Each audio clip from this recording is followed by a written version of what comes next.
I got a new letter from an informant. Looks like the situation has changed again.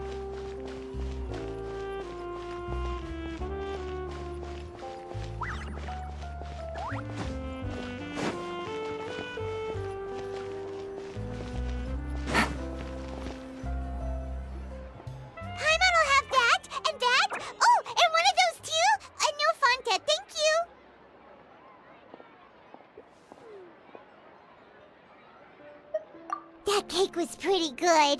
But as soon as Paimon remembered that we were about to go to prison, Paimon's stomach suddenly became completely empty.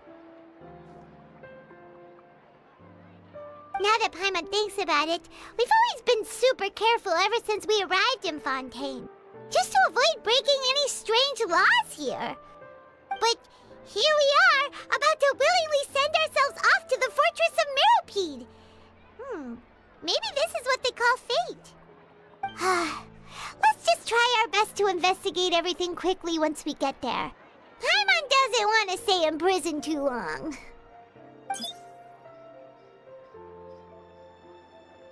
Oh, what is that I hear?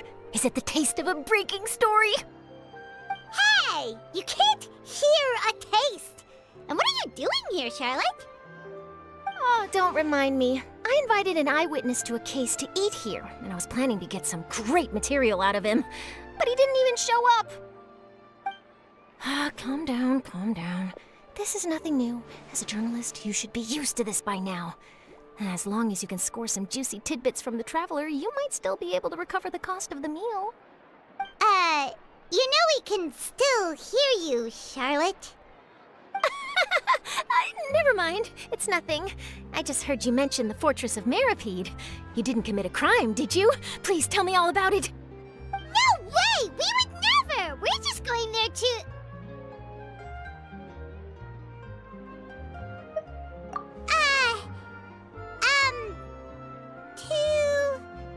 Oh no! Paimon almost forgot that Neuvillette told us to keep it a secret! Huh? You're being arrested for that? Oh. But now that I think about it, I suppose that's not completely unreasonable. That's pretty despicable, almost as offensive as committing theft. You mean Paimon really did something that serious? Sorry, Paimon really messed up. Well, in that case, it's nothing particularly newsworthy after all. Oh, how disappointing. All right, there's still a chance. Since you're going to be at the Fortress of Meropide, would you be willing to help me gather some material for a story? About that, Paimon doesn't think we'll have any time. Oh, it's nothing difficult. All you have to do is think of a way to get some time face-to-face with the warden of the fortress. He was awarded the honorary title of Duke in Fontaine. Sounds really cool, huh? Only those who have made significant contributions to the nation have been conferred this title. It's incredibly rare. On top of that, the Fortress of Meropide has never been under the jurisdiction of the courts.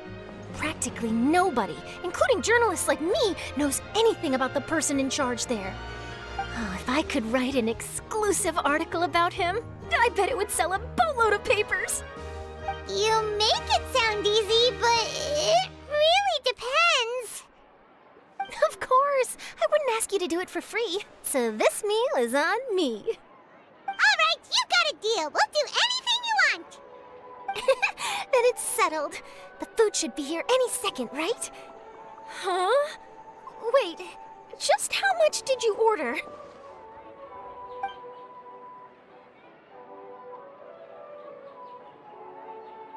Oh, Paimon's so full. Well, guess we have nothing to regret now, so let's get going. It just keeps getting Wait. Paimon just said something really ominous, didn't she? good as ever.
right, Nervalet. We're ready.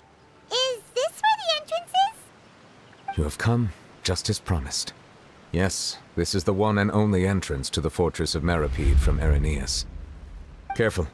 You may want... Whoa! So you have to go down from here? Utilizing both the barrier of the water as well as the fear humans have of the depths. But do not worry. It is not nearly as frightening. Paimon hopes you're right. Don't know about... Oh, and there's one more thing. I mentioned that I have had personal dealings with the administrator of the fortress, Writhsley. He's a very shrewd fellow. Yeah, we heard about him too. Correct. He is the highest-ranking manager of the underwater prison. The Duke rarely ever leaves the fortress of Meripede. All right. That's about all the time that we have. Don't worry, we won't let you... Good. Madeline! I'm here, Monsieur Nervalet. These two are the newest convicts, I presume? Like we would try. Please follow me, you two. I'll process your paperwork.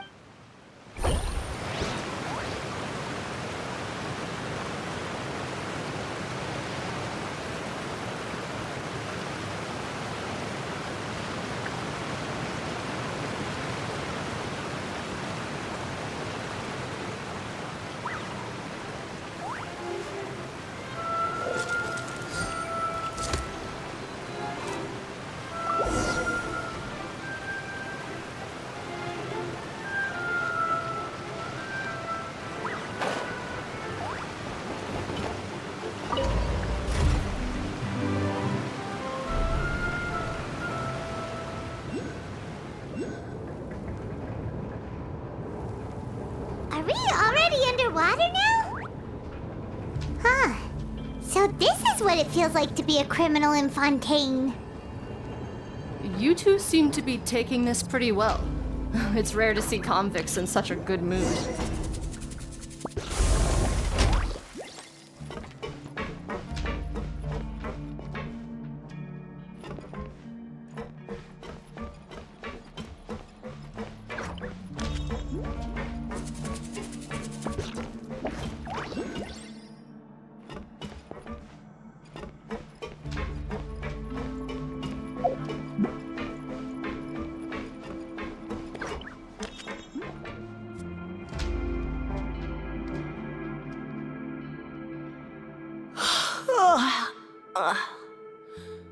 Oh, it's you, Madeline. Why'd they make you make the trip down here today? Monsieur Nervalet personally requested I escort these two convicts. Well, now, aren't you the lucky one? Must be nice to be on. Well, have you tried service with a smile? Who knows, it might help your professional reputation. Yeah, right. As if. And even if I did smile at them, the convicts would probably just think that I'm some freak getting some kind of twisted enjoyment from their pain. Oh, she's got a point. Well, I've finished transferring you. You two will register here, and Marette will guide you through the remaining Yep. I'll take it from here. Okay, let me see. You are the Traveler and Paimon, correct? That would be us.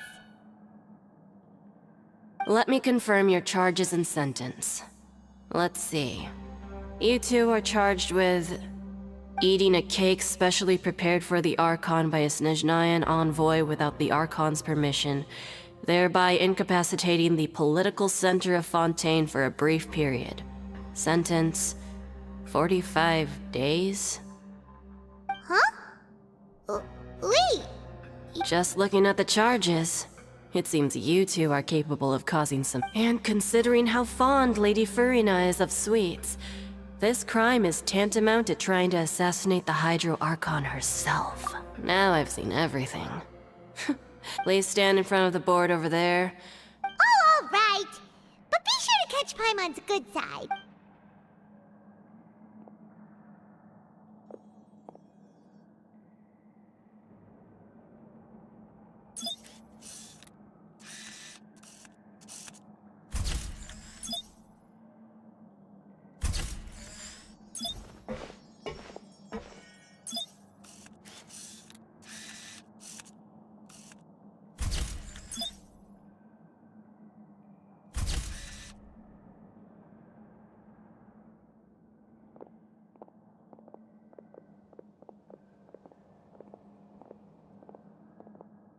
And we're done. Thank you for your cooperation. Next, someone will be along to guide you inside. Huh? Rebirth? You two are the new inmates, right? Follow me. Oh, okay. Paimon is Paimon, and this is the Traveler. Save it. Not like I'll remember your...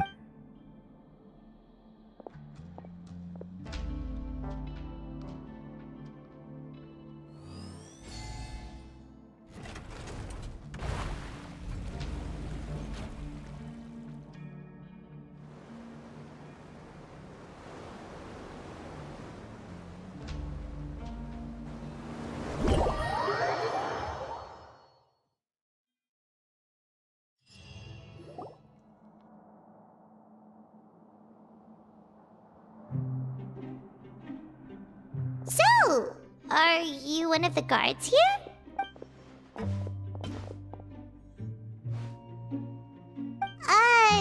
Did Paimon already ask something she wasn't supposed to? Why should I tell you anything? What's in it for me? This is exactly why I can't stand new fish. I wouldn't even be doing this if it weren't for the credit coupons. Credit coupons? Alright, seeing as you're not the annoying kind that's getting dragged in here crying and blubbering, Mora means nothing here. Here, coupons can get you almost anything in the Fortress of Meripede. Desires? Fulfilled. You want power? No problem. Coupons can even change fate itself. So, credit coupons are a currency that can only be used here? It's not as simple as that.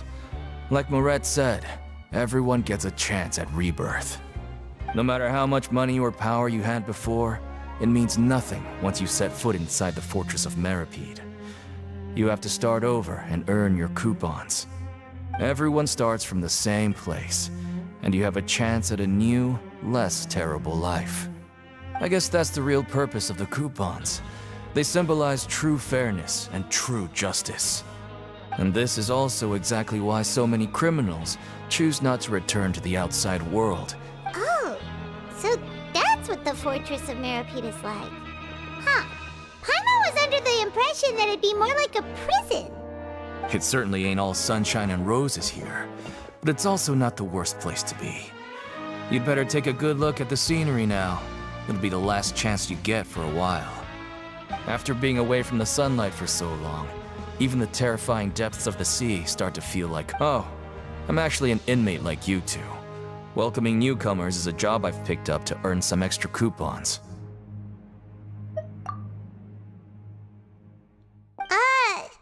Why aren't you answering us again? I've told you enough for free. Any more info is gonna cost ya. So all you care about is Mora! Wait, no. Almost there. It's down through here. Your turn to give it a try.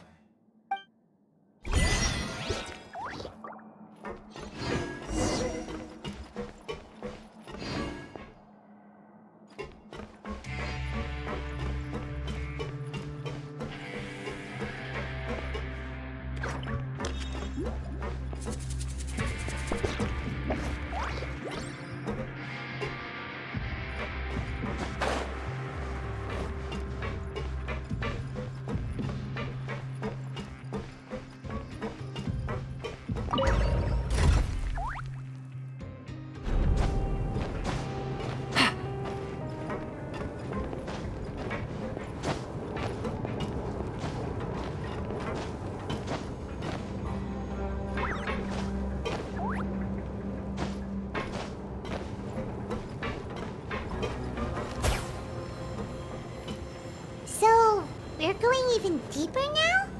Just how deep down are we? It's like a metaphor for your previous life, isn't it? Our lives weren't that bad.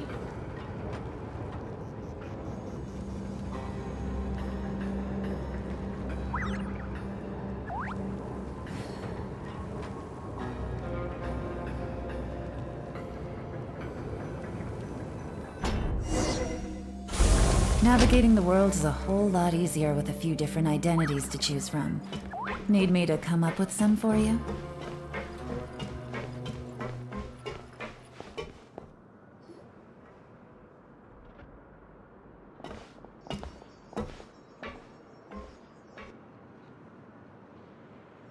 So this is the actual entrance to the Fortress of Meribed? Huh. It looks like there are other new arrivals, too. Oh, they sure don't look happy. Maybe we look too relaxed. Oh, right.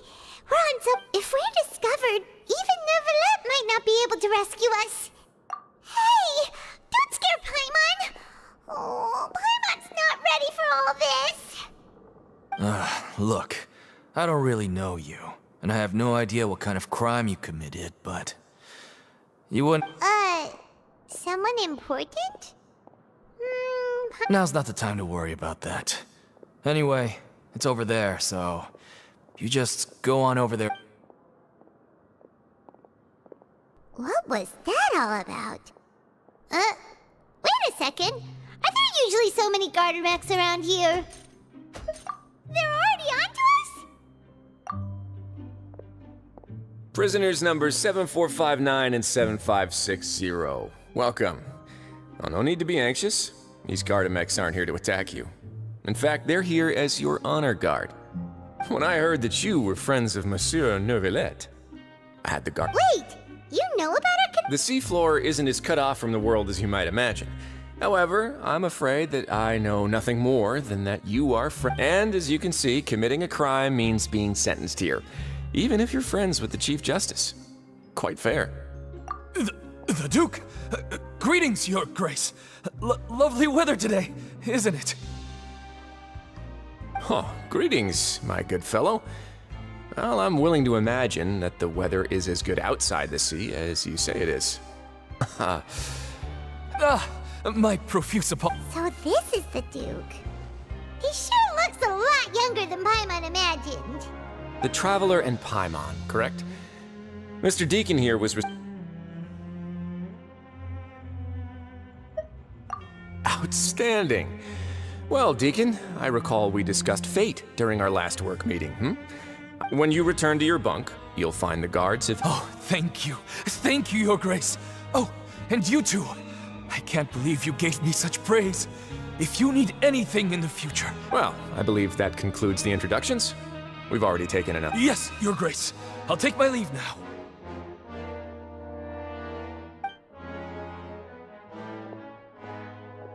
Please, follow me. To make you feel more welcome, I'll show you around the various facilities of the Fortress of Meribed. He's going to personally give us a cure? Huh. Paimon can't figure out what this guy's thinking at all. No wonder Charlotte's so interested in him. He's one of those mysterious types. Alright, let's keep...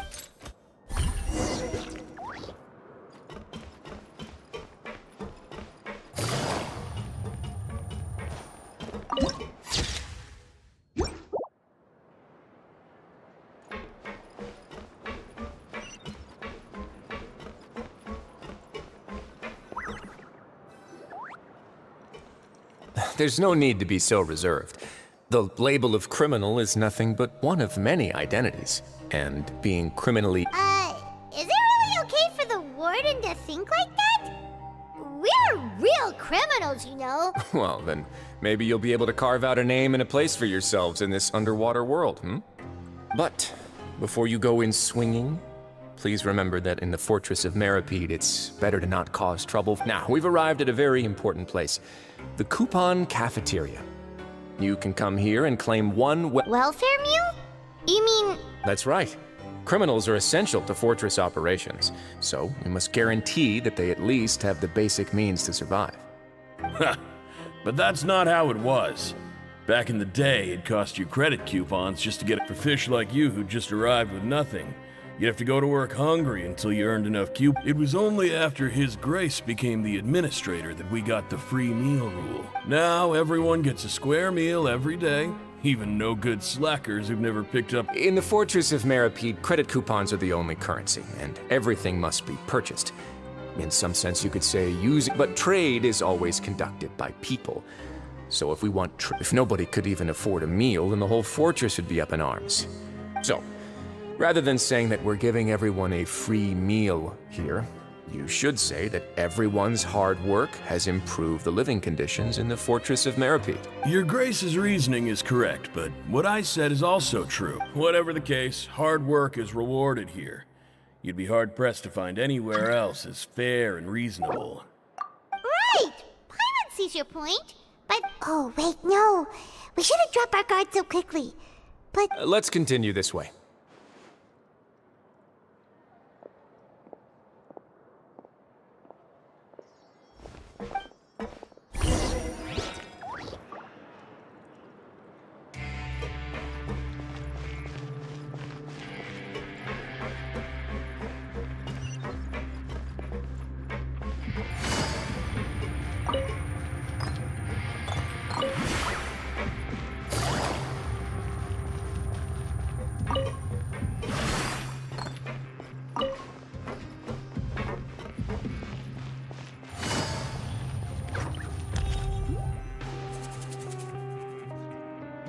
This place is known as the Pancration Ring.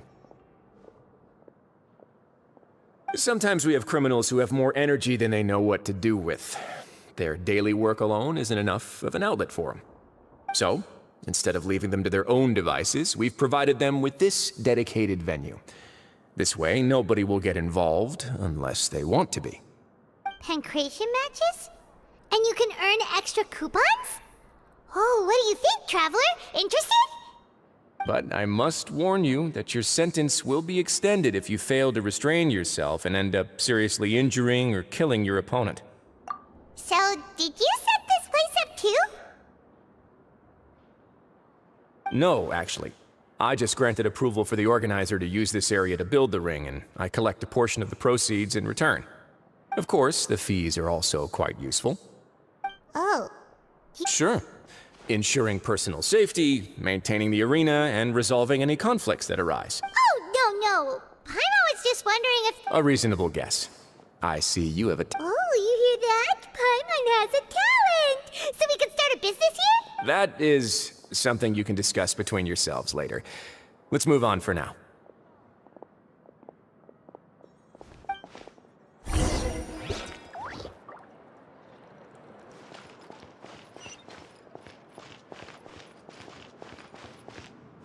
Let's come up with some fun activities.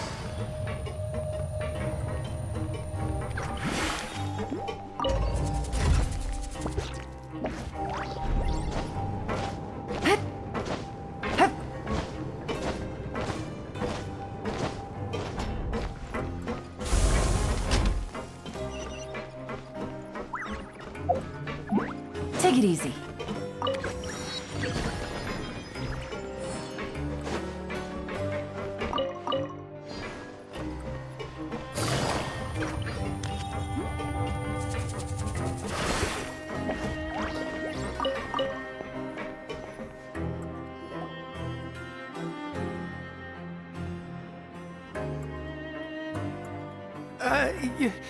Your Grace. Good morning. I mean, good afternoon. No, wait, what time is it again? What time indeed? Time waits for no one, so it's best to keep an eye on it. My apologies, Your Grace. Jeez.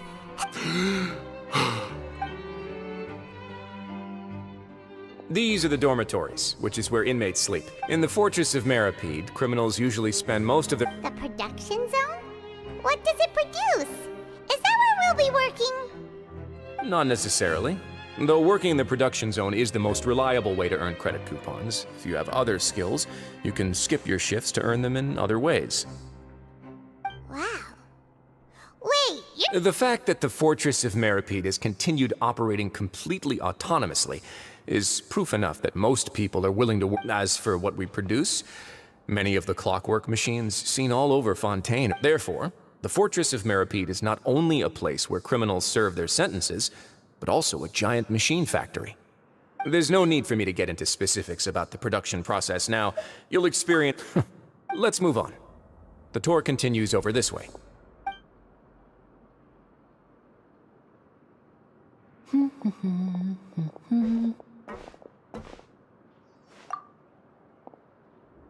Oh!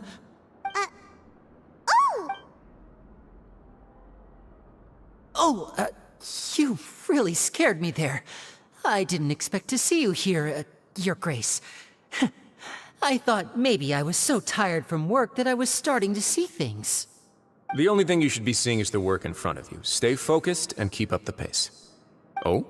It's nothing. Paimon's just...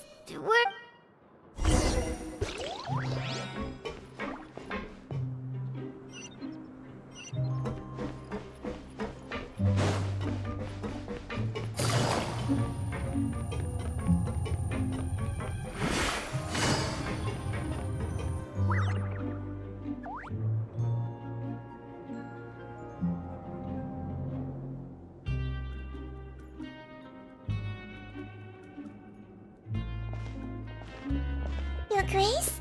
What are you doing in the infirmary at a time like this? Oh no, you didn't injure yourself. Not yet, unfortunately for you. But thank you for your concern, Sigewinne. Oh, then you must be here for those two. Allow me to introduce you. This is the infirmary, and Sigewinne here is the Fortress of Merapede's head nurse. Hello, new faces. They call me the head nurse, but I actually handle all the Since you seem to have some rare downtime with no patients... Oh, then these two must be some important Thank you. Your presence will be the pièce de résistance for today's tour. Oh, so the tour part... I believe I've already covered the primary aspects of life here in the fortress. As for your work, there'll be someone else. I seldom conduct tours, so... well, this is our first time here. Paimon's not sure what to ask. Then let's head back to the coupon cafeteria. Maybe a meal will help you think up some questions. You should at least try to be excited. Our free meals are actually pretty good here.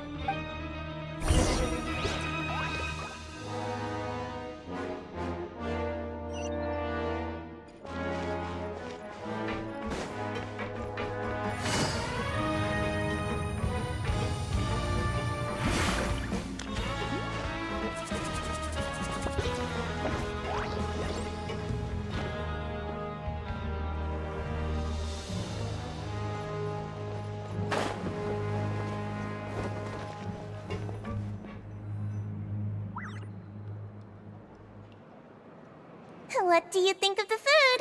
Does it meet your expectations? Wow, it looks delicious! Natlan made it sound like living conditions in the Fortress of Meripede wasn't very good. Who would have guessed that criminals get to eat tasty food like this every day? Oh, isn't that the meal box that only super lucky people manage to draw? Seems like you two are quite fortunate. It actually has nothing to do with luck in this case. I had a word with Walsey, so you didn't have to draw lots like everyone else. Oh, you mean the meals are random? Yes, what you get to eat depends completely on your luck. You could say that it's a distasteful little game that Chef Walsey likes to play here in the cafeteria. Paimon knew it! If criminals got to eat tasty food like this every meal... Excuse me, did I hear you mention Nervulette just now? I've been wondering how He seems healthy no matter how you look at him, but he works... Sounds like he hasn't changed a bit. Looks like you can stop worrying so much, Sigewinne. Oh, that's good. But I still feel like it's been too long since... No news is good news. Maybe next time I've got something to discuss with him, I can invite you to a... But isn't the Fortress of Meripede independent from Well, we provide all kinds of mechanical products for official use, and some essential goods have to be obtained from the overworld, so Monsieur Nervulette's character is unimpeachable. No matter the question, you can discuss it openly and freely with him. Talking with him feels quite effortless. In light of that, I am quite willing to go out of my way to... In fact, right now, I'm treating you two as guests invited by Monsieur Nervulette. But unfortunately, after this, you two will just be inmates here.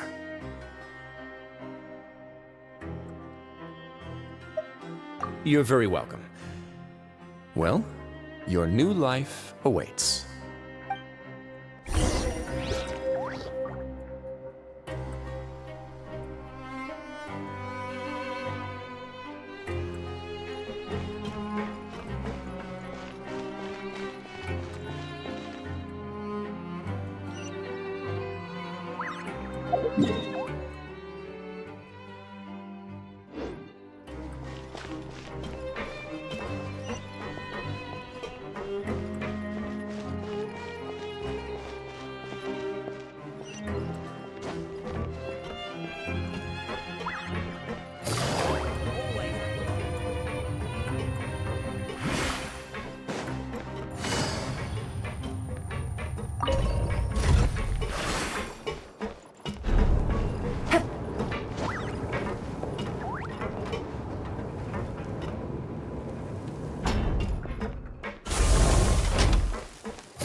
Rev the engines! The Traveler and Paimon, right? Listen up. As new inmates, the only thing you need to worry about is what to do and when to do it. Don't make any extra bunks are right over there. Follow me.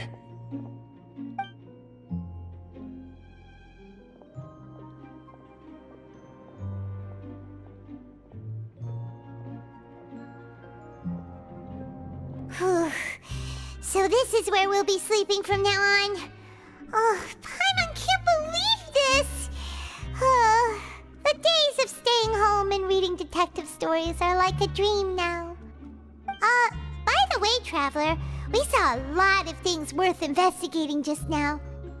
Even though the Duke didn't say it too directly, judging from what he said at the end, it seems that he was only welcoming because we know Neuvillette. We are criminals, and Paimon did eat that cake, but we're actually here to help Neuvillette. Is it possible that he knows we're here on a mission? Or is Paimon overthinking? Yeah, Paimon thinks so too. He probably knew why we came here from the very... Maybe something like, hey, I have my eyes on you, so don't try anything. Yeah, you're right. It's not like we can go back to Neuvillette empty-handed and say, the Duke looks scary. And besides, the Duke said that he was willing to go out of his way to show respect for Neuvillette, right? So, we at least need to try. But Paimon hasn't gotten a clue where we should start our... You mean...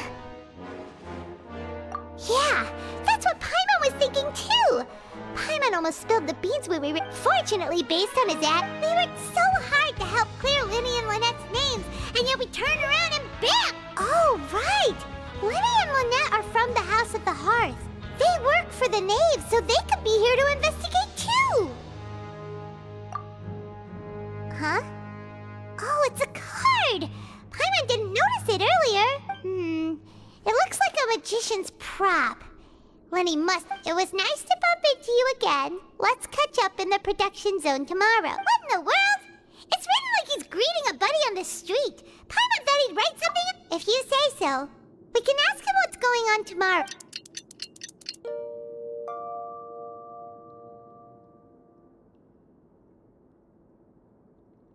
Hey, you're finally awake! Well, it's Paimon's first day as a prisoner. Last night, Paimon dreamed about getting interrogated by the guards until Paimon told them everything, and then Paimon woke up. Hey, come on! It's just a dream, okay? Hey, lazy bones! What are you still doing here? If you don't want to starve, then get yourselves over to the production zone. Sorry! We're going right away!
Ah, you must be the catch of the day.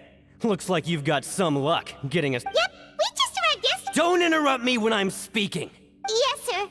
Listen carefully to my instructions. I don't want any mishaps. Every machine here is worth more than Working around these machines can be very dangerous. Do your job well, and you can eat in the cafeteria after. Anyway, the Fortress of Meropide doesn't want to lose a single one of its machines. And it all- Got it! Your job is to use the machine over there to process widgets. Watch carefully, and make sure you step on the pedal at the right time.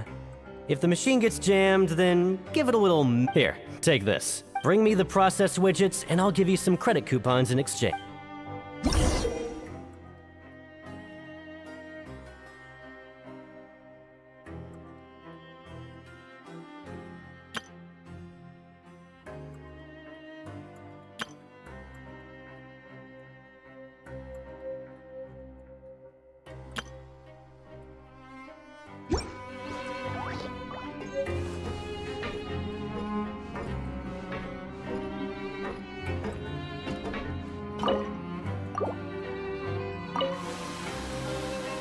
Once the widget is hot enough to blow, jump to step on the pedal and hit.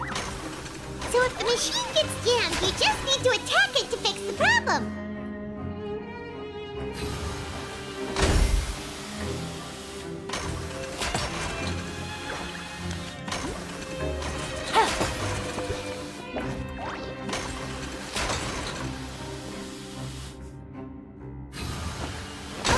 You got this! Great! Now we can report back to the foreman and give him the processed widgets! Huh. This one is tolerable. Alright, I'll pass you for now. And we'll count up how many Paimon's exhausted. Ugh. Even though Paimon's starving and wants to head straight to the he probably just finished up his work too.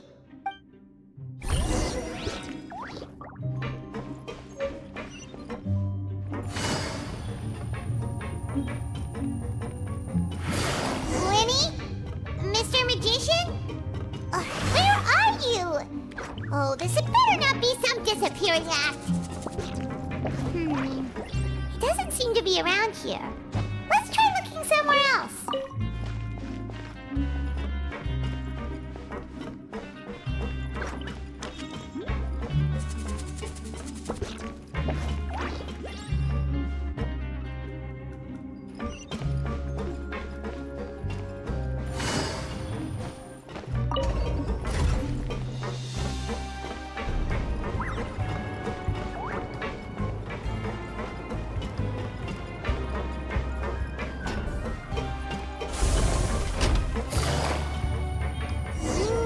Where?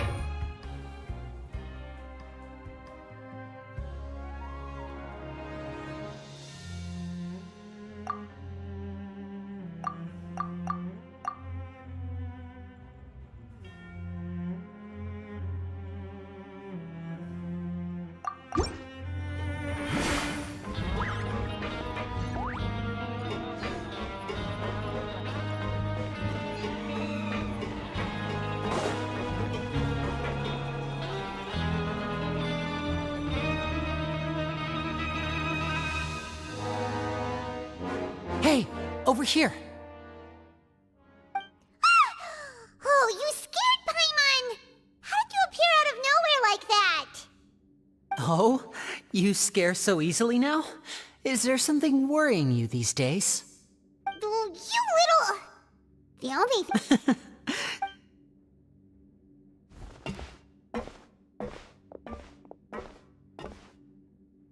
Oh, Lynette! You're here too! That's right. My brother simply can't stand to be away from me.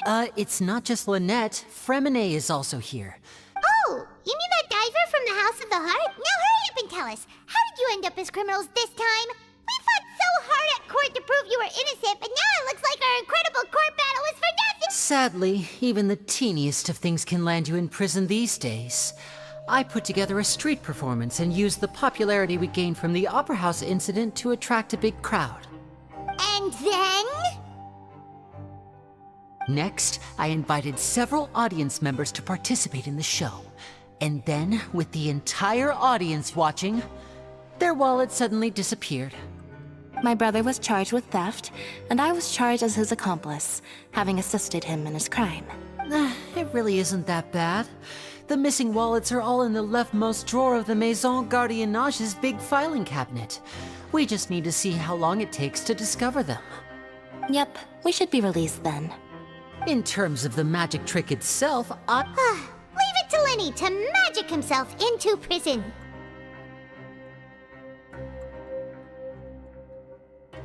Indeed. Last time I hid my identity from you, I promised that I'd tell you absolutely everything if you were angry about it. So I don't plan on keeping anything from you this time either. At the moment, the House of the Heart, we were instructed by the father of our house, the Knave, to come. Told you so, see? As for what we're investigating, perhaps you haven't heard. Some even say that the entire fortress exists just to protect it. The House of the Hearth has been investigating this for a very long time, trying to uncover its mystery. But recently, all of our informants, including the ones that we believe that this is a direct provocation, and it's the reason why we came here. Father has somehow managed to confirm that Focalors does not have Fontaine's Gnosis. Huh? How did she manage to— Father has her ways. Many of them are beyond our imagination, and we've never had the chance— It was this information that led us to suspect that Fontaine's Gnosis— So it's all about the Gnosis again. Well, that's about it from our side. How about you two? Did Monsieur Nerve— Bingo! The Knave has been applying a lot of pressure. She wants— Traveler, are we allowed to tell them? You don't need to worry too much about that. She's just asking for a report on Master Child's predicament as a means of pressuring you. Father used this situation as a pretext to negotiate with two high-ranking officials in the court of Fontaine. She actually just— Sometimes you need an excuse to do things you otherwise couldn't. And a hard— Of course, it's not a complete farce. If we do manage to find out what happened to Master Child— Is it just Paimon? Or does it feel like we're the only ones who actually care about child situations? I wouldn't go that far. Father just has different standards than we do when it comes to what can be sacrificed for an advantage. Even though we have different objectives, we're both here to investigate the fortress of Meripede. It would be more efficient for us to work together. As you know, the House of the Hearth has many reasons to seek the Gnosis, but— See, I told you. Is that so? Sure enough, it won't be easy to convince them. Lenny seems to be thinking— Of course he is. Lenny has been looking forward to a chance to reach an understanding with you ever since— Or, I should say, we were— Lynette, just tell them everything, why don't you? It's okay to open up a little. Very prudent of you, and consistent with your behavior. I was prepared for the worst, but you were actually more agreeable than I anticipated. Since Lynette and I arrived here, our investigation uncovered the fact that the Fortress of most people just clammed up and wouldn't talk, but after asking, you should be aware of that while you're A forbidden zone? Could that be what— Good. That's the most suspicious thing about the fortress that we know of so far. Oh, look at the time. You two must be hungry. You should go to the coupon cafeteria and— Oh, that's just what Paimon wanted to hear! Paimon's starving after—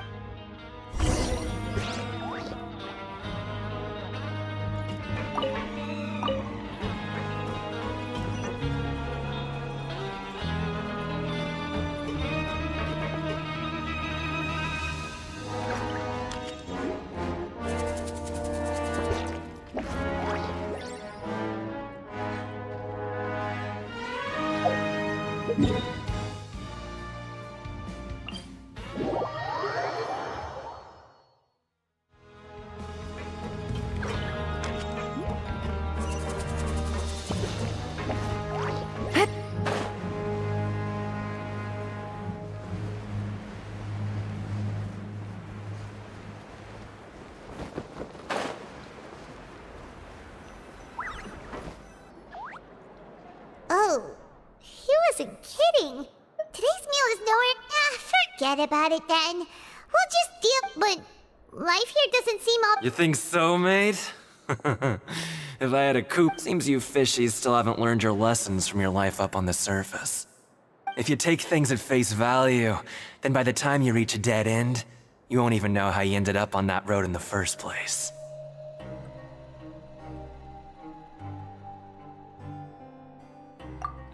I like your attitude. I can, let you in on a little something. Everyone's been telling you to just follow the rules and not cause any trouble for yourself. Am I right? But what they don't tell you is that the rules aren't exactly what they pretend to be. The rules for being a prisoner. The truth is, this place has a lot of hidden rules. Huh? Hidden rules? What do you mean? Not everyone knows about those rules, but whether you know them or not, once you break one, you might encounter something even worse than death. Really? Oh, now you're really scaring poor Paimon. Don't joke around like that! Of course. And I'd say that just disappearing would be one of the better outcomes. Oh, you mean that if there really are hidden rules, then Child's disappearance might have something. In that case, would you tell us some hidden rules? We definitely want to avoid breaking them. Come on, mate. This is valuable information. The difference between life and death. Do you really think you— Paimon understands, but we don't have many credit coupons yet.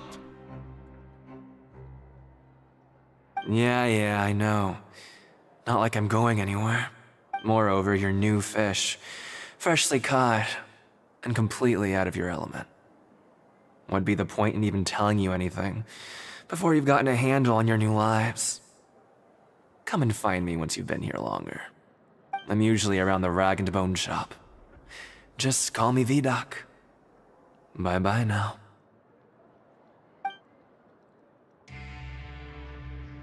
He left.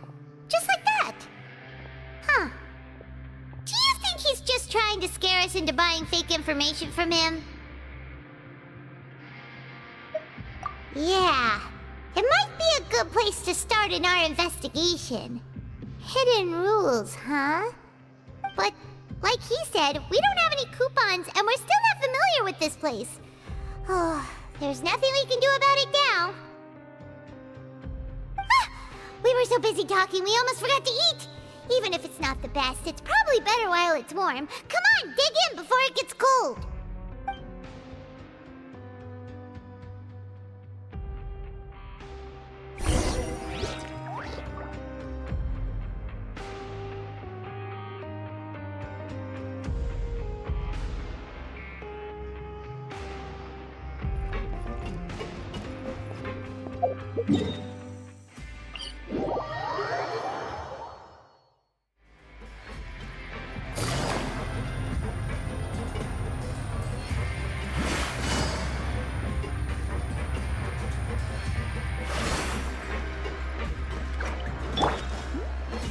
Try and stop me!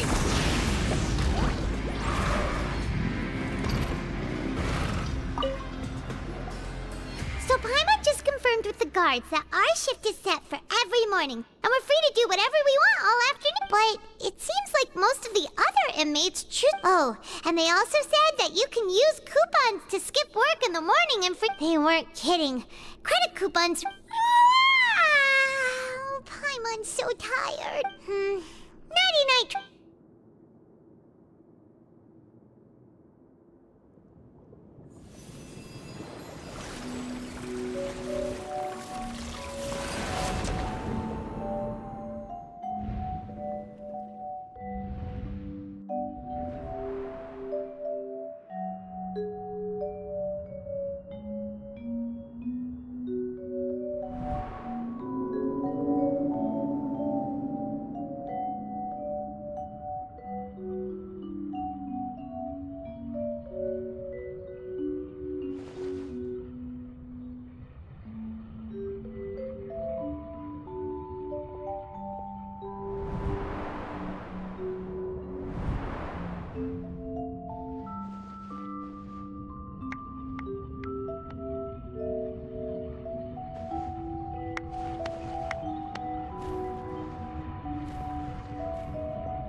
You seem to have something on your mind. Did you dream about something like... Is that even possible?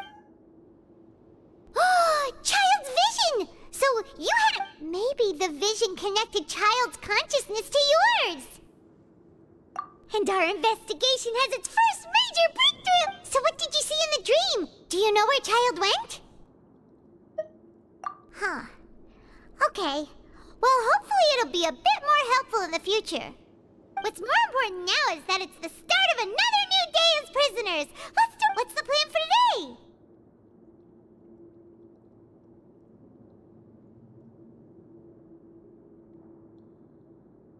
Let's go! It's time to...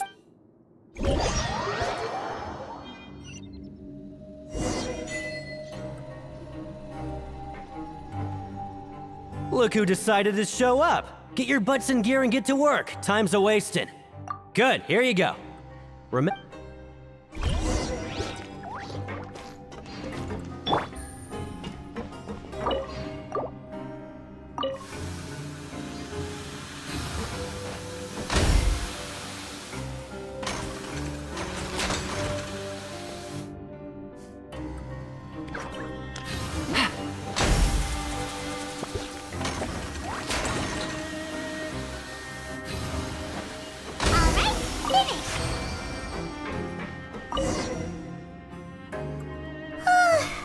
I'm on speed.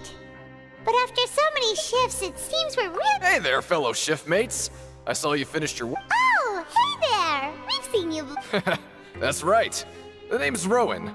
This past few days, I couldn't help but notice the new... I've been working here for almost 15 years. Even the foreman... Whoa, you've been working here a long time, Chief. If there's anything you'd like to know, just ask. All right, Chief. We'll be sure to come to you first. Did you just ask about... Pretty sharp for newcomers. You've already heard about the rules, huh? Who'd you hear it from? Alright. Seeing as I'm the one who came over here, you're already calling me Chief. I guess I can tell you a little. Truth is, you two keep working like this... Huh? Wait, there's even... Well, it's usually not that easy to break one on accident. The conditions of the hidden rules are usually pretty specific. But once you do break one, bad things happen. If you work continuously in the production zone for 3 days, and if all you do besides eating and sleeping is just work, then something bad will happen during lunch on the 3rd day. Huh? Like what? Oh, don't scare Paimon! If I knew that, then I wouldn't be You mean, even you? There's actually a legend about this. They say that there was a worker who worked way harder than me. He was both of one time, he tried to test his limits and worked as long he disappeared into thin air, as if he'd evaporated. Later, What the? How could that happen? Unfortunately, we were assigned different production zones. Wait, are you thinking that it was... Huh? Oh? You... Listen, kid. Yeah, I agree with Chief here. Do you really want to try? All right.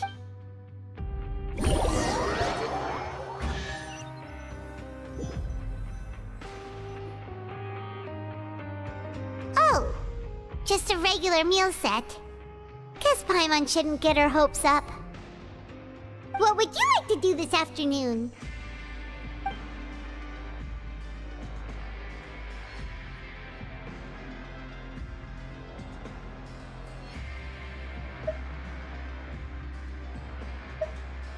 But Paimon really hopes the foreman will be...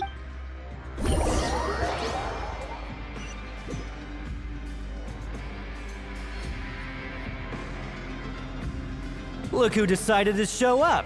Get your butts in gear and get to work. Time's a-wasting. Good, here you go.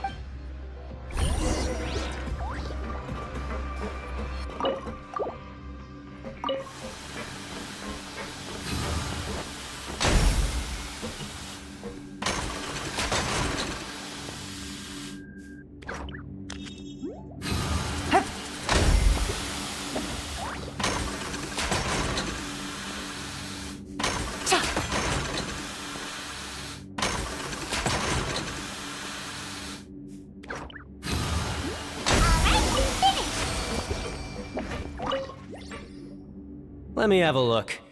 Not bad.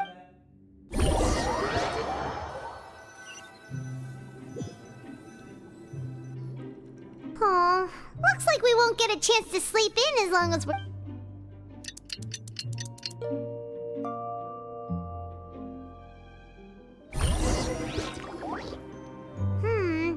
Maybe we can... What do you have planned for...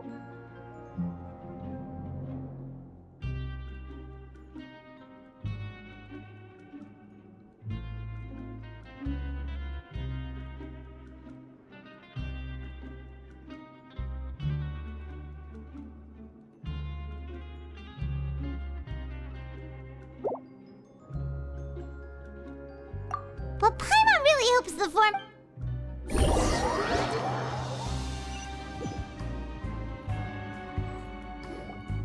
Look who decided to show up! Get your butts in gear and get to work. Time's a-wasting.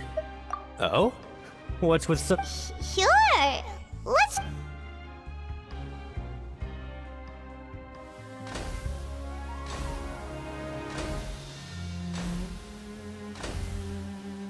Nice! We did well today. Let's keep it up!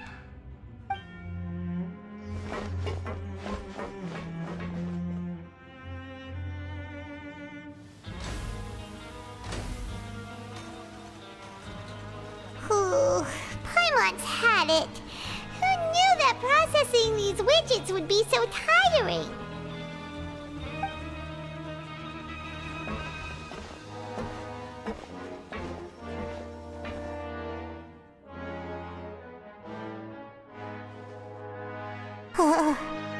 That's it. Paimon doesn't even have the energy to talk anymore. Is it time to eat yet?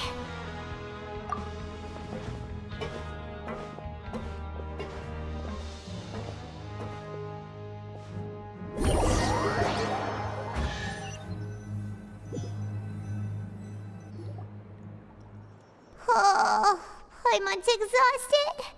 It's... Wait a sec. Now that Paimon thinks about it, haven't we been working Oh, Paimon feels a shiver going down her spine. What's going to happen? But it doesn't seem like anything's changed at all. And we made it to the coupon cafeteria safely. Are the so-called hidden rules only a rumor after all? Well, there's no use to just guessing all day. Paimon's stomach has... Paimon wonders what we'll get today! Wait! What? What in the world is this? Is this stuff... meat? But it looks and feels so bizarre! What do you think is going on? Is this the bad thing that Rowan was talking about? No, stop right there. Paimon gets what you mean, just don't say it. Hey, isn't that Woolsey over there? He must have made... Hey, Woolsey, have a moment? What is it? I'm about to go report the numbers for today's free meal, so you'd better...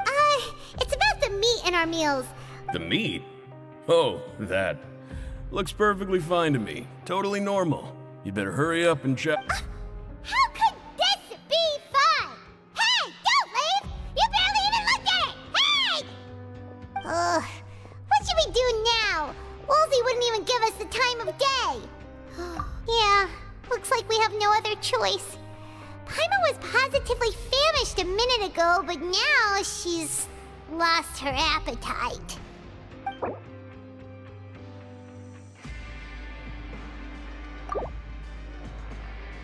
What would you like to do this afternoon? Yeah, Paimon felt like some of the people here were a little strange the moment she saw them.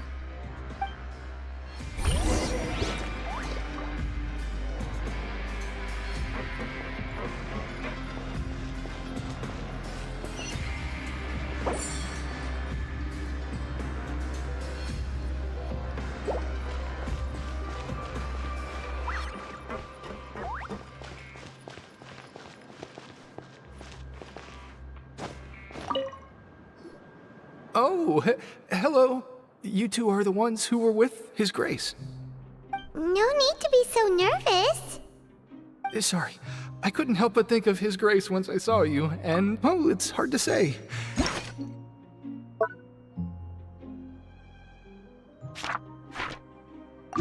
Maybe I am. He's got a very overwhelming presence. It makes me feel like I'm just some insignificant little bug. Wait, seriously? Oh, I'm always indecisive, and I tend to make a mess of things. It's like a reflex.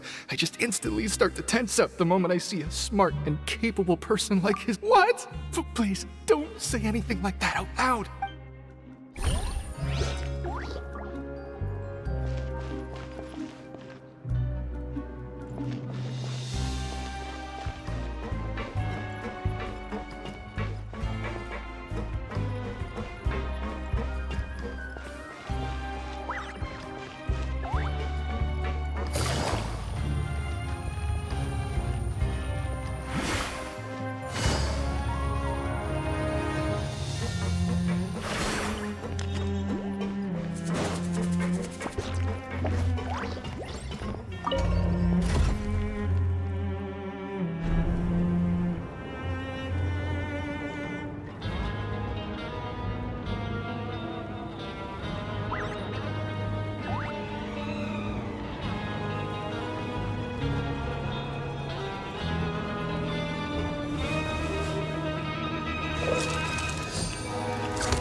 Siegewing?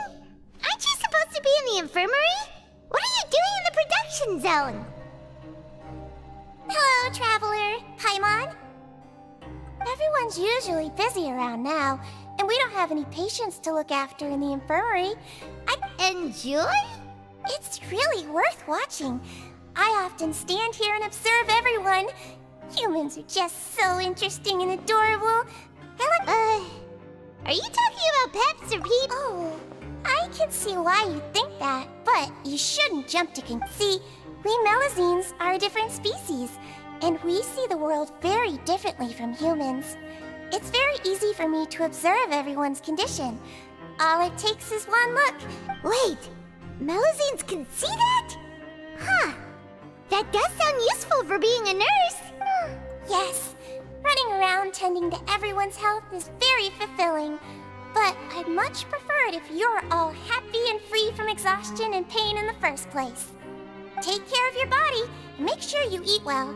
Always rest when you're tired from work and don't push yourself too hard. We'll definitely take care of ourselves. Thanks for the reminder.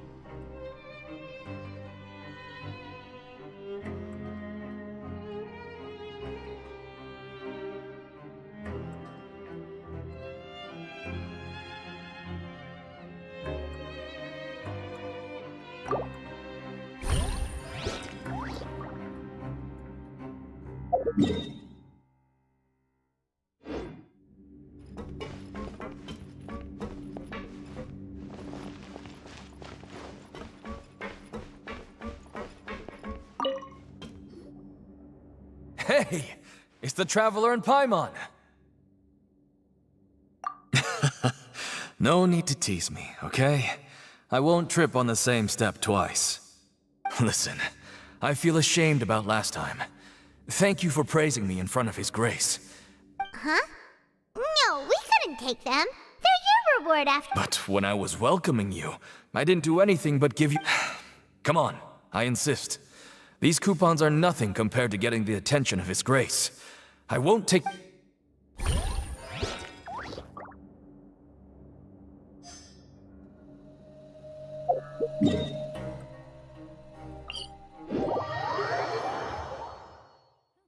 Good roll.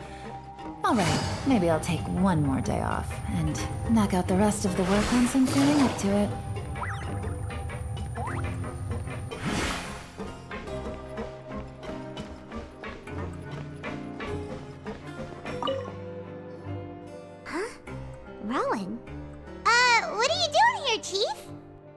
I was injured a bit just now.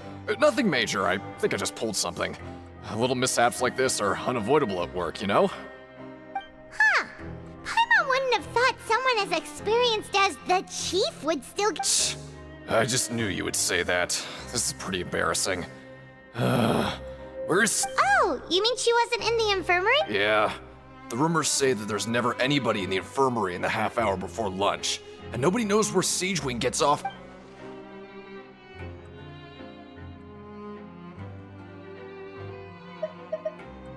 Huh. That's actually really strange. Siegewing's always super dedicated to her work. Where else would she pop? Forget it. I can take care of a small sprain like this on my own anyway. No need to trouble her.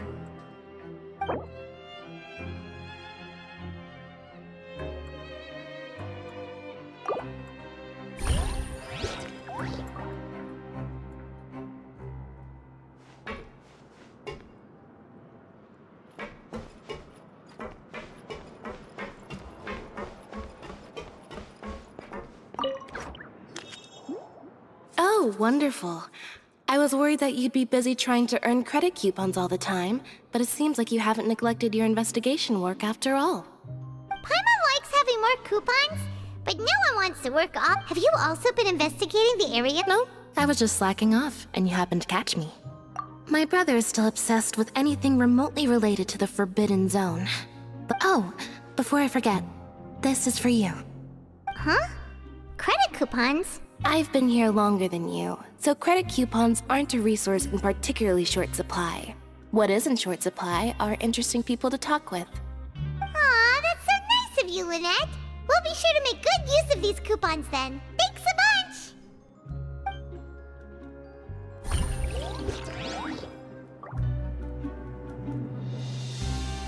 Help each other get through it together.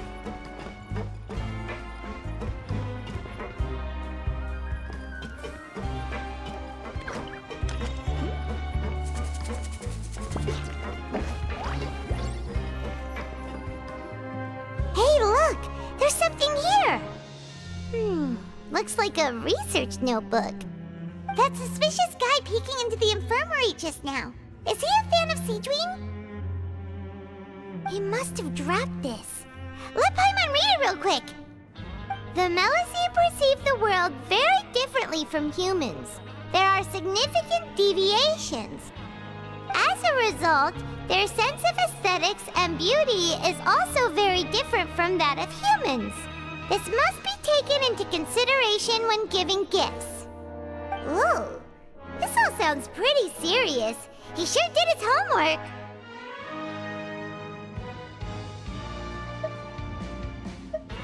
And as for the notebook, let's take it.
Oh, you want to stop investigating and go?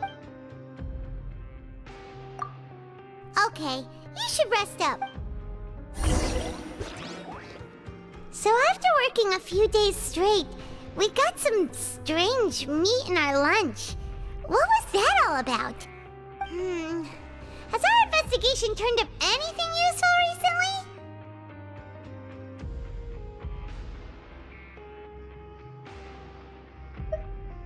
Really? Then it looks looks like that part of the investigation has hit a dead end. Well, we'll keep searching for more clues tomorrow. Good night, Traveler.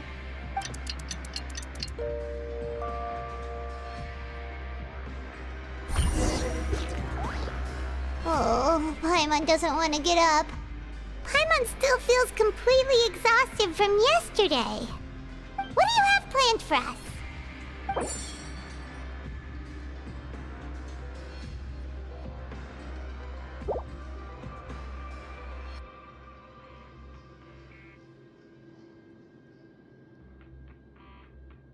After working here so long, but doing the same thing all the time can get old.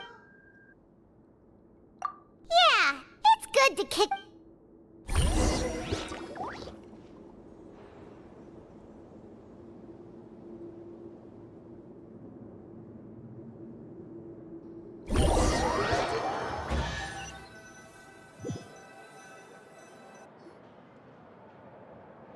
Whoa!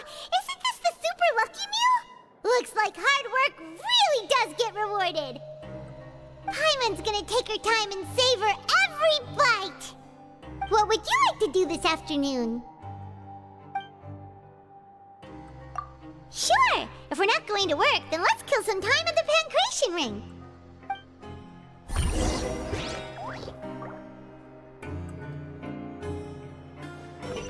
Grab yourself a welfare meal.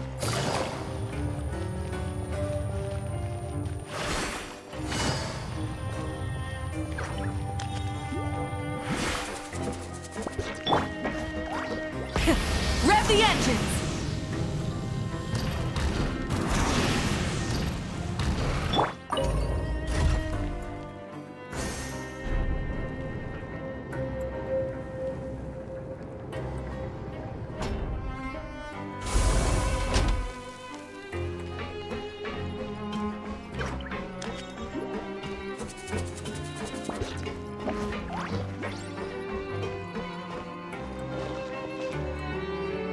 Oh, you must be the Traveler, huh?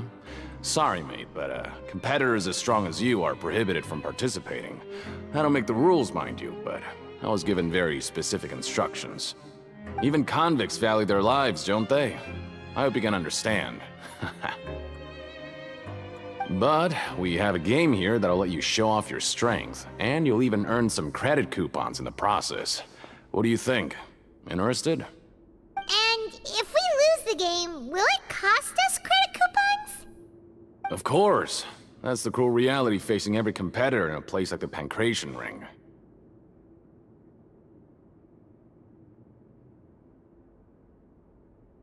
Okay, great. Let me walk you through the rules. The targets in front of you will pop up one after another. You'll need to hit the targets in the same order that they popped up. If you can complete a few rounds in a row with no mistakes, then you'll win credit coupons. But the second you mess up the order, you'll lose. Game over. The game costs 300 credit coupons to have it go. So, you up for it?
Thanks for your patronage, mate.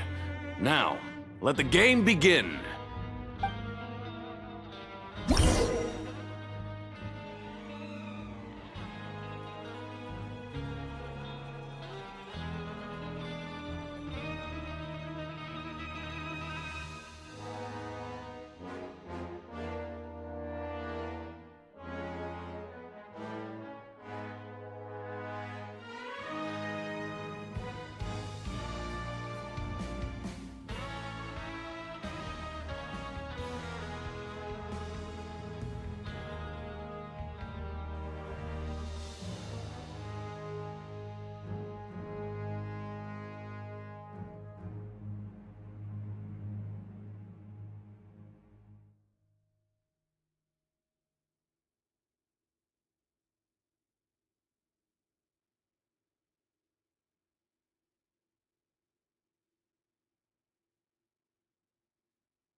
I got a new letter from an informant.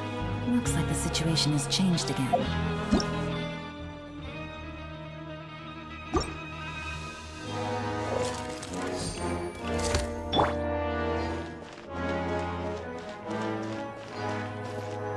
Okay, do your best to hit the targets, just like Colin said!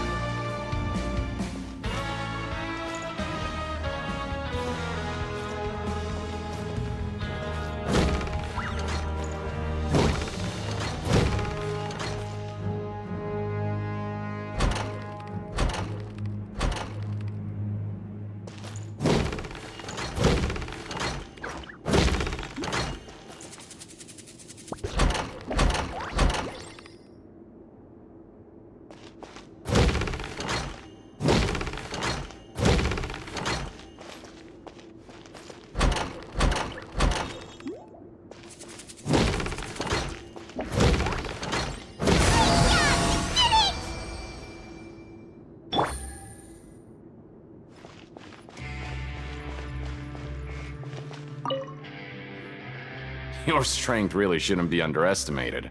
Now I get why you're prohibited from participating in any official fights. Nobody who values their life would be willing to get in the ring with you. However, you two haven't tried betting on the outcome of a Pancration match yet, have you? Just go talk to Rusimov. Buy a ticket for whichever fighter you think will win. There's a big payout if the fighter you support comes out on top. But we don't know anything about the fighters. How can we possibly know who to support? That's normal. Just watch a few matches and get a feel for the fighters. It won't be long before you can pick winners in your sleep. He's got a point. Why don't we give it a try? If we have enough coupons, we could probably bet at random until we figure everything out. Bet at random, huh? Well, how should I put it? It's not like you can't do that, but I'd advise you to give it some more thought first. Huh? We shouldn't get too carried away. What's the problem?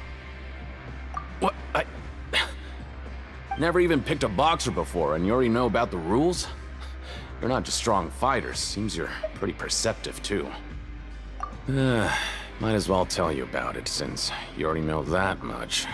Besides, I don't want to risk ever losing a customer. Is it that serious? Okay. The hidden rule here is, if you buy both boxers' tickets and support them both, something bad will happen the next morning. So the rule is that we shouldn't pick both boxers in the same fight. But if anyone actually did that, wouldn't they be guaranteed to lose coupons? Who would do that anyway? And what do you mean by something bad will happen? How would I know? Not like I'm stupid enough to do that. But I've heard a story about the rule. According to the rumor, there was a masked boxer who possessed incredible skill and power. None of his opponents, however, in the final match, the organizers told him to take, and after that, he was never seen again. Some say he died, or that he was taken care of by the events, or in his eyes, supporting both boxers in a match. So you mean it's like a curse? He'll take vengeance on anyone who does that? No, he was always wearing a mask, like he was intentionally trying to hide his identity. I don't even know anything about his past. Traveler, do you think that boxer was... Huh? We will? You're not serious. Look, here I was just trying to be nice and warn you. Yeah, it sounds pretty scary to Paimon.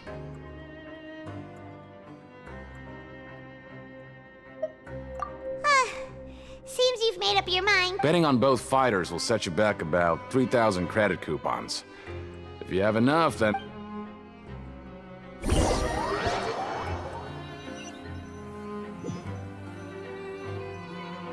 Seems we had a productive day. Hope we...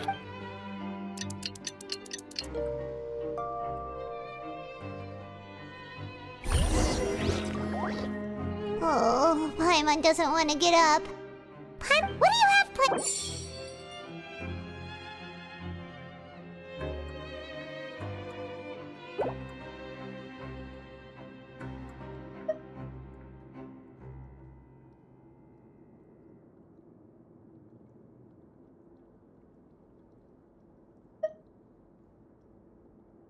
After working here so long, we're but doing the same thing all the time.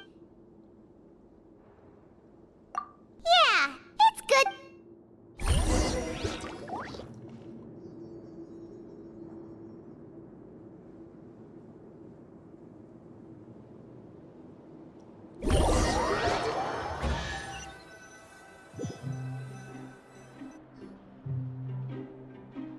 Oh, just a regular meal. What would you like to do this afternoon?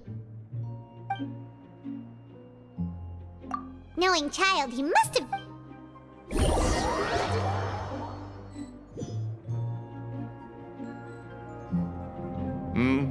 Are you two here to buy Who are the boxers in the next room? We have the reigning champ, Le Grappler, versus a contender from the Eastern Prison. Are those their nicknames, or did they Since you're new around here, I'll help you out and give you a little suggestion. Even though Le Grappler is the crowd favorite. Anyway, for this match, I recommend that you pick... Huh? I can tell you're new to this, but maybe you don't quite understand the rules, no? Oh, no need.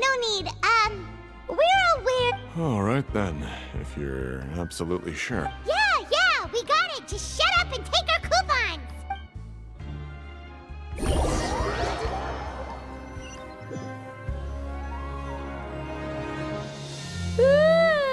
We woke up so early today that Paimon's been nodding off all afternoon. Good thing it's finally...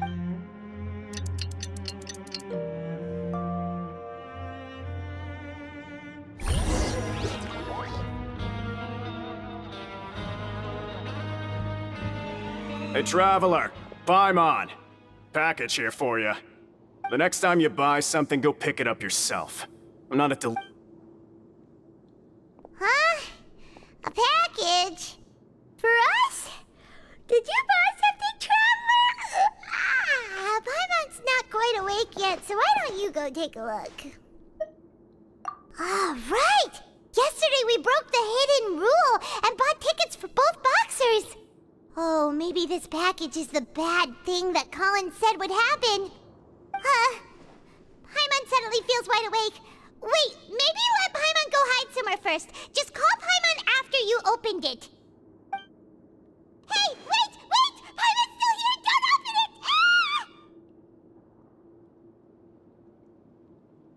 Huh? What is it? Are you okay? Let Paimon take a peek too. Oh, it's just a small bottle. But the color of the liquid inside looks so wrong. Almost like... Alright, that's enough of that. No need to say it out loud. Paimon already knows what you're trying to say. Ugh, no way. Get that stuff away from Paimon. Paimon thinks we shouldn't open the bottle until we figured out what's going on. Just trust Paimon on this one, okay?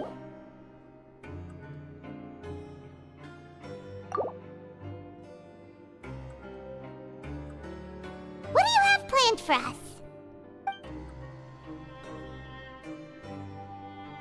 Though it feels nice to slack off a little, let's work...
If there's no way to send it all out, then maybe I'll never get a chance to leave. Who are you? We've never seen you before, and you don't look like a fellow. I'm not! Of course I'm not. Please, don't mistake me. Then what are you doing here? You sure seem anxious. I'm a promoter for Fontico, and I'm usually responsible for promoting our drink products. I thought I could complete my task here quickly and return to headquarters, but I've been here way longer than I anticipated. Oh, a promoter from Fontico? I'm so upset. It's so after discussing the company's promotional plans with him, he told me outright that my project was worthless.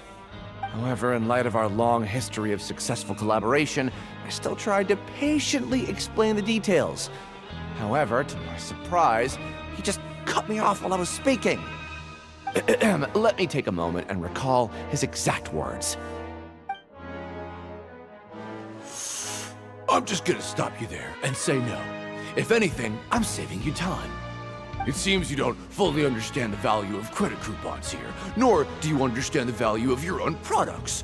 The former is because you are from the overworld. That's understandable, and I don't blame you for that.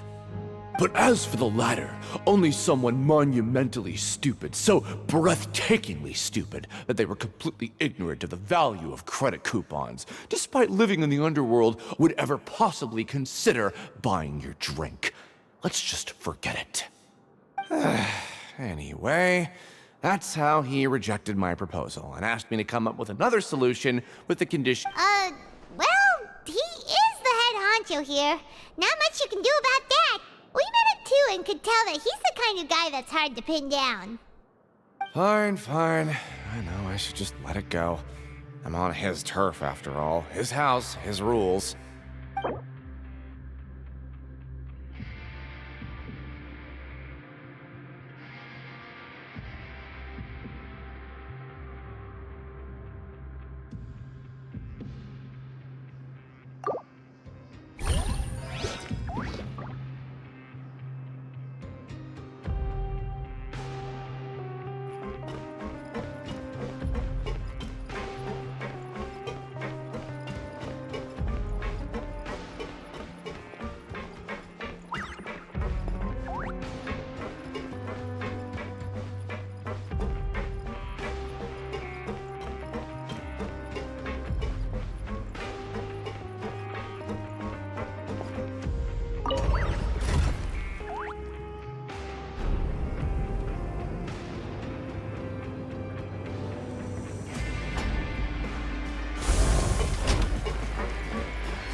Hey, I heard you crazy fools really did it. You bought tickets to support both fighters, didn't ya? Well, did anything happen? Well, the next day we received a mysterious package, but we still haven't made any sense of the contents. So it is real. You didn't become cursed or anything like that, did ya? Are you both still okay? Wait. Are you sure that it's still you controlling your bodies right now? Paimon's not sure. What do you think, Traveler? Is Paimon still Paimon? Oh, okay. Well, that's good. Yeah, you two don't seem to have changed at all. But I wouldn't let your guard down just yet. Still, I didn't expect you would actually do it. You'd actually throw away coupons like that just to satisfy your curiosity? Even if we bought tickets like everybody else, it's not like we could hope to earn any coupons. When it comes to things like this, it's always the organizer who makes the real profits. Hey, just what are you trying to imply? The Pancration Ring is an honest business, and we really don't make much from selling tickets. We make so little that even the current tournaments can only be held thanks to funding from the producer of Fanta. Oh, so it's the company that manufactures Fanta sponsoring the events? Paimon thought all of this was thanks to the Duke's support. Let's just say it's a mutually beneficial arrangement. They reached out to us first, hoping to promote Fonta products in the Fortress of Meropide.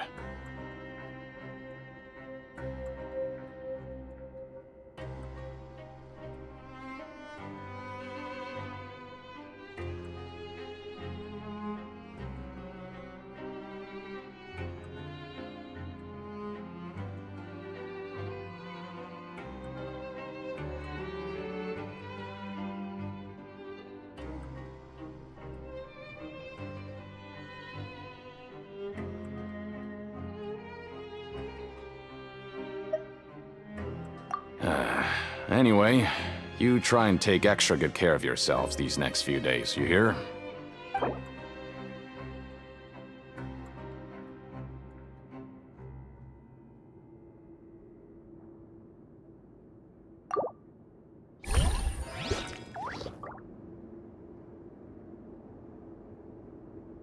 Time to show me what you got.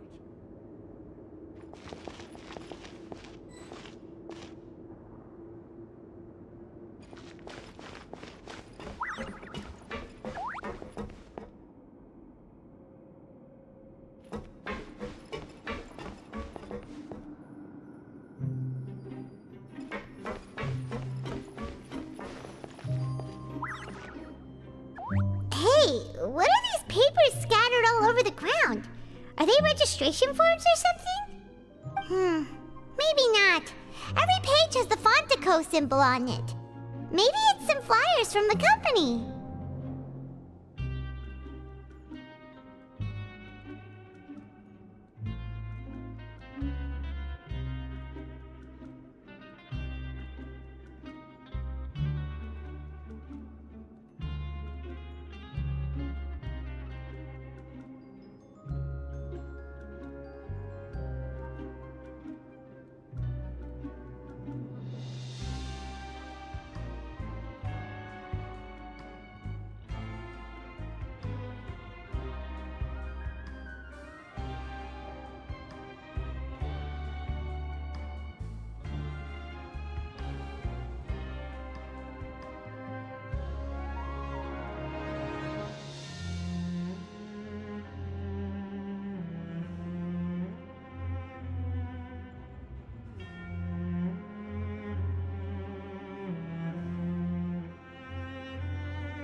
Okay, but if someone catches us, they could accuse us of trying to steal the company's secrets, couldn't they? Oh, you're right.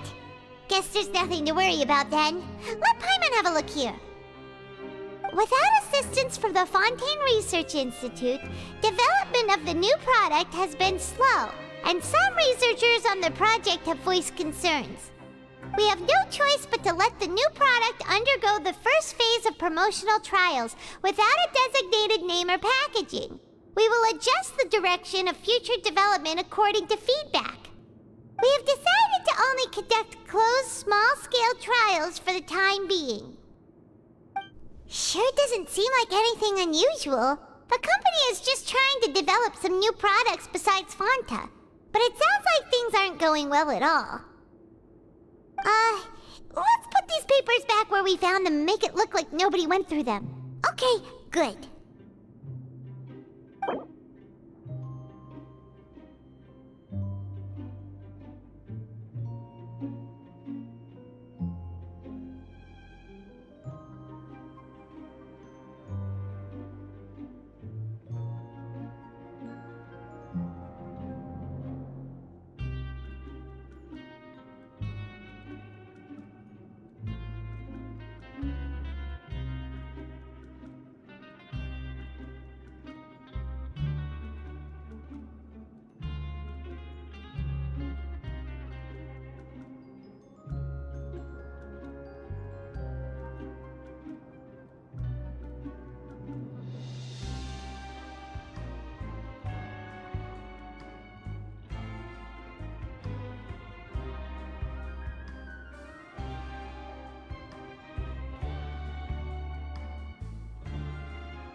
without even thinking about it. Wanna grab something to eat?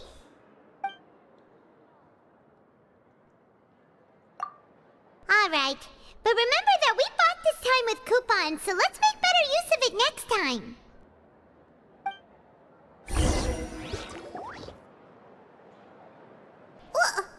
What is this garbage? Ooh, it looks disgusting! Oh, Paimon misses... What would you like to do this... After working here so long, but doing the same thing all... Yeah, it's good to...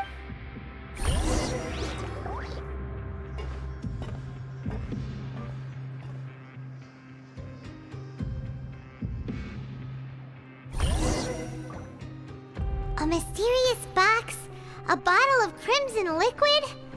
Paimon still doesn't know what to make of. Do you have any ideas, Traveler? Really? Well, maybe we'll...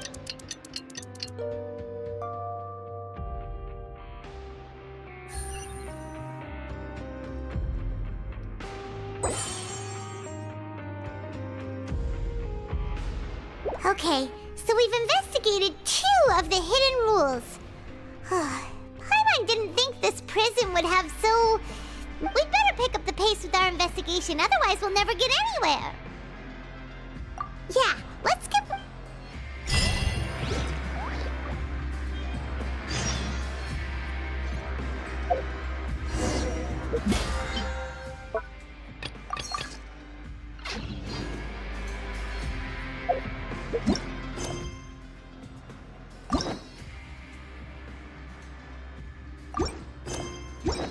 Navigating the world is a whole lot easier with...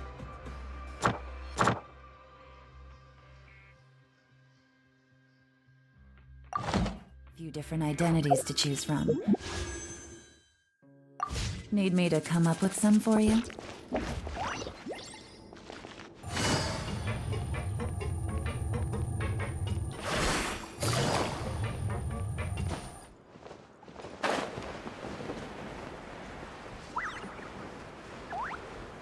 Hey, isn't that Vidok over there?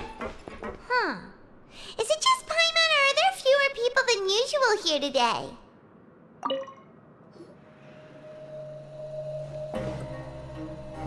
Ah, seeing you at this time must mean you've already saved up a lot of credit coupons.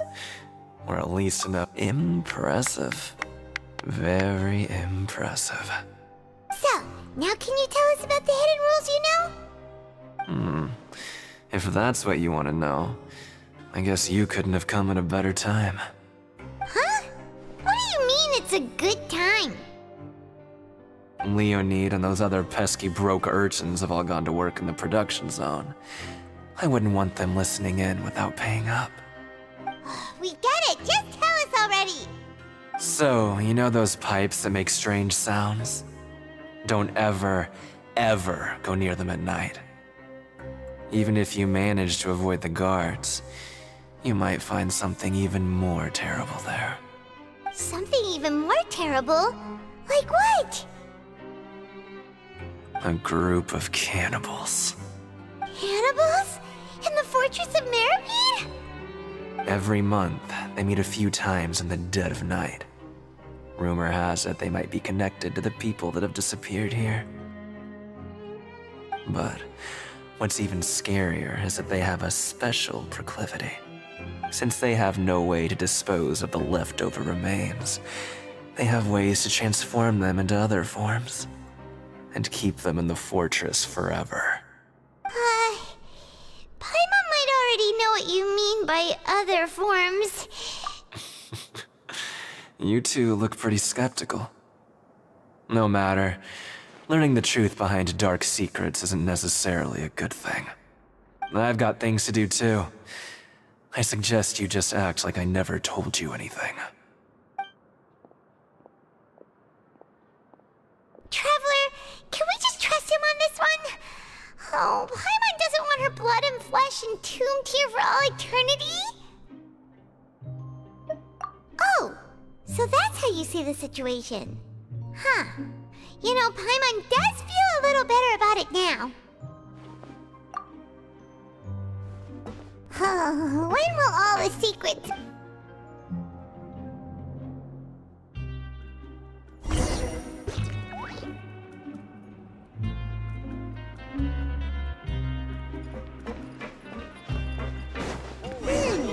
Beedog isn't here.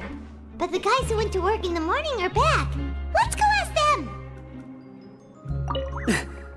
Just stay away. What? What are you saying? You shouldn't go.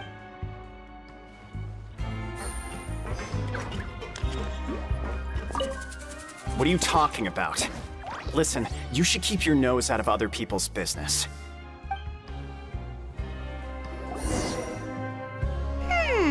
Their attitude sure is suspicious. Like they're trying to avoid us. But if they're being so obvious about acting weirdly, do you think they might just be trying to lure us in? Oh, this is all getting way too creepy for Paimon. So you mean we still need to investigate some more? Okay, if you say so.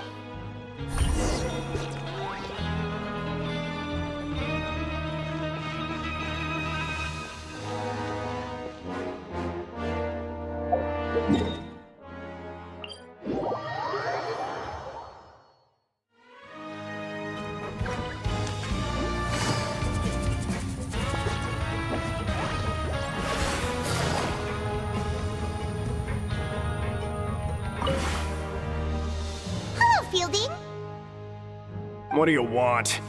Criminals like you ought to be working right now. Catch my drift. We just want to ask you a simple question. Have you ever discovered anything odd during your nighttime patrols? Why are you asking about something like that? Whatever happens at night isn't your concern. All you need to worry about is getting enough sleep. Well... right! We've heard it happens a few times every month. Paimon has sensitive ears, so it makes it hard to sleep. Really? I see. But it's not like I'm on duty every night. And now that you mention it, I recall my colleagues talking about something like that before. They say that strange things tend to happen at night on pipe cleaning days. Lots of us don't willingly take those shifts. So, what happens at night on pipe cleaning days? And they just conduct regular cleaning of the fortress's drainage facilities. There are 3 pipe cleaning days per month, and it just so happens that today is one of the scheduled days. You can try to confirm the sounds tonight if you want, and if they're real, then I can report the issue to— Oh, okay, then we'll— If that's all, then I'll be leaving now. I advise you not to try anything funny, though. Even if— Don't worry, we don't want any time added to our sentences. Oh, he left. So what do you think about the pipe cleaning days he mentioned? Right, both are a possibility. But Fielding did say that tonight is a cleaning night. Paimon knew you would say that.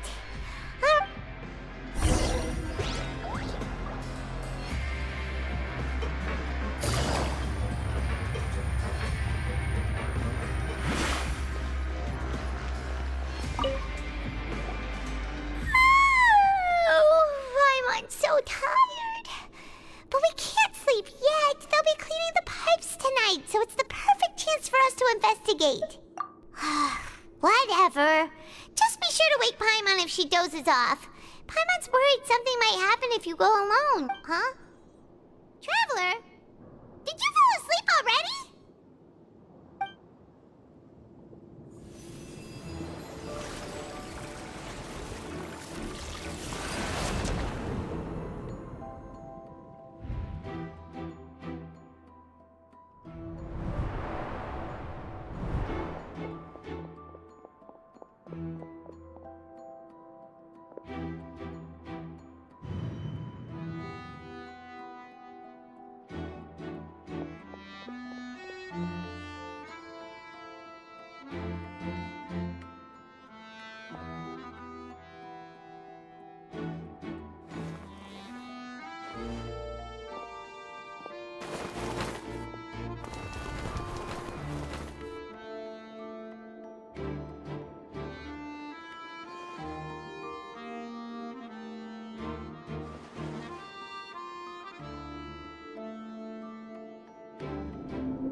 Traveler, come on, wake up!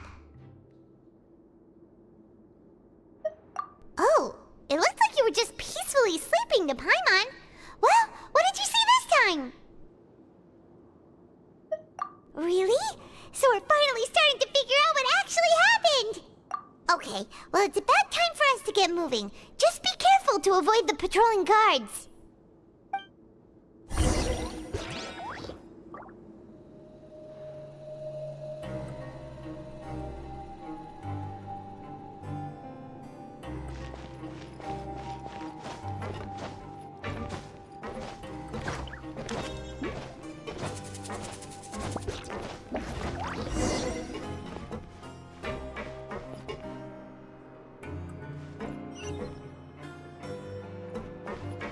Shh! Careful!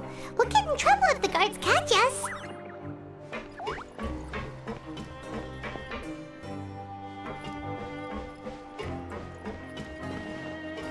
Uh-oh!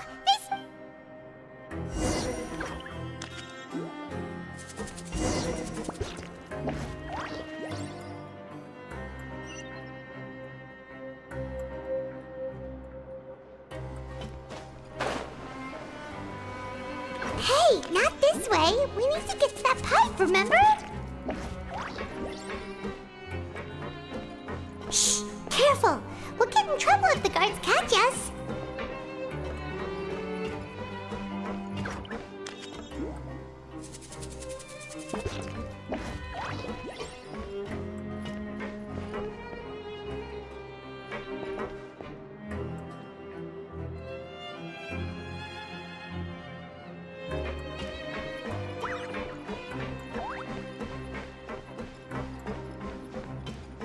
Hey, not this way. We need to get to that pipe, remember?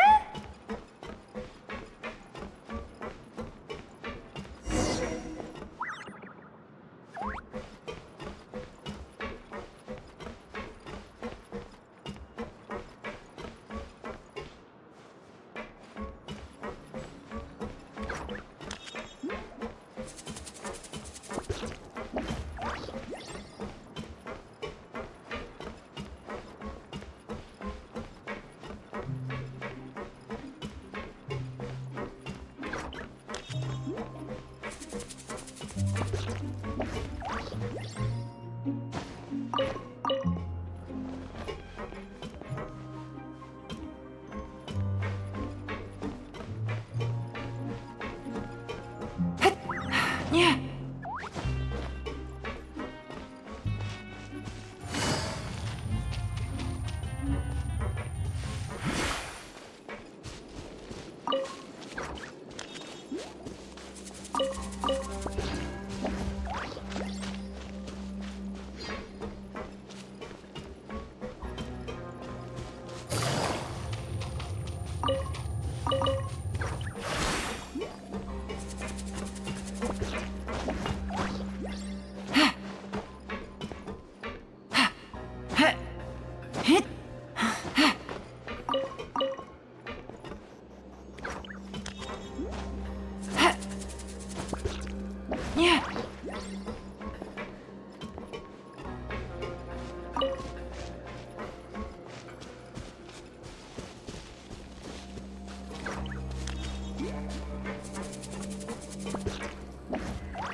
I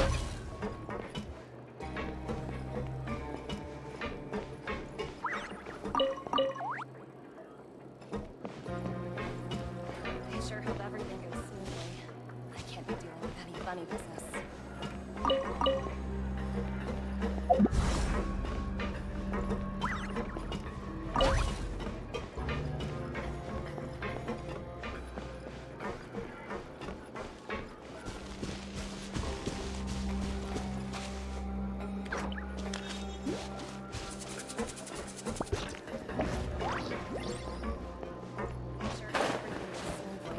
I can't be dealing with any funny business.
Shh! Careful!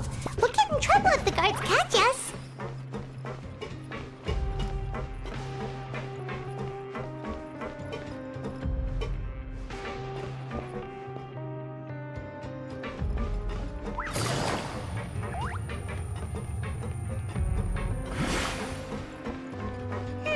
This should be the place!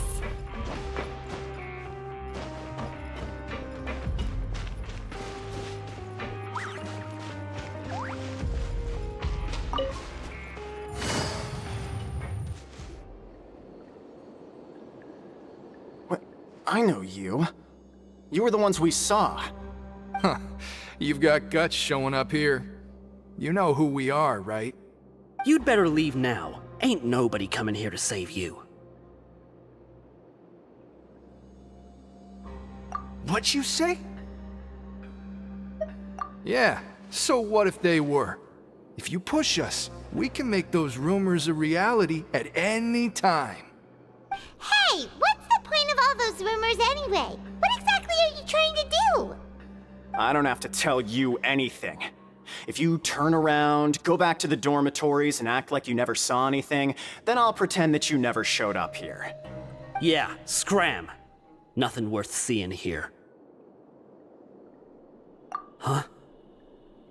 What did you say? Isn't that exactly what boss said? Hey, do you know our boss? Whoa. We had no idea our boss was such a... So, did he have you come here to find us? Oh, so your child's crew here? Seems like he had no... We're the only ones who heard him say those words when he left that night. So, Wow, those dreams of yours sure come... We gave him the business for a while, and would always give him a hard time when he first came to the Fortress of Maripede. But here in the fortress, the strong will always earn respect. He was working the longest hours and racking up wins in the Pancration Ring. You could always see how amazing he was, even when he was teaching us a lesson. So eventually, we all decided to follow him. But one day, he suddenly told us that he had to find a way to escape this place, no matter the cost. He said it was because he heard that call again. And as his crew, if the boss wants something, then it's our job to get it done. So, we got to work, and used the hidden rules that were here to make up and spread the rumor about the cannibal rule. We just wanted to give him a better chance of escaping on a night after the pipes had been cleaned. Oh, thanks to your rumor, nobody would want to come anywhere near here, prisoner or guard. Wow, it sure is easy to exploit people's fear of the unknown. But has a child already escaped? Why are you all still coming here after pipe cleaning day? Because as far as we know, the pipe he went into isn't actually an exit. It should be a dead end. It leads to an abandoned factory area, and even if there were a way to escape from there into the sea, we're still way too deep. No one could ever reach the surface alive. But Boss still insisted on going in. It's like he was obsessed about it. So we told him that we'd pretend as if he never existed while he was gone. And that if he wanted to come back, he should wait for nighttime on a pipe cleaning day. That way, we could meet him here and help cover the whole thing up. So you come and wait here through the night a few times a month just because of that promise? Yeah, but it's been so long now. We already know in our hearts that he must have managed to escape somehow. Is it also possible that something unfortunate happened to him? Nothing could ever defeat Boss or slow him down. It's one thing we know for sure. Okay. Paimon was just brainstorming possibilities.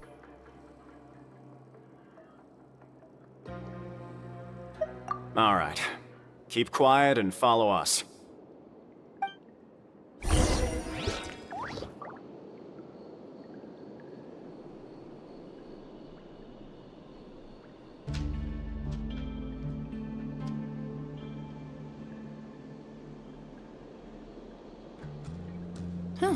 Good roll. All right, maybe I'll take one more day off and knock out the rest of the work once I'm feeling up to it.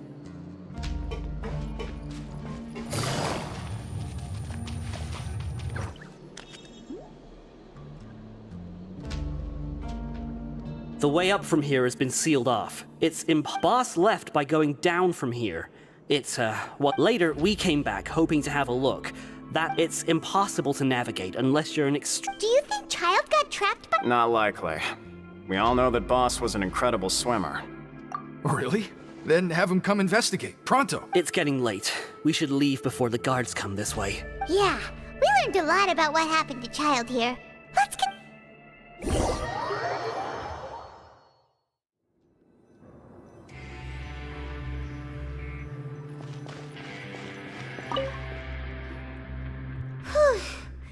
We finally learned some key— When you said you knew a diver, you were talking about from— Why is Child like this?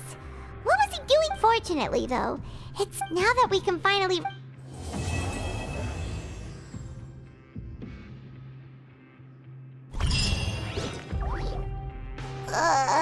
It's morning already?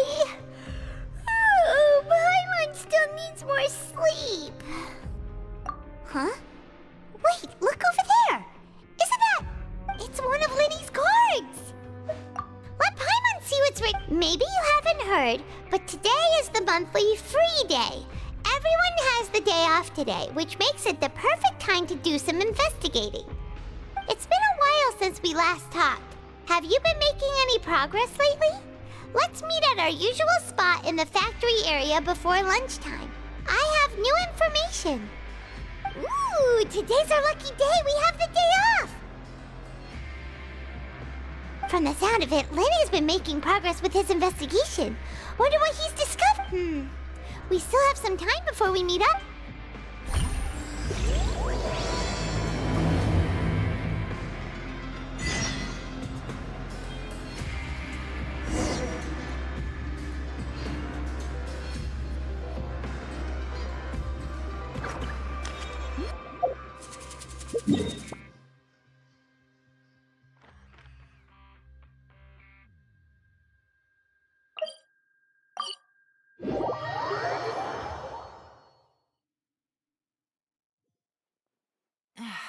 This blinding sunlight is such a pain. No way I can get a nap in this weather. Ad Astra. Thank you for complete.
Navigate.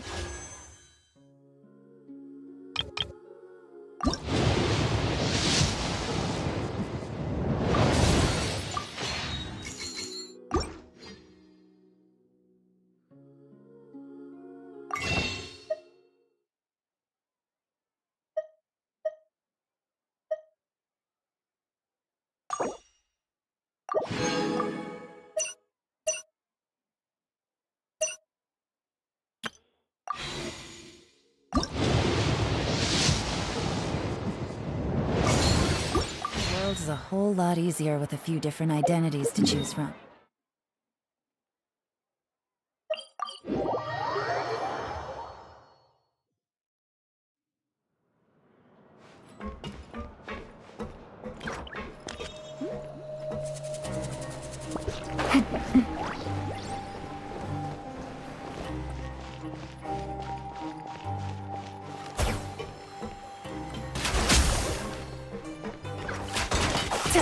Let's come up with some fun activities. Hey, you over there? Yeah, you! Say, do you like playing card games? You know, like Genius Invocation TCG? You TCG players are like mint in the wild, literally sprouting up everywhere. Hey, come on now. What's wrong with finding fellow Invocation aficionados? Anyway, alright, no pressure. But why would you be looking for people to play Genius Invocation in a place like this? Don't people usually come here to fight?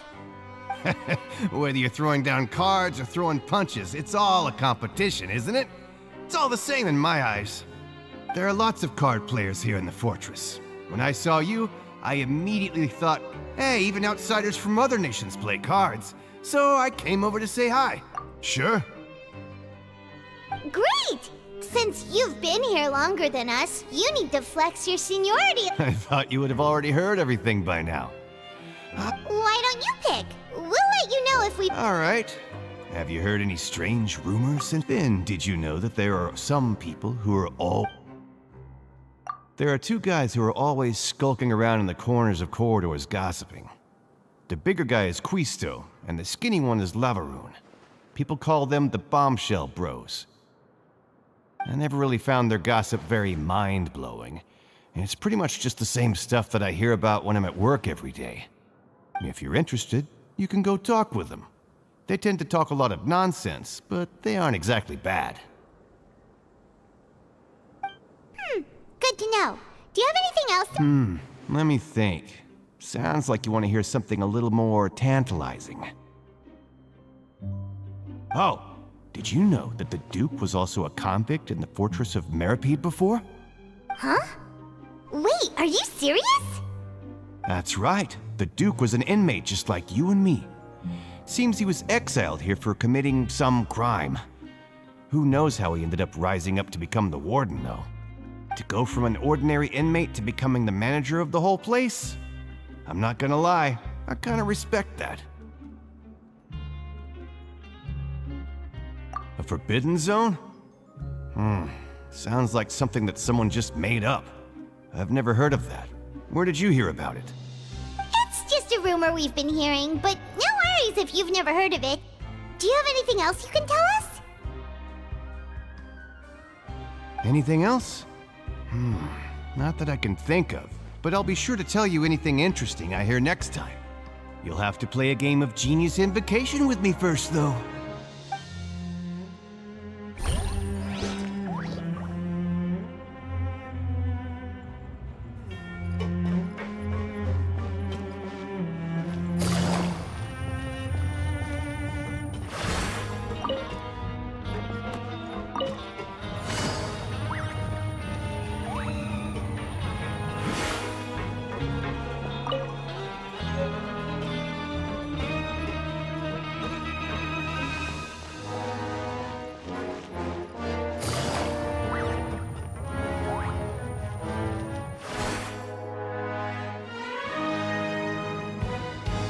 Look! There are some people talking over there! Let's listen in on the conversation.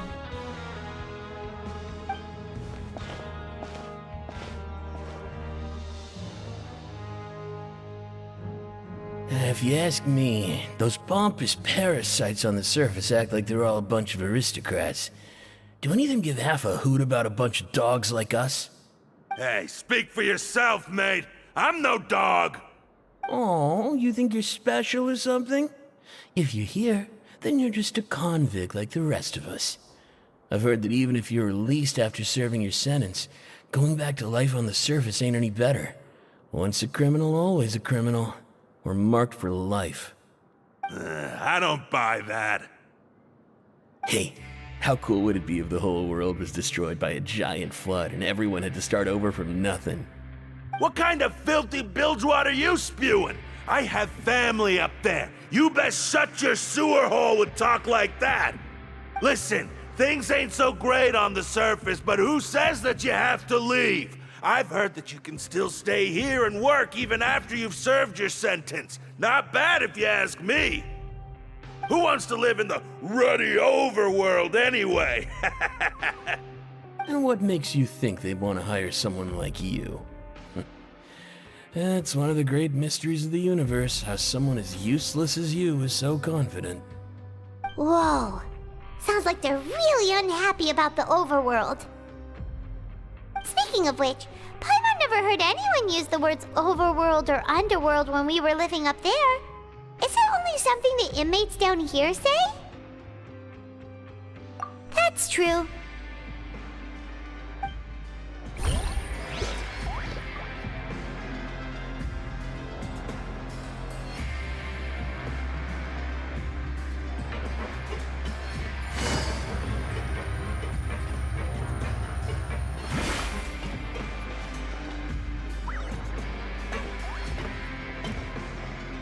There's a group of people over there. Let's go listen in. So I said, that's not a faucet. Hey, who are you two? Why'd you come over all of a sudden? Oh, sorry for eavesdropping. Sounds like you were talking about something private. What's the matter? They're just looking to join in on our fun, that's all. Hey, don't pretend like it's okay for them to just interrupt us like that. Yeah, fine. You're lucky we don't mind extroverts that much. You hear that, Quisto? We're nice. Your expressions tell me you're looking to hear some juicy info, am I right? But before that, it just so happens that I know you two. Really? Are we that famous? You're kidding. How often does anyone get a personal tour led by his great— A little mistake, huh? I like the way you put it. You see, people with a good attitude can join our group anytime, unlike some of the others here. Your group? I'm Quisto, and this is Lavaroon. People usually call us the Bombshell Bros, but don't worry, we're not playing with bombs or anything. It's just that our information is always so explosive, and we blow minds on the regular. So, you two really like to gossip? Whew, you sure know how to embellish. No, you don't get it.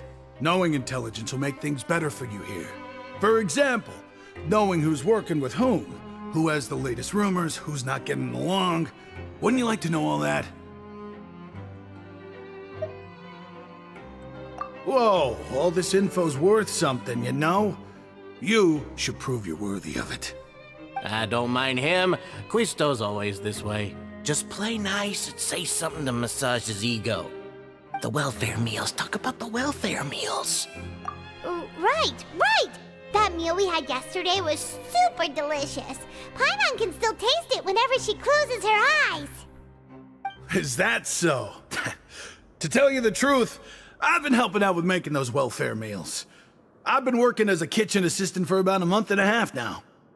Oh, so you're the one who made those delicious steaks. Amazing. You could be a professional chef. You are correct. I am a true professional. In fact, I even went to culinary school. But enough about that. Since you like my cooking, I guess that means we share similar tastes. Listen carefully. This little bombshell will help you learn what's really going on here in the fortress.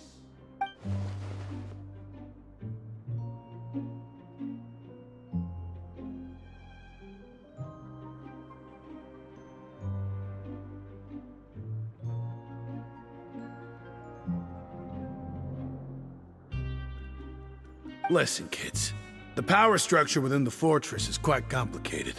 The overworlders couldn't care less about us down here. We're basically dogs to them. You've already met the one person here you should never cross, the Duke, Risley. He knows more than you think. And if he doesn't care about something, then he often doesn't bother dealing with it. Those who have the Duke's attention get all kinds of special perks, even better treatment in the infirmary. I know who you mean. It's that Jurier character, right? I don't think there's anything useful about him at all. Why does he visit the infirmary practically every day? Is it normal for anyone to be going in and out of there so often? If you ask me, he's just faking it to get out of work. But did you know that Jurier was a talented researcher from the Fontaine Research Institute before he came here? There's no denying that. I don't care if he was a researcher that could turn dirt into Mora. Once you're in the fortress of Meripede, you're just another inmate like everybody else.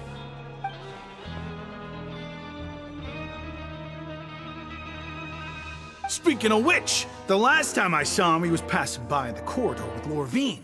I also heard they started arguing in the library and got into a fight, right? Guess that's just how terrible of a guy he is. You mean he hit a woman? Wow, I never imagined he was that bad. But that Lorvine's also quite the odd one, you know? She's always gabbing away, got into a fight with a man, and she also got sent to the infirmary. Come to think of it, I always see her going to the sick bay every couple of days, too. Huh. Wait a second. You don't think? Do you think could it be that they're secretly meeting there to go on dates? But it's really hard to imagine. After all, I do remember seeing Lorvine beat Jurier to a pulp that one time. And we might be overthinking things.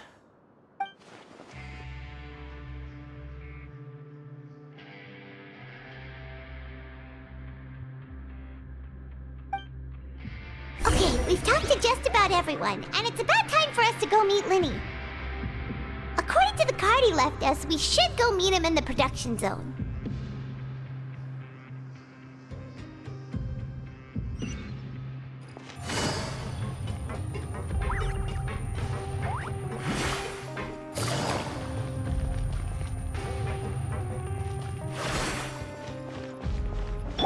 Try and stop me!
Huh?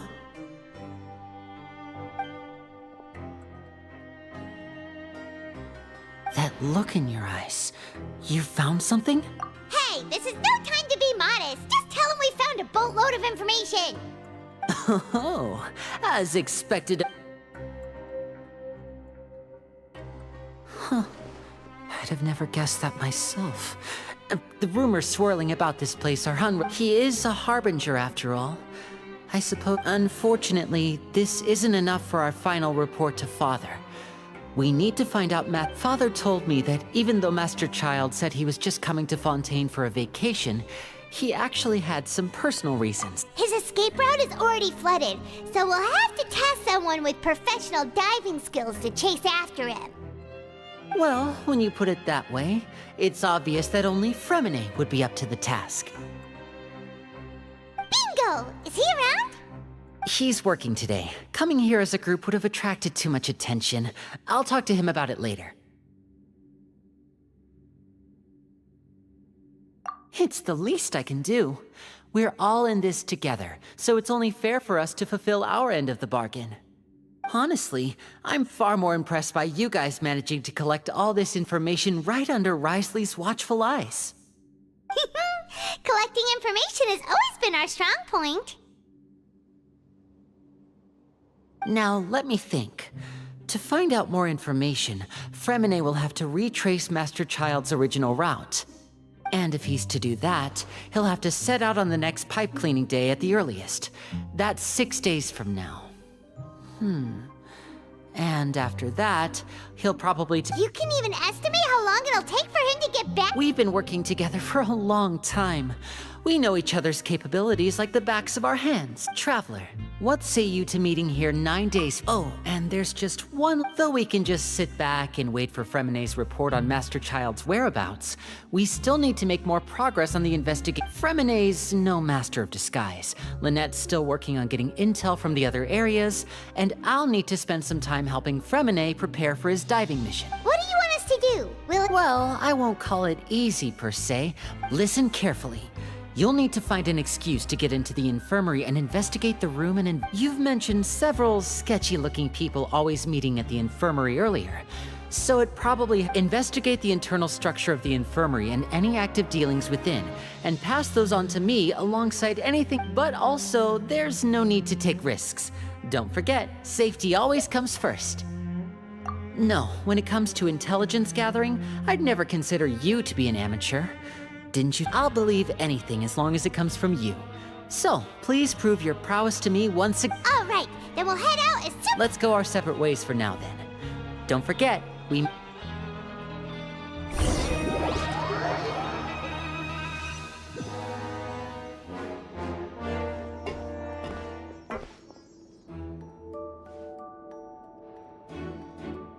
Hey, stay here for now. Paimon will take a peek.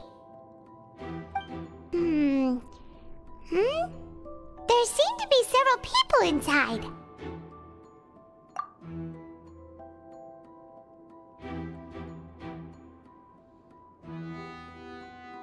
Right.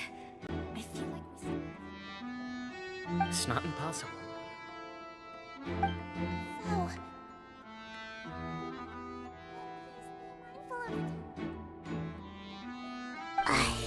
It's a bit hard to understand them from here.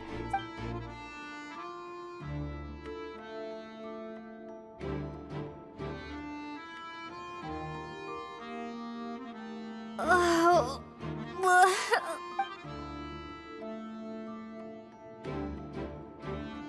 Someone, please help! She's sick!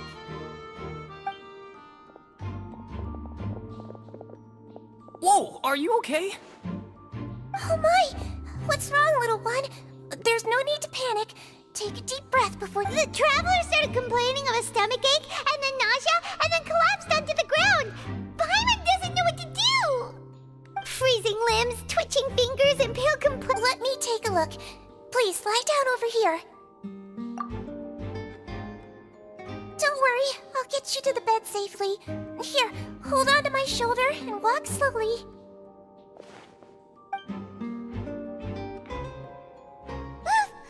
You can do it, Traveler! Don't apologize. You're sick after all.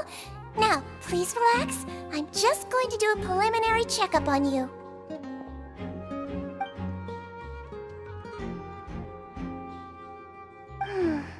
My checkup has confirmed that she's not in any mortal danger.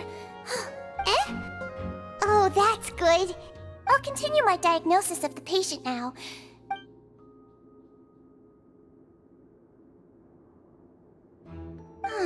Don't sense serious damage to your organs either. Does it hurt when I press here? And here? Huh? But based on my initial checkup, there shouldn't be a problem here. What about here? Oh, I understand. I think you just ate something that disagreed with you. That's all. Nothing too serious. Outside of a pretty bad stomachache when it decides... So that's what it is. Thank goodness it's not anything more... And there have been other inmates complaining. Congratulations! The health risk is incredibly low, so you should recover within a couple days. Why don't you take a rest here? Miss Levine, I'll have to trouble you to help me look after this new patient while... Very well. And she hopped away, just like that.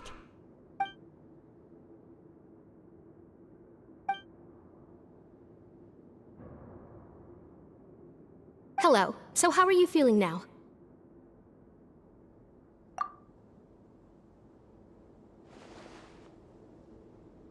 Her stomach ache's really bad. She was stumbling about the whole way here, so If Miss Sijuin says it's not a serious problem, then there's no need to worry. She's the best medic we've got down. But it also looks like she's the only medic you've got down here. Well, that's true. What do you mean, that's true? That's really misrepresenting the situation. Of course I can't speak for the whole fortress, but it's not like though they may have committed crimes and gotten locked up here as a result, they still know a thing or two about medicine. Yeah, you're right. But did you have to lecture me about it in front of another patient? That's correct. Are you two also sick? We've been sick a while. I come back every once in a while for checkups, and to pick up the medicines Miss Sijuin You could say she fancies herself as Miss Sijuin's capable helper. Please watch your mouth, Mr. Jurier. Don't forget that you are the primary reason I have frequent heart Hey, don't start arguing now! Please, keep it simple!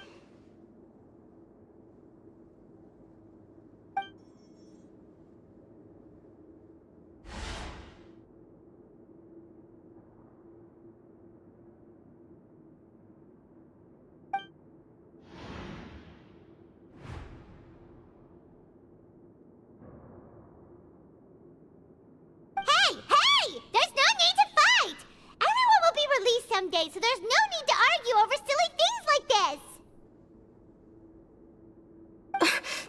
this. But... Release. It's way too early for us to even think about that.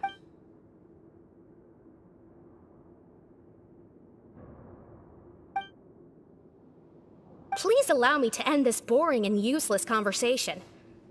Oh, and Mr. Jurier, I don't want to see your face here again anytime soon. And same to you, Miss Lorvine.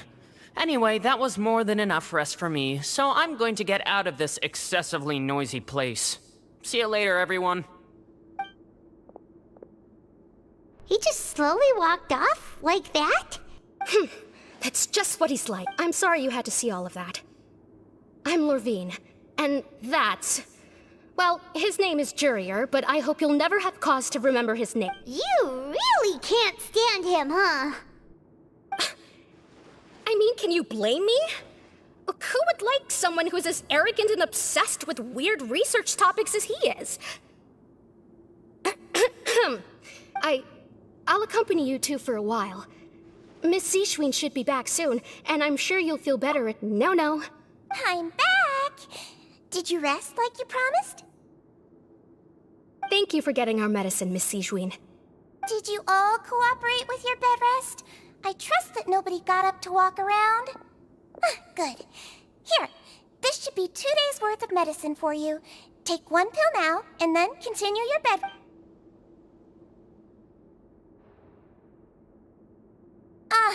Miss Levine, I left in a bit of a hurry just now. Do you still remember if we discussed the color of the pill that you I remember. Yellow, huh? I understand. These are yours. Please. All right, then I'll also be on my way now. I hope you feel better soon. See ya! I'm going to fill out your medical record now. You're widely known as the Traveler, right? I just want to double-check a few details. Those two made quite the commotion just now, so why don't we let the Traveler rest? Paimon can answer the questions instead. Mm-hmm. So her primary symptoms are That's it. All right then. Is there anything we should know besides to take the meds? No, her base constitution is quite good, so I'm sure she'll recover quite quickly after taking the medicine. Please, make sure to stick to bland or less stimulating. Got it! Paimon will hold the Traveler to that for sure.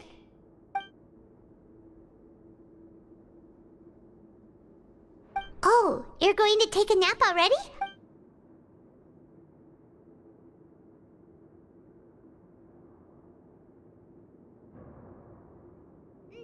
We've been to lots of places together. She may look a bit under the weather now, but she's actually super strong.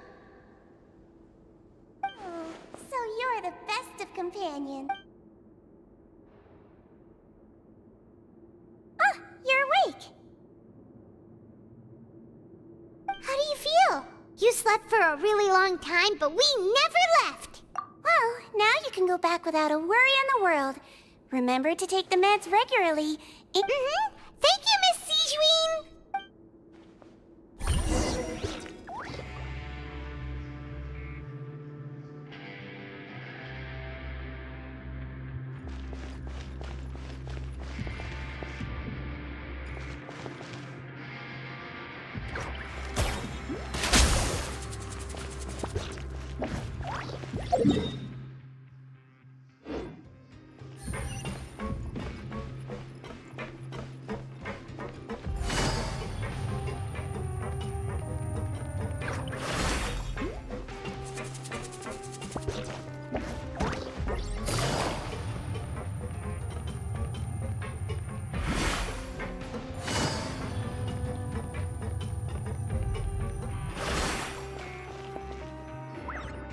You really are something. To be able to fall asleep like that and even sleep talk the entire time, you skipped no, but you kept mumbling things along the lines of, Pyron, don't take my grilled fish, and put down the Adeptus Temptation now. Paimon talked with Sijuin the entire time you were asleep. She seems like she's just a sincere nurse, and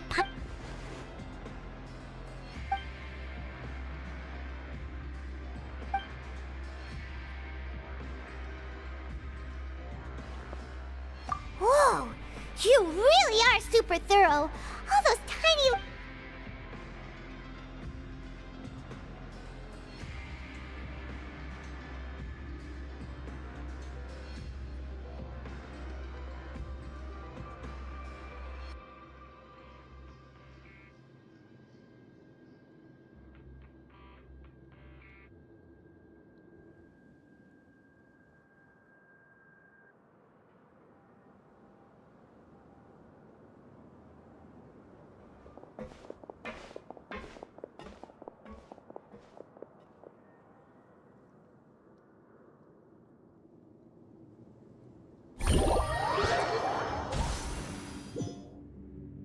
Today's the day! Let's go meet up with Vinny!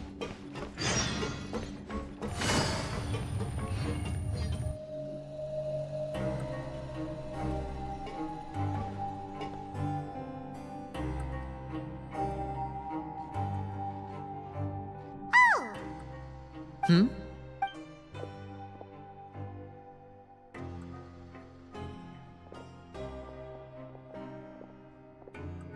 Did you two run into any trouble over the past few days?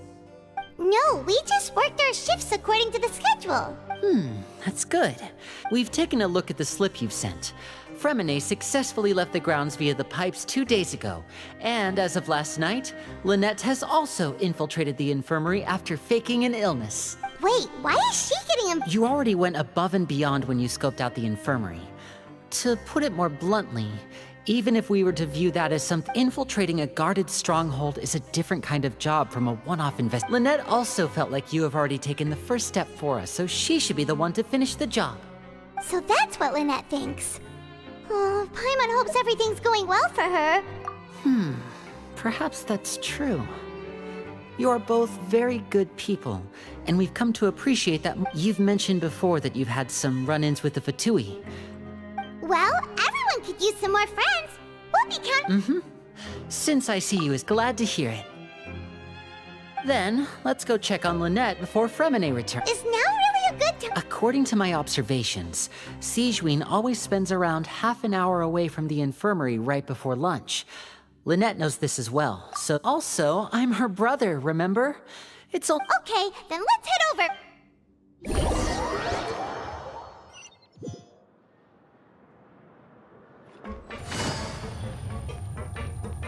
Kids these days. Lynette should be— Strange. As expected, Sigewinne isn't here, but why isn't Lynette here? No, Lynette rarely deviates from the plan. We agreed that unless— Let's see if there are any clues around here. Okay.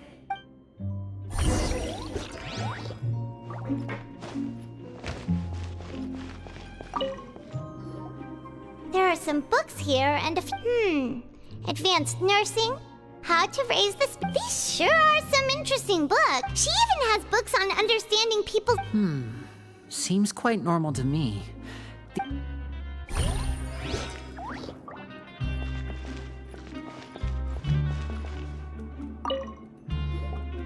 None of the beds have any signs of having been slept in, except— That's the one Lynette must have used, right? She would have said her migraine was having a particularly bad flare-up. Generally speaking, which means either the head nurse didn't return the entire time This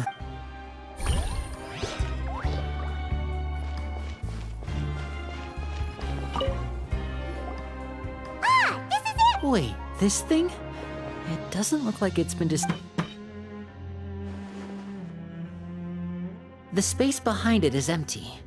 From its size, I don't think it's an entrance that is meant to be taken apart. Could Lynette have tried to get inside? Let's look around here for some more clues.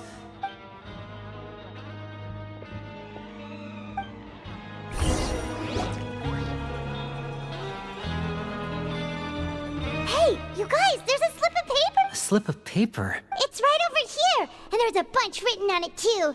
It reads, "Out of respect for your usual practices, I'll use a piece of paper or card as the medium to pass on my message. You may consider this as me giving you my best regards." This is... Is that all? The back. This is... Show me! Now! That look on your face! Paimon's reading it now! Would you care to guess where Miss Lynette of the Fatui could be right now? No! Could she have... Is she already... Wriothesley. Did he deliberately leave the infirmary unguarded to use it as bait? Wait, you mean he was aware of our goals from the very beginning? But why? We didn't run into... Yes, that is a crucial question. Wriothesley, he doesn't do anything without a clear goal or reason. So this means he had no concerns about your activities from the very beginning. You're not from the same camp as us. You were sent down here by Nervulet, so you have no conflict of interest with Wriothesley. We're a completely different story, though. I'd like to know that, too. Why did he only go after her? Don't panic, just think everything over. I have to stay calm. This is not like what happened last time. The situation's different now.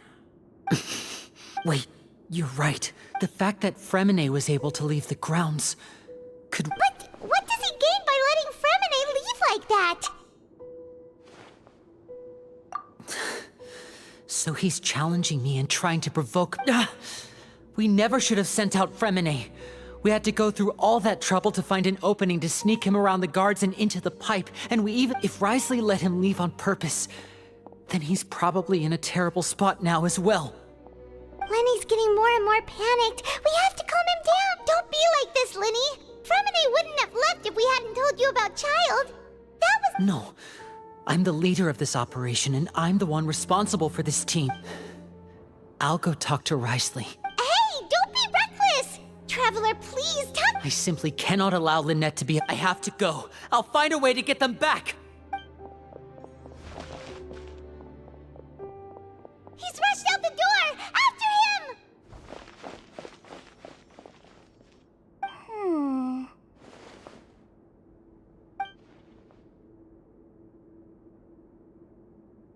Right. I feel like we still have some room to make changes on these details. It's not impossible, but it'll require extensive testing. Is that so? Very well. Then please be mindful of the time. Huh? Is someone? Pack everything up. Whoever's outside is eavesdropping. They'll probably come in once we stop talking. Someone! Please help! She's sick!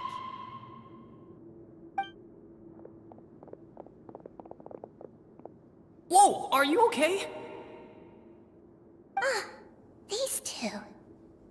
As expected, they've already found this place. Oh, they are quite sharp. What a delightful turn of events. I like smart people, but I also like playing dumb. I like the feeling of being trusted. Oh my! What's wrong, little one? There's no need to panic. Take a deep breath before you begin.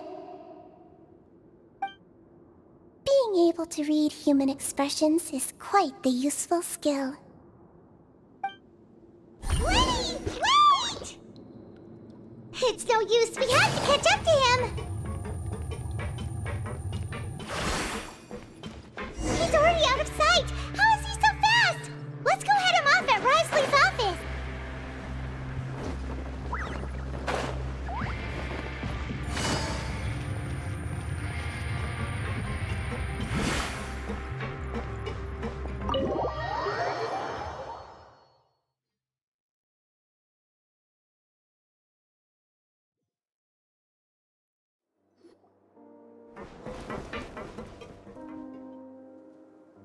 Come out and face me, Risley!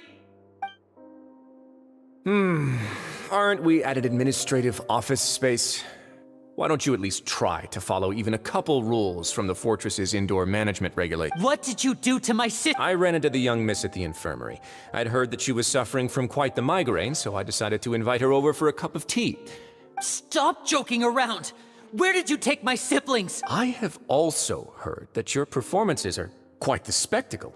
Miss Lynette would sometimes enter a box filled with water, only to emerge the next second from another place altogether. Maybe she'll appear behind you right now if you were to turn your head. Is he trying to trick me into turning my head? No, he's probably not looking to attack me right now. All of the hostages are in— You knew we were investigating the infirmary from the start. So you deliberately aroused the Traveler's suspicions and baited us into continuing our investigation, just so they— As for Fremine, no, you probably didn't even interfere with Child's escape.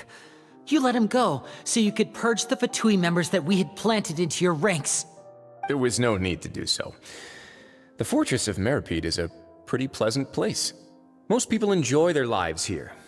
The only ones who act differently are those with— You removed our original members and spread the news of Child's escape so Father would assign our team to come down and investigate. Fremine has also fallen into your hands, right? If you're oh so omnipotent and so in control, why would— One correction. Lynette is in my hands right now, but Fremine is not. He's not? What do you really want? Lenny! Oh, wonderful. Everyone is here, so I'll only need to say this once. Thank you so much for cooperating with me.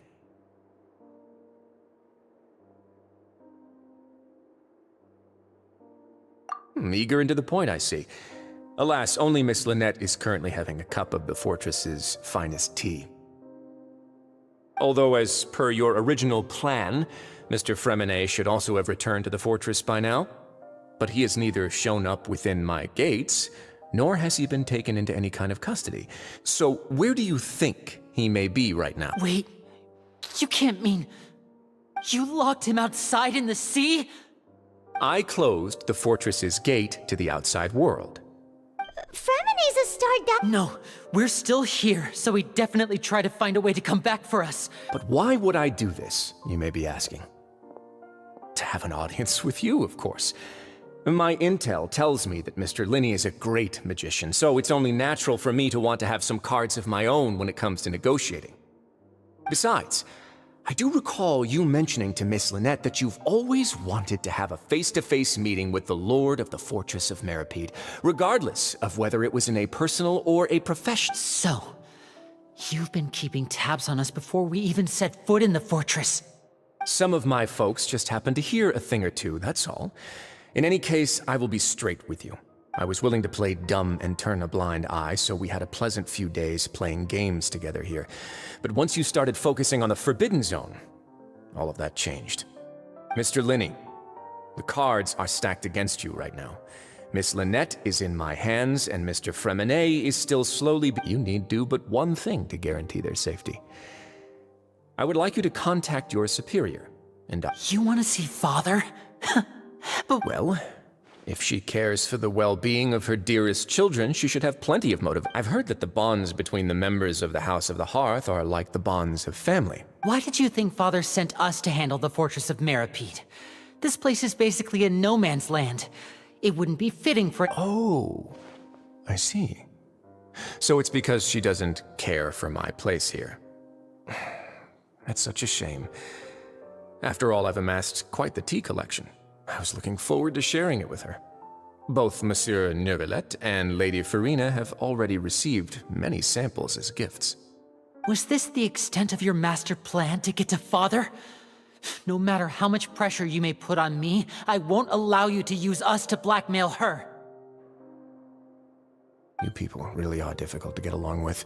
All I'm asking for is a face-to-face conversation. Does she truly have no interest in the... Mr. Linney, you have one last chance to invite your father... Linney! Instead of asking why I'm doing this, why don't you try to see things from my perspective for a second? I gave you a warning by cutting off the first few operatives I found, but that only caused you to double down. Had you given up on the fortress... Mr. Fremine left the fortress on his own, and Miss Lynette tried to pry out my secrets right in front of me. I shouldn't ask Father to do anything because of us. 6, 5... Wait, 2, 1. Time's up. It really is a shame, Mr. Linney. Risley! Negotiations have broken down. Please leave, ladies and gentlemen. It's time for my afternoon tea. Yeah, listen to the Traveler. You do realize that I'm only letting you go because of Neuvillette, yes? You're here helping him out, and I've already done my best to stay out of your way. But that doesn't mean you can just do whatever you want. The fortress may be small and remote, but it still Then how about this? Those who are capable deserve respect. You've spent quite some time investigating my home turf bond. I'll ask you 3 questions. Answer all of them correct. Question 1. Regarding the hidden rules of the production zone, what is the truth behind the one about not being allowed to work for 3 days in a row?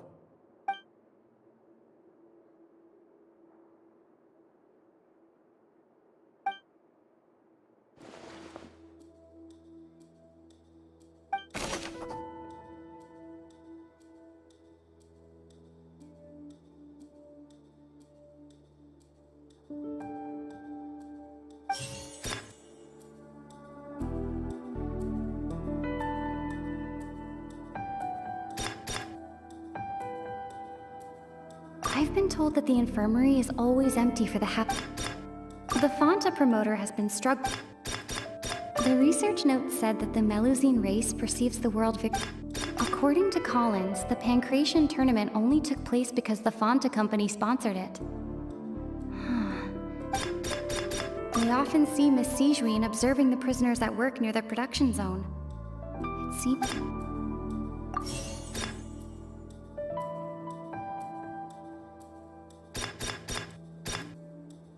Fonta's internal reports... I've been told that the infirmary is always empty. The Fonta promoter has been struggling because... The research note said that the Melusine... According to Collins, the Pancration tournament only took place because the Fonta company sponsored it.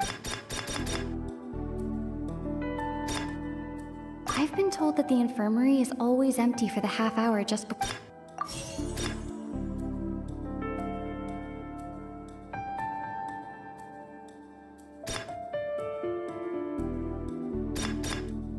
The research note said that the Melusine race perceives the world very differently from humans. Because of that...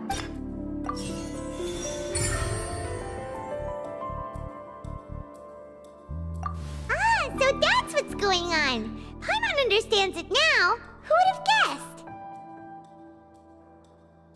The hidden rule of the production zone. People are not supposed to work 3 days in a row, and if they do, they'll get strange meat in their welfare meal. At first we thought this strange meat must have something to do with the people. She often visits the production zone to observe the workers' health and makes a note of anyone who, out of her sense of duty as the head nurse, as well as her genuine concern for the workers' health, Sijuin visits the cafeteria. Sijuin has only the best intentions with her surprise gift and doesn't want any... Unfortunately, Melusines as a race perceive the world differently from the recipients of her lovingly prepared special meals. Cannot taste... Are we on the right track? Not bad. You've uncovered Sijuin's secret and even guessed her intentions correctly as well. It's nice to know that her efforts have not gone unacknowledged. All right, now for my next question.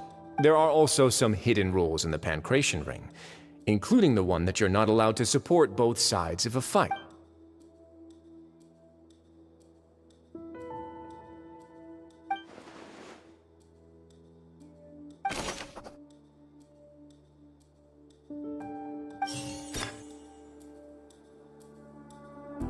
Fonta's internal reports suggest that they're starting a new trial of an unnamed and unpackaged product. But the product has to undergo a trial because... The Fonta promoter has been struggling because he doesn't recognize the real value of coupons. Meanwhile, According to Collins, the Pancration tournament only took place because the Fonta company sponsored it. Fonta's internal reports suggest...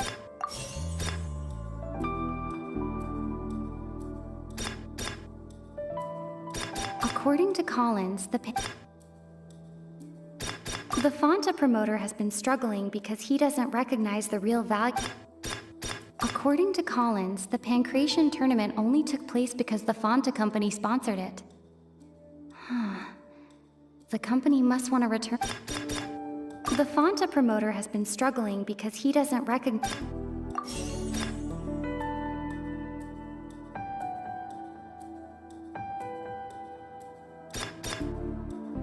According to Collins, the Pancration tournament only took place because the Fonta company sponsored it. The company must want a return on their investment as well.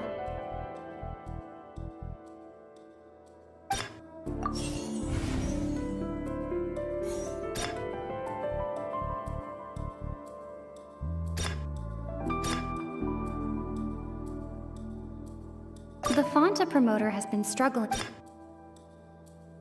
According to Collins, the Pancration tournament only took place because the Fonta company sponsored.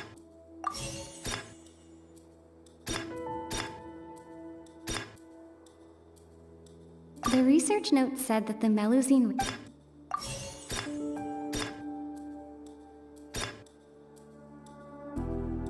Fonta's internal reports suggest that they're starting a new trial.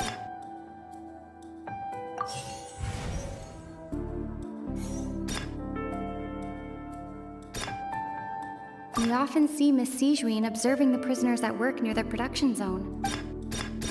Fonta's internal reports suggest...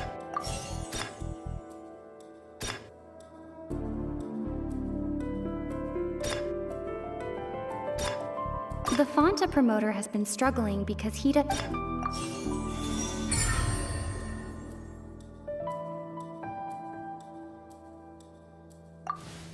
Paimon gets this rule too now, so there really was nothing to be afraid of. That hidden rule of the Pancration Ring is about how, people are not supposed to bet on both boxers at the same time. And if they do, they'll receive a package containing a strange, blood-colored liquid. People get scared when they see it because they've subconsciously begun to associate it with the missing boxer. But really, it's just a bottle of the latest yet-to-be-named and packaged new Fonta trial product. A blood-red drink. It's no wonder even Fonta's own staff were questioning the company's decision. The company, facing backlash from its own staff, decided they came to the fortress of Meropide and offered to sponsor the Pancration tournament so they could put the Duke, knowing how valuable coupons are in the fortress, knew that only total idiots who didn't understand their true value would bother buying a Fonta product here. And so, only those who proved their stupidity by being dumb enough to bet on two opposing sides of the same match were I acknowledge the effort you've put into bringing the truth of this, Miss. Although, based on your description, that Fonta promoter is a bit too careless with his words. I may just reconsider. All right, and here's the final question. What's the secret behind our head nurse and all of her patients in the infirmary?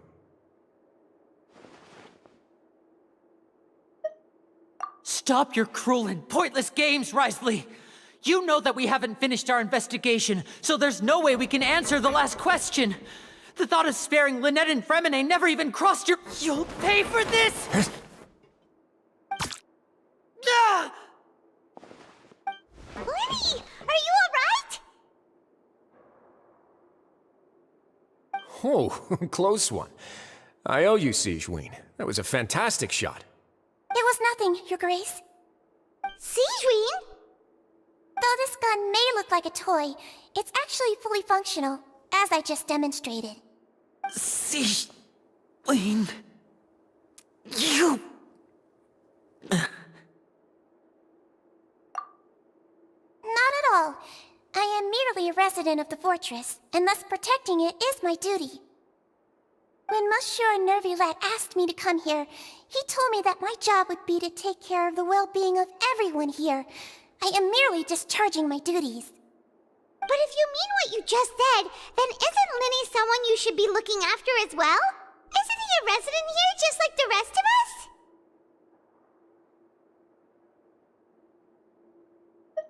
But I really am just doing what Monsieur Nervulet told me to do. Everything I did, I've done to protect them. Had I not, they would be in far more dire straits right now. His Grace knows it too, right? Your Grace? Mind proving my innocence to them? My dear Sigewinne, whatever shall I do with you? Would it have killed you to just wait another minute or two? Well, it's nearly time after all. The way you do things can be truly frustrating sometimes, Your Grace. I figured I should try to talk some sense into you. What are you talking about? What time? Take me if you want. But let them go. How touching. Can you just give me one more minute? Don't be like that, Your Grace. All right, everyone, calm down. 2 more visitors will be arriving any time now. I'll go get a cup of tea. Miss Sigewinne, I leave Miss Lynette in your care. You... What are you doing? I believe I hear footsteps.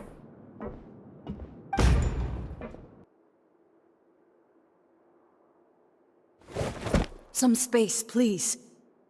Ah, Miss Clarande. My door. Fremine... Fremine... What's going on? What is Clarande doing here? Work. I'm sorry about shooting you, Mr. Linney. The tranquilizing effect will begin to wear off soon. Please take it easy in the meantime, though. What happened to Fremine? Wasn't he diving just outside of the fortress? Why is he looking like this?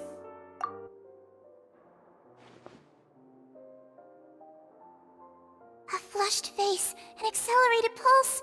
He must have consumed primordial seawater. What did you say? Please, make some space. I'll need to give Mr. Fremine a more thorough checkup. Your Grace, I'll leave the rest to you. I'll talk to Clorand while you get Fremine to where he needs to be. Everything else can wait.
What's that look on your face? I thought I made good time on the way back.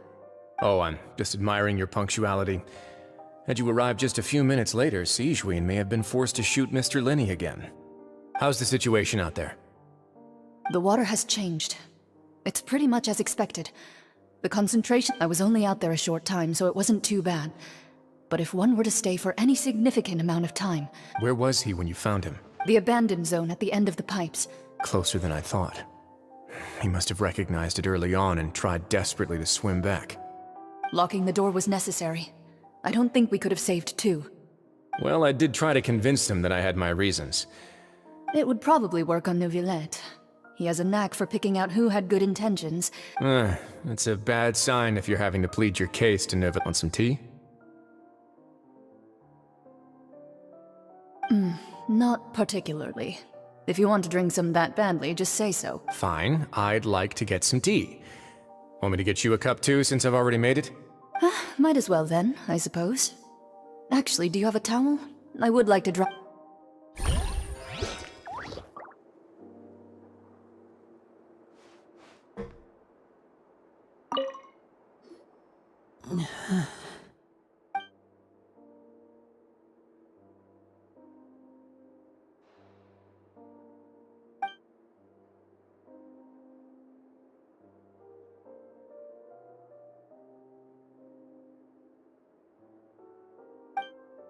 How is he? These symptoms are probably caused by an acute ingestion of a large amount of primordial sea. Of course, it would be best if he stayed for further observation. But let's leave him here for now. Sorry. I am aware that the infirmary may not be your favorite place in the world. Why would he ingest a large amount of primordial seawater after leaving the fortress? Please, look after Mr. Fremine for the moment. I'll go fetch some medicine and a respirator. Oh. Where is she? How is she right now? Oh, she just took a nap in an empty room after I tranquilized her. If my calculations are correct, she should also be waking up right around now. You might not believe me, but His Grace and I actually made some snacks and tea for her.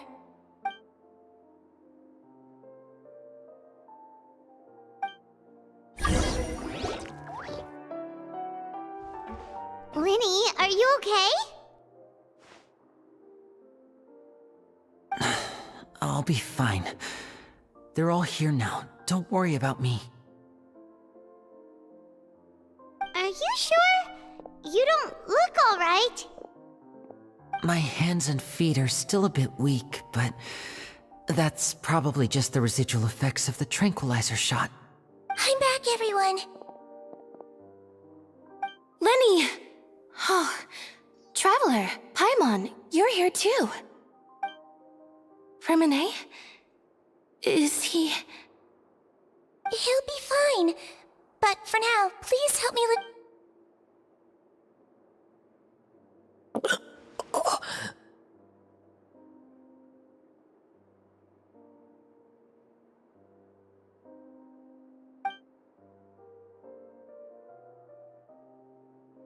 His breathing's beginning to slow down. Give me a hand and help me get him to the infirmary. Yeah, I'll take him from this side. On it. Traveler, you seem pretty worried about him. Want to come... The Duke and Clarande are gone. They probably went to get some tea. The Duke will explain the truth in just a bit. Miss Clarande will need a break, since she only just returned from rescuing Fremine out of the sea.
Good roll. Alright, maybe I'll take one more day off and knock out the rest of the work once I'm feeling up to it.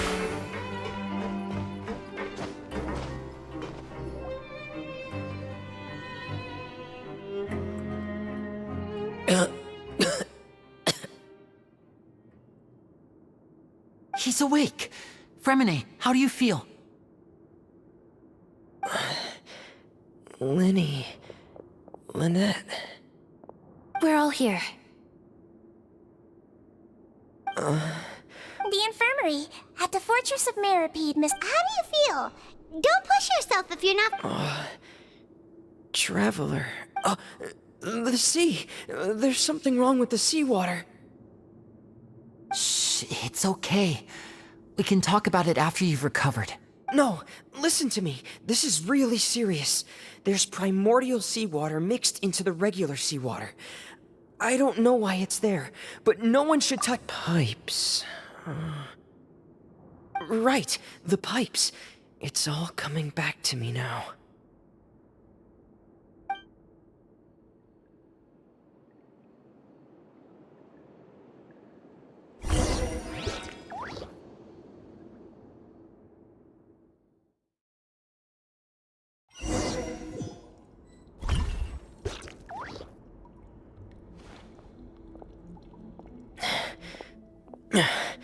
I'm in.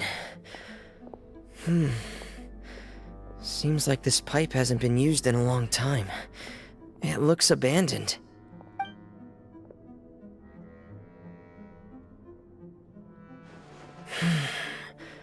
Where could Master Child be?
This mechanism looks like it's been tampered with.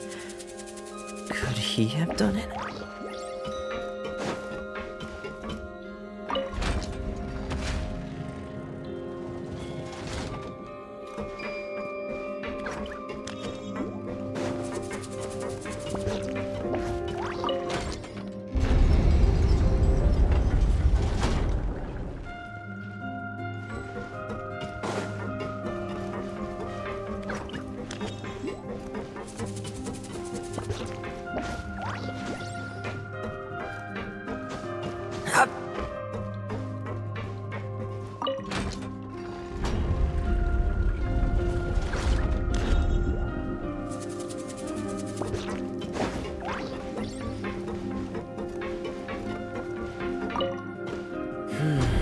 It's getting stuck on something. Seems like I'll have to avoid those obstacles while I turn it.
This is where the water starts. Okay. Master Child probably dived into the water. I'll go take a look as well.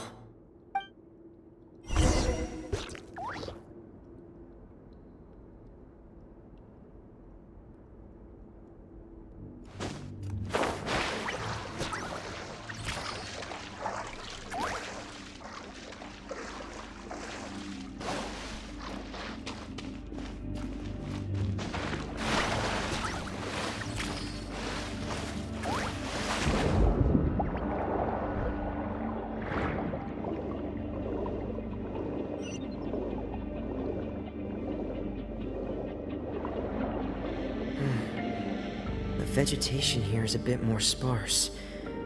These traces aren't natural. A person must have left them, and recently. I should be going in the right direction. Oh, there are traces here too. I need to keep going. Huh? The traces are gone. But I don't see where he could have gone from here. Wait. What the?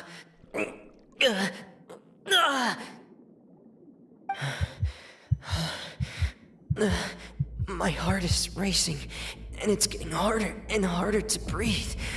What's going on?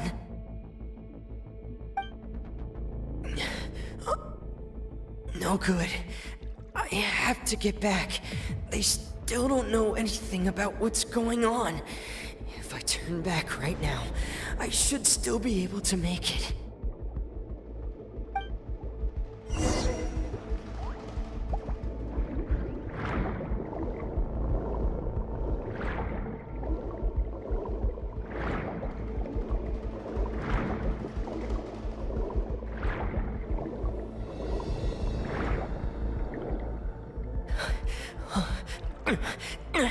I can't die here. This is bad. I have to push on.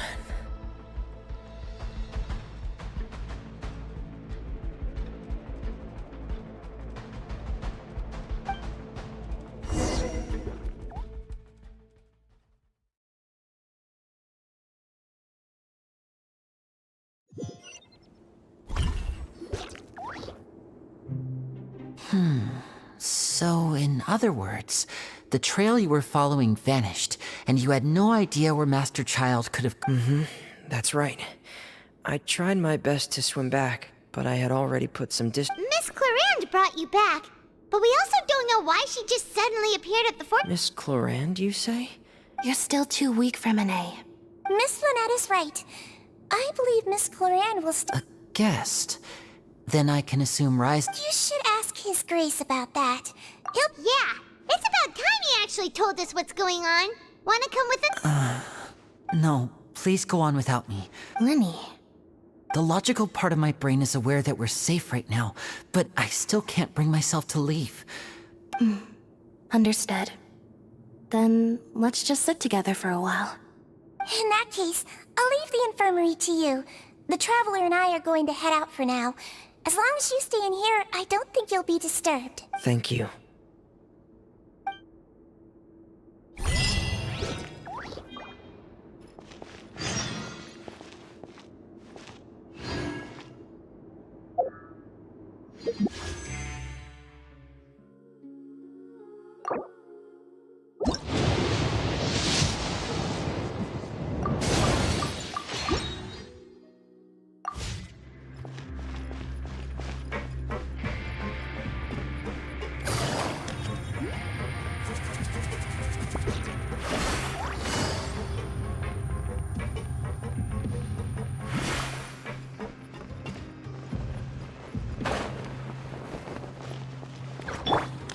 Stay put!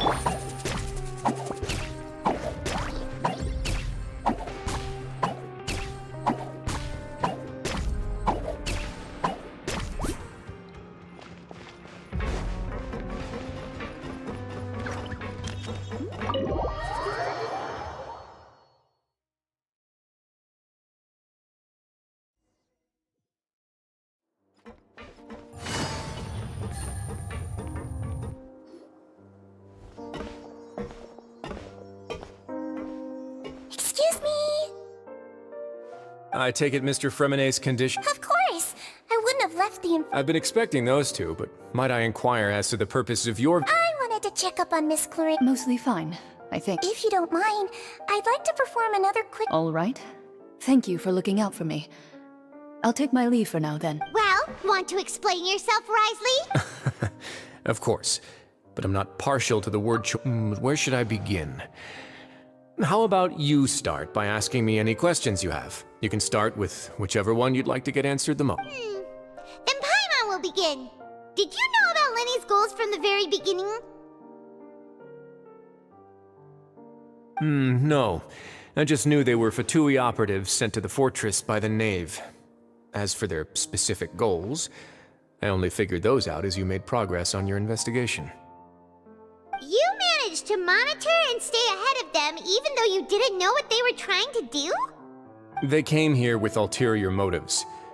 I'm quite adept at discerning what that kind of behavior signals.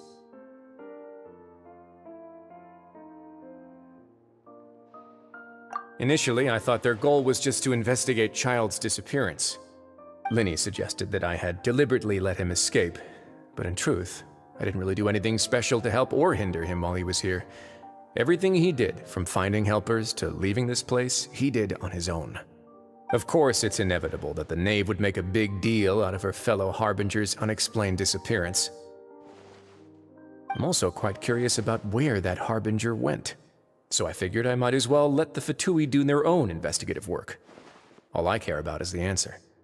So you were hoping Lenny's group would just do your work for you! You make it sound like that's a bad thing. Unfortunately, things didn't go as planned. I assume that Fremenay has told you already, the ratio of primordial seawater around the fortress of Meripede is on the rise. The Forbidden Zone has always been Linny's target, and you got roped into that investigation after running into him. I began to intervene out of concern for your safety, and also to prevent the fortress from becoming entangled in more irksome matters. Are the rumors true? That you're also a former criminal? Now, why would you put it like that? Isn't staying here all day and serving as the manager of the fortress a kind of sentence unto itself? Another form of prison? I just happen to have some support from the rest of the inmates, that's all. Oh, right! Paimon wanted to ask, who invited Clarine down here? Me, of course. I paid her good mora to come down to the fortress for some field work. As a champion duelist, Miss Cloran could be considered to be an independent party. I needed to find an exceptionally capable person to help me get through the impending crisis. And saving Fremenay was part of that crisis? You can think of it like that, yes. Credit where credit is due, that boy is quite adept at diving. Had conditions not been as hostile as they were, he probably would have found the missing Harbinger already.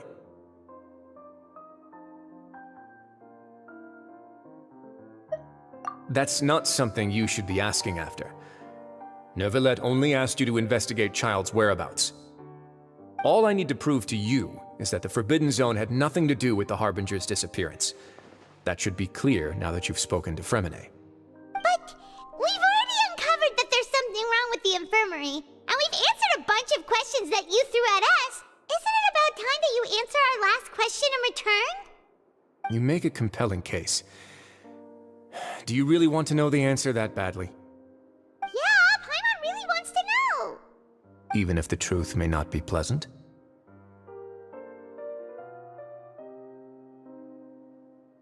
Follow me.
I got a new letter from an informant.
Looks like the situation has changed again.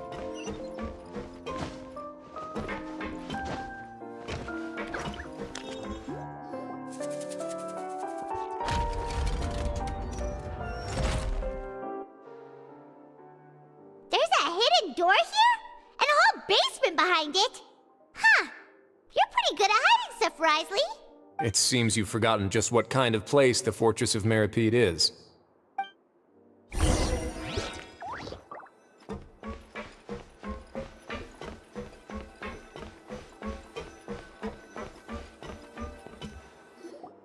Stand on the central plate.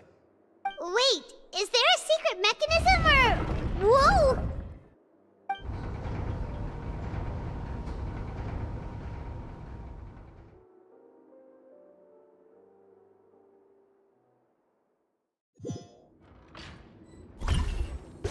So, this is the Forbidden Zone? Honestly, for a place so well hidden, Paimon sure doesn't see anything special. What a huge door! There are 3 such isolation gates in total. Generally speaking, I'm the only one who's allowed to go inside. Am I correct to assume you're going to run on back and tell your... Well, Well, I'd advise you...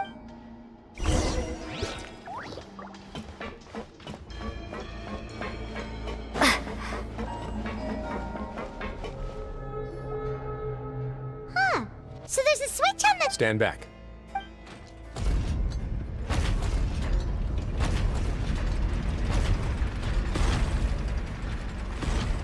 Whoa! They all just went up one by one? Go on, have a look.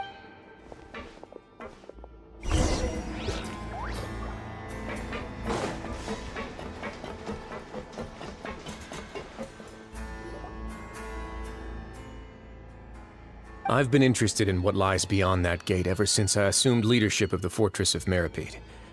Of course, it would be unwise to recklessly open it, but it'd also be risky and negligent. The readings on that dashboard have not budged since the day when I first laid eyes on this place. Normally, I would have ignored it, but I happened to have some free time when I noticed it, so I investigated. Any very reasonable guesses? I've considered both of those as well. The temperature should vary with weather and climate changes, so for something that rarely shifts, the water pressure is more likely. Later on, a few more possibilities occurred to me, such as a potential connection with the primordial. Over the past few days, the needle has moved again. With that, and the symptoms that Fremine displayed after leaving the fortress... The concentration of... primordial seawater? And that is precisely the problem. We're at the bottom of the sea, and now we're surrounded by toxic seawater. Yes, that's very likely. But forget about the two of us.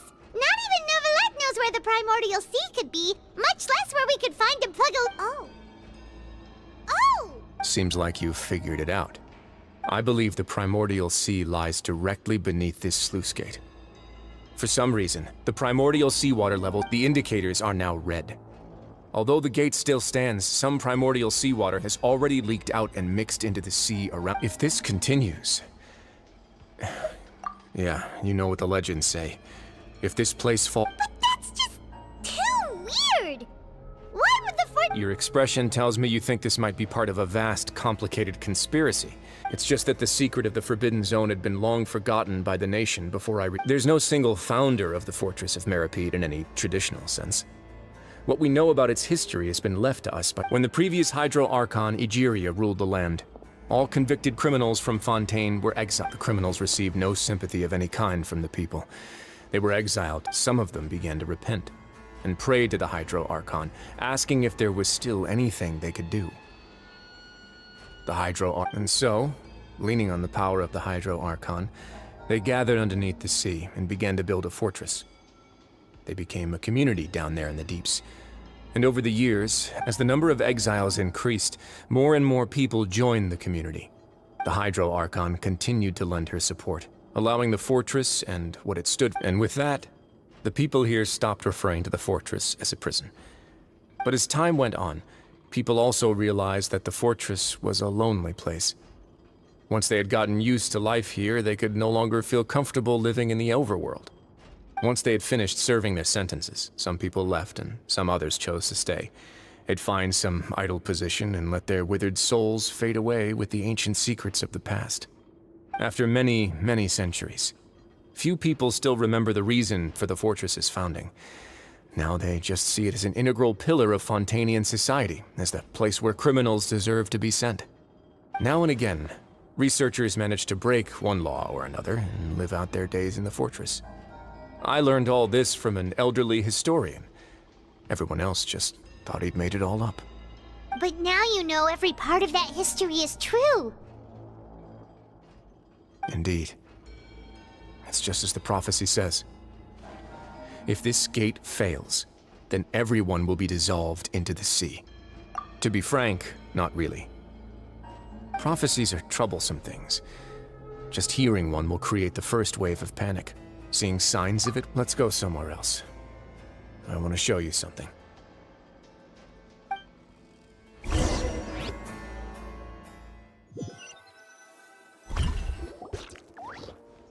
This is it. Your Grace, perfect timing. The results from our last round of experiment. Wait, Jurier, he's not alone! Huh? Lorvine and Jurier? No need to panic, you two. What? After you warned— I'm skeptical as well. The results speak for themselves, don't they? These two may already know more than you could ever imagine. All right then, if Your Grace insists. They seem harmless enough, so I'll trust them for now. How about some reintroductions? This is Jurier, one of the highest-ranked researchers from the Fontaine Research Institute. He used to work under Edwin. I trust that you've heard of Edwin? He's the one who blew the whole institute sky high. Everyone knew he was a bit— Edwin's main areas of research were archaeum and gravimeters. As his assistant, You want to— what a lovely idea. Gotta admit, Guys, focus! Focus! That taskmaster over there is Miss Lorvine, and is also one of my technical consultants. Ooh, are they together? See, everyone keeps asking this question. Are you too sure you're not a couple and just using your— Your Grace, I am not in a relationship with— If I dated her, I'd officially be madder than Edwin. Jeez, forget I said anything then. Follow me. Whoa, there's another door that goes right up. Your constant amazement makes it seem like the fortress can do anything. But Paimon really thinks everything's super cool. Well, let's spice it up a bit. And here you go. What a huge ship! This is also a production zone that Paimon's never seen before. How much do you know about Fontainian hit? Not much at all. Well, then maybe you haven't heard the story of ancient Lemuria. To give you a quick rundown, Fontaine used to be ruled by the Lemurian dynasty. According to legend, the Lemurian king Remus came to this land after being inspired by divine revelation and found the seer Sibila, who had taken on the form of a golden bee. Taking the golden bee with him and riding on a huge ship, he called his nation Lemuria and used the Fortuna to incessantly search for new tribes and islands, calling on them to join his empire. There's a ship in this story too? Where there's water, there'll be ships. People believe that hope can always be found at the end of a voyage. Do you believe that too? To a point, I think. As you've already seen, I have a whole factory's worth of labor, materials, and technology at my disposal. Certainly can't hurt to give it a try. So the moment I began to speculate that the primordial sea might lie underneath the gate... Were you inspired by the legendary Fortuna? Maybe. Fontanians need something to hold on to cope with We're the workers to find out the truth behind this ship. As the fortress's administrator, I'd never make such a... Alright, that's enough talking for now. I'll need another 3 cups of tea to soothe my throat. Seems like you're good.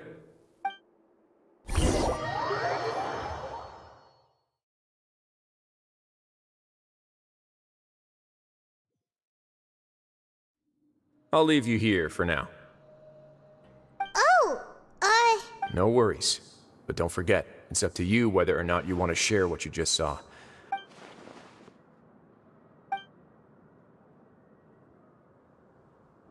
yeah. We'll put a lot of thought into it. Great.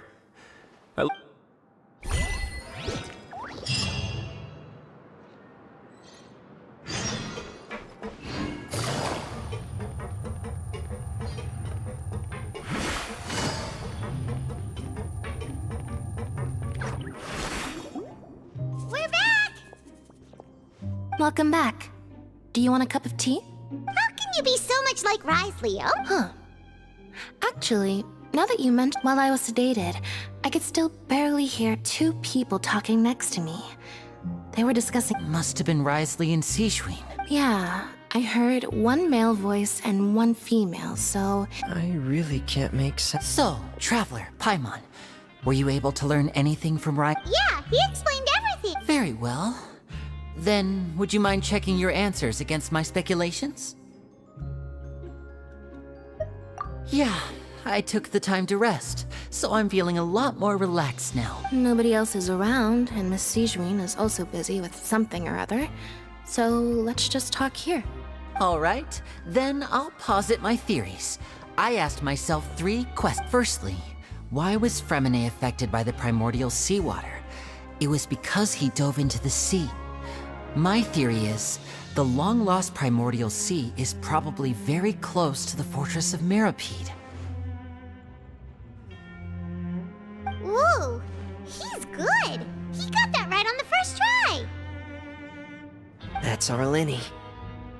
Secondly, Risley's attitude changed dramatically during the course of our stay here. He ignored us completely at first, then suddenly roadblocked us. Why? I spent quite a long time thinking about this.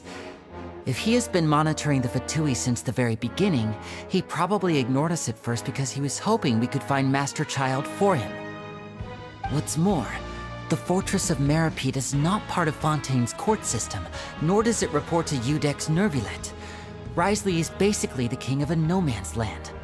As long as the fortress doesn't do anything about Master Child's disappearance, Father can use it to pressure the Fontaine authorities. And while the 2 factions are pitted against each other, Risley will be free to move between the parties of interest. If I had to guess, he probably has something that he's working on himself. It's likely related to the secret of the infirmary, but I just can't think of what it could be. You're super smart. Thanks so much. Then finally, there's the last question. If Risley does have a plan, what could it be? All I know for now is that his plan probably has something to do with the changing nature of the seawater. He's even gotten Cloran to help him out. That can't be the full extent of what he's doing. There's probably a secret passageway behind the block in the infirmary, and there's something big in the fortress that most people here never get to see. He has a bargaining chip, and it could be important enough for Father to deal with him directly. I don't have enough information, so I have no idea what his chip might be. But let me guess. You have the last piece of the puzzle.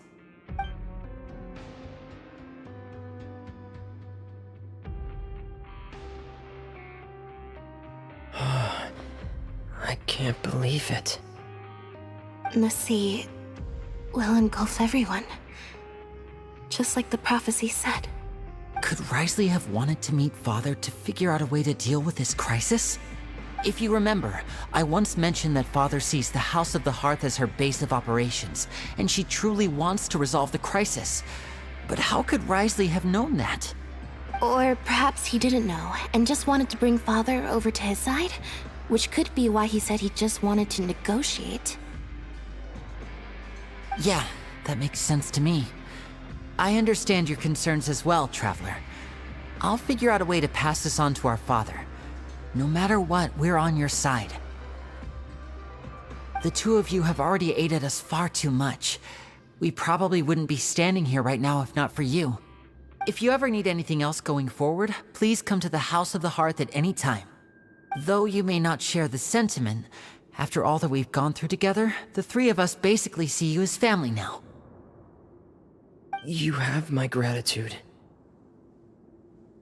Thank you for protecting Linny when it really mattered. And thank you for sharing the secrets of the fortress with us. We didn't think you were going to do it.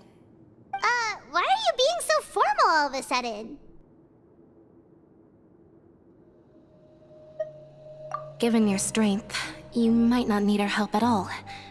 But if you are ever in danger, we will try our best to protect you. Aww, the sound of that makes Paimon feel all warm and safe inside.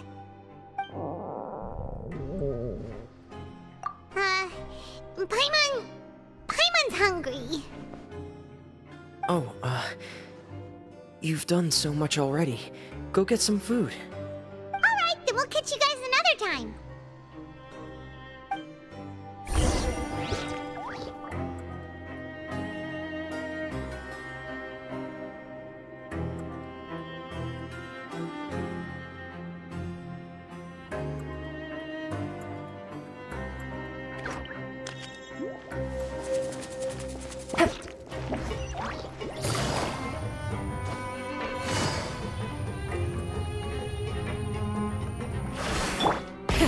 Rev the engines!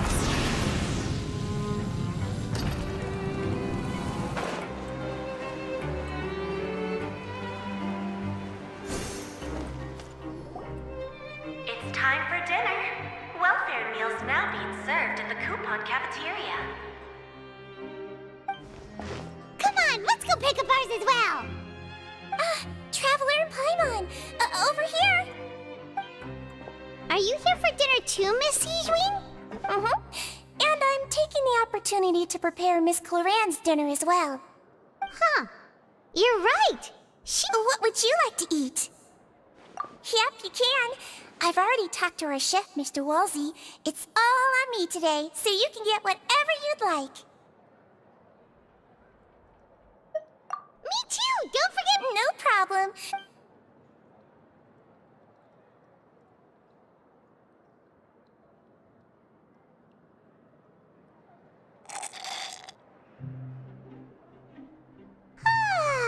So delicious. Is this how it feels to be freeloaders? Wait a second, we did do plenty of work after all. Feeling full yet? How's the food? Delicious!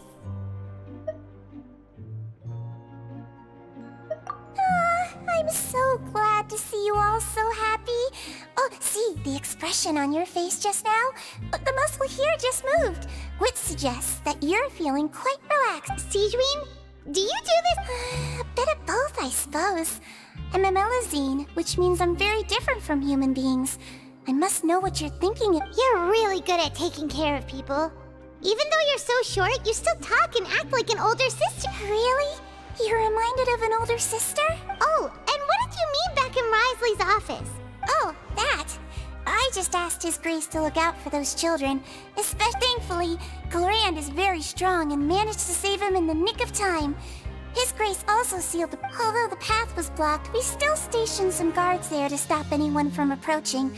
They were instructed to only open the door one... Oh, and I was keeping an eye on Mr. Linny as well. You were all super considerate and really thought everything through. It's just what we do down here at the fortress. At least this has been His Grace's style for as long... Oh, I really wish Monsieur Nervula would come down here more often, too. Get a good night's rest, you two.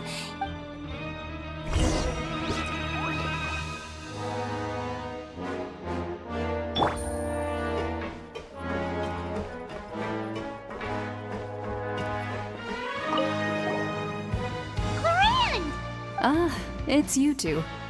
How's dinner? It's all right.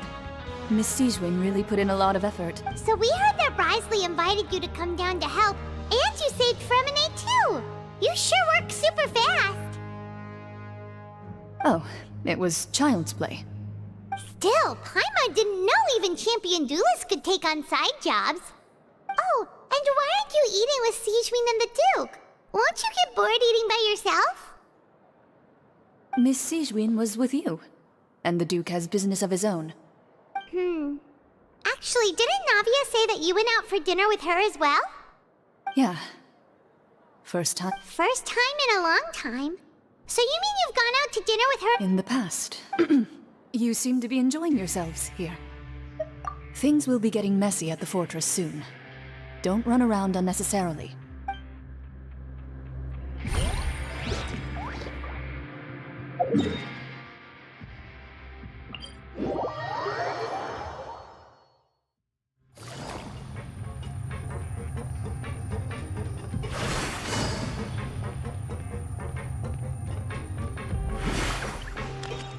Try and stop me!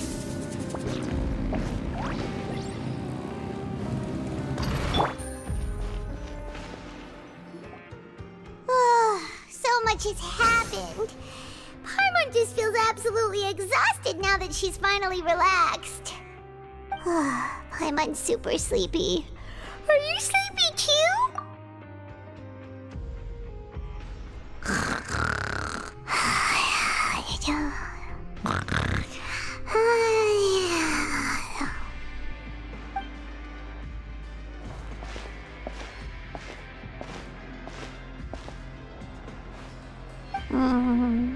Delicious. Paimon wants seconds for free.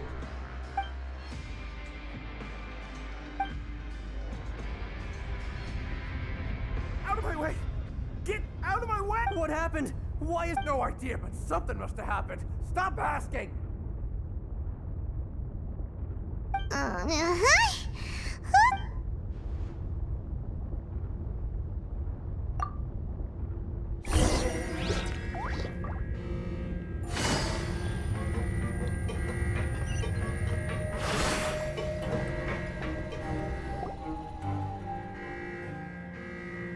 What happened? Why is everyone running around? Hey! What are you doing? No time to explain, mate. Goodbye. Hey, wait! What's wrong with these people? They won't even talk to us. They're here! There you are! Oh, thank goodness! Quisto and Laveroon, do you know what happened here? We came here especially to inform you. Something seems to have gone terribly wrong just now. Laveroon was saying you two are new here and you don't have many friends, so you might slip through the cracks. Haven't you heard all the stories like that? An evacuation is successfully completed, yet you only find out once you do a head count that 1 or 2 people are missing. Wait, weren't you the one who brought that up? Why? Hey, shut up! Okay, whatever. The point is, you should come with us. Yeah, he said to get as far away as possible. Oh no, it can't be that thing! Whoa, wait, what? What? Hey, where are you going? We have to go find the Duke! You two just go and get out! Go on without us! Hey! Be careful! Attention, please evacuate upwards and outwards, upwards and outwards. If you're already at the topmost layer, then try to move as far outwards as possible.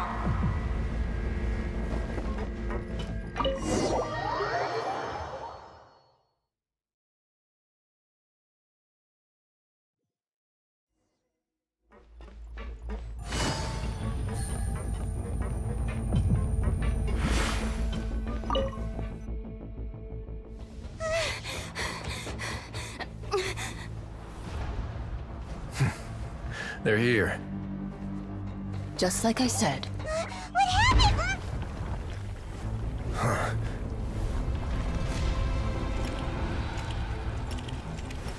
You're just in time. But be ready to run.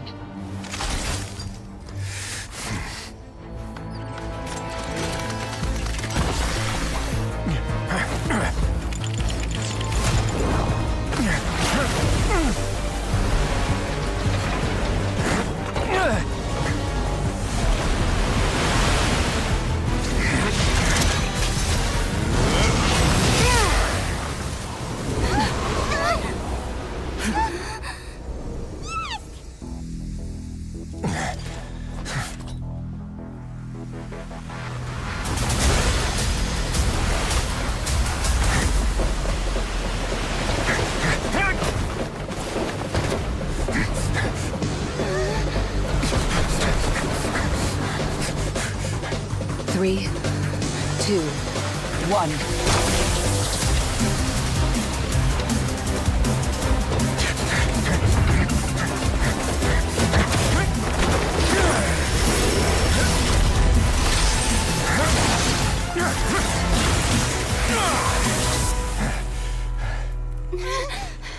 This won't hold it for long. Find Neuvillette. Tell him the defenses are about to collapse. Then what will happen to you? Until he arrives, we're the last line of defense.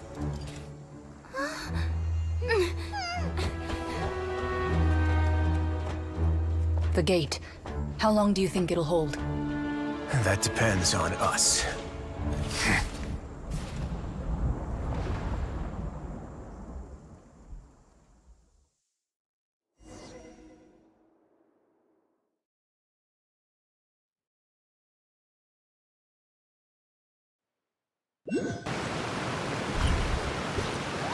Neuvillette? Why are you here?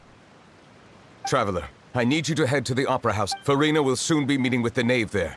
You must... Will do. You have...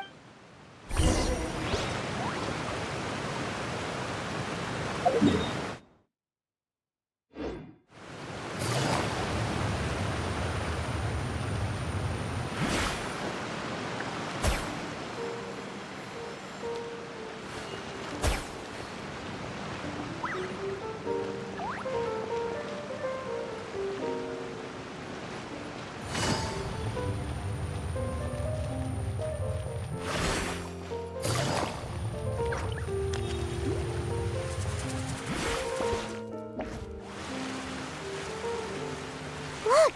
There are a ton of Fatilian Palais Mermont. Are you two the traveler in Paimon? Monsieur Neuvillette has left instructions.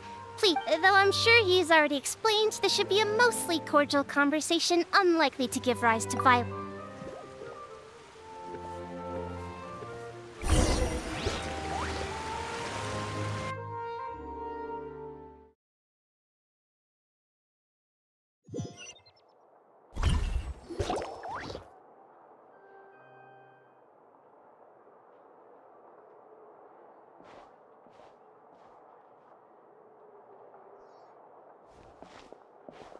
Oh, so you two are the honored guests Miss Farina mentioned.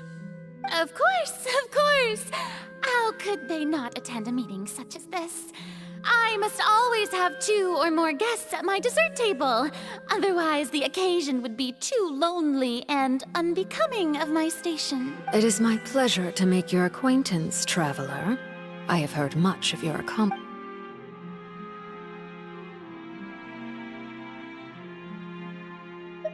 I've already prepared seats for you. Perhaps you two are unaware of how Miss Farina and I do things. You see, we actually recently agreed to get together for tea when we had the time. See this? This is a limited type of confectionery that Miss Farina simply adores. There are only 16 slices sold every day. Here, why don't...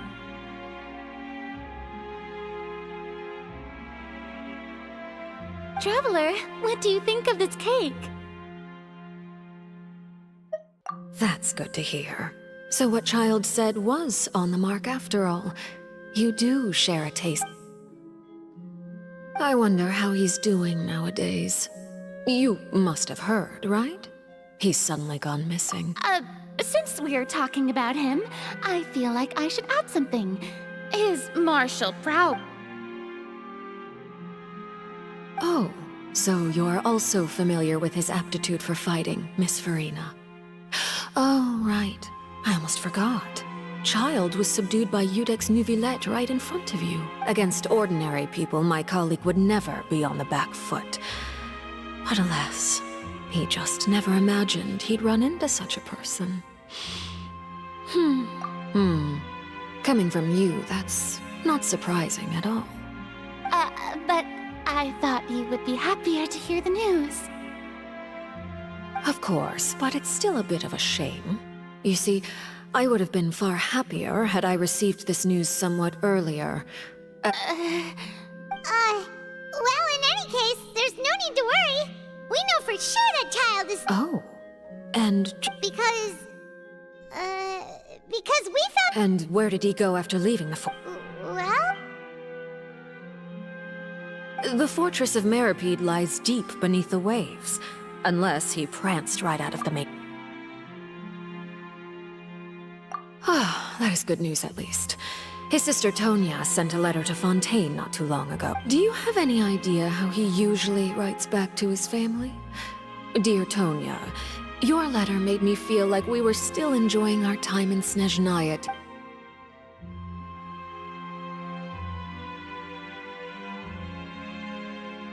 All letters tend to follow the same few formats anyway, right?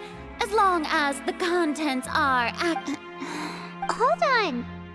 The water in the tea...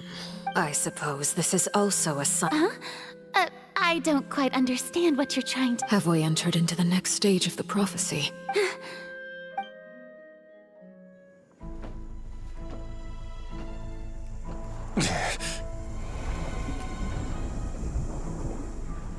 My thanks to you both. I will take it from here.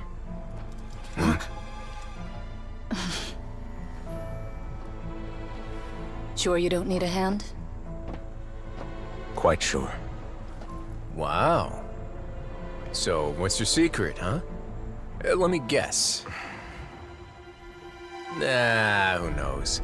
Maybe it's just your sense of responsibility. Sounds about right.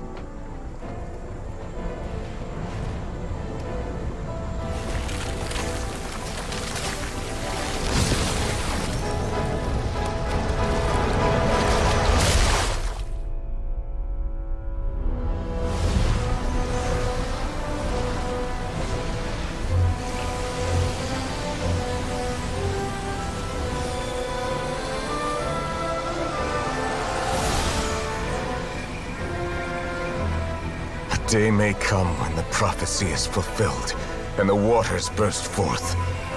But it is not this day! This ancient power could easily obliterate an entire race. A tsunami of fury would unleash endless catastrophe.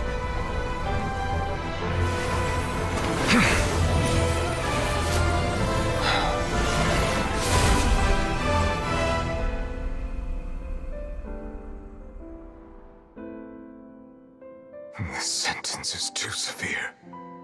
Forgive me for overruling it.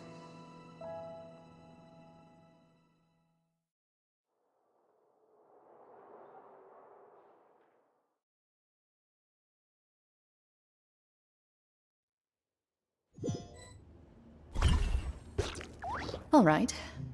Seems like the... Let me guess. We're safe for now. Indeed. But only for now. I win this bet. Very well. It was indeed just a... You made a... We made a bet on the size of your entourage.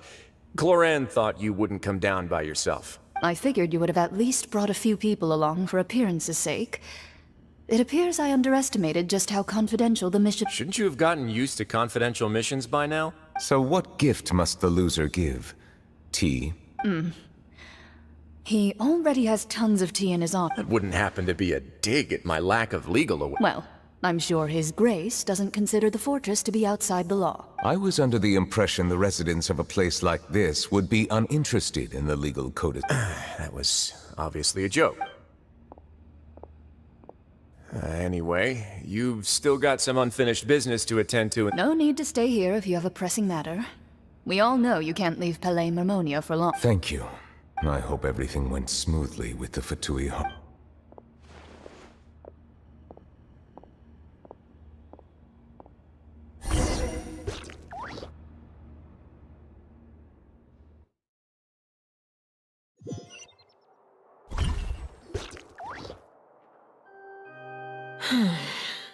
I must say, we've spent long enough playing house. Miss Farina, as the Hydro Archon, I am sure you understand the exact meaning of the phenomenon we just witnessed. Or should I say... What are you trying to say? At this point, I don't think there's any more need to speak as diplomatic representatives. Allow me to speak to you now as just a Fontainian. You know the prophecy by... Yet, Here you are, relaxing, drinking tea, and eating desserts as if it's all nothing more than a few stray bugs in your garden. The prophecy's hanging above our necks like a guillotine. Every faction is looking for a way to either avert the disaster or save their own. But you? It beggars belief just how nonchalant and carefree you have been. From the very beginning, you, the god Focalor, you have utterly failed to— You're wrong. I've never ignored the prophecy, nor have I just been passing the time in self-indulgence. Retract your accusation and stop doubting the wisdom of the gods with such a— I am not alone in my doubts, you know. All the children of Oh, great Hydro Archon. How are you going to save them? Save us? I have my ways, and I've been working on them for all this time. Even if you look down upon me, you have no right to judge me. Fontaine will be saved. Even if I still cannot see the truth.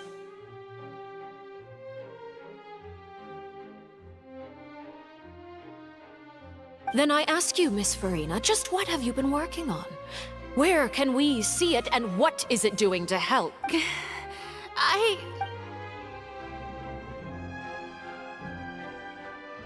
My machinations are just like the prophecy itself. They will only reveal themselves. I see. As a god, the proof of your labor always lies beyond prying mortal eyes. Allow me to be so bold as to ask another way. Would it be possible for you to tell us the parts of your plan that are not confidential?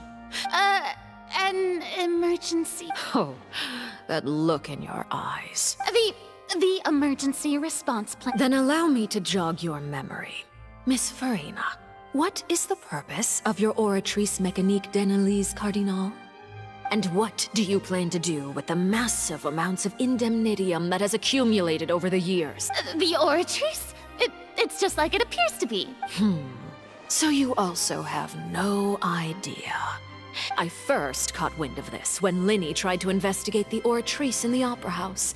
You see, even just getting close to the core contaminated him with an extremely large amount of But even if that had nothing to do with you, then what could you possibly— Oh, right. I almost forgot. Udex Neuvillette is not at the tea party with us today. Yes, that's exactly right. Of course I will. Although, I must say— Oh, very well. Let's stop that conversation here. There are still a few slices of cake left.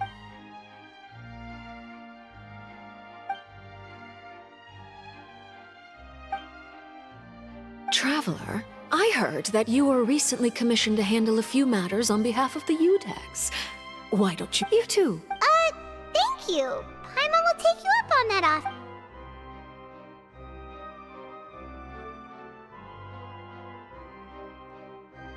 Oh, Paimon's super full. If it's on my tea table. You're welcome. I'm sure the cake also felt greatly honored to be featured at Miss Farina's table. It is getting late. Why don't we— Very well. Mind seeing me off, Traveler? We could use the opportunity to discuss Child before— Paimon's coming too!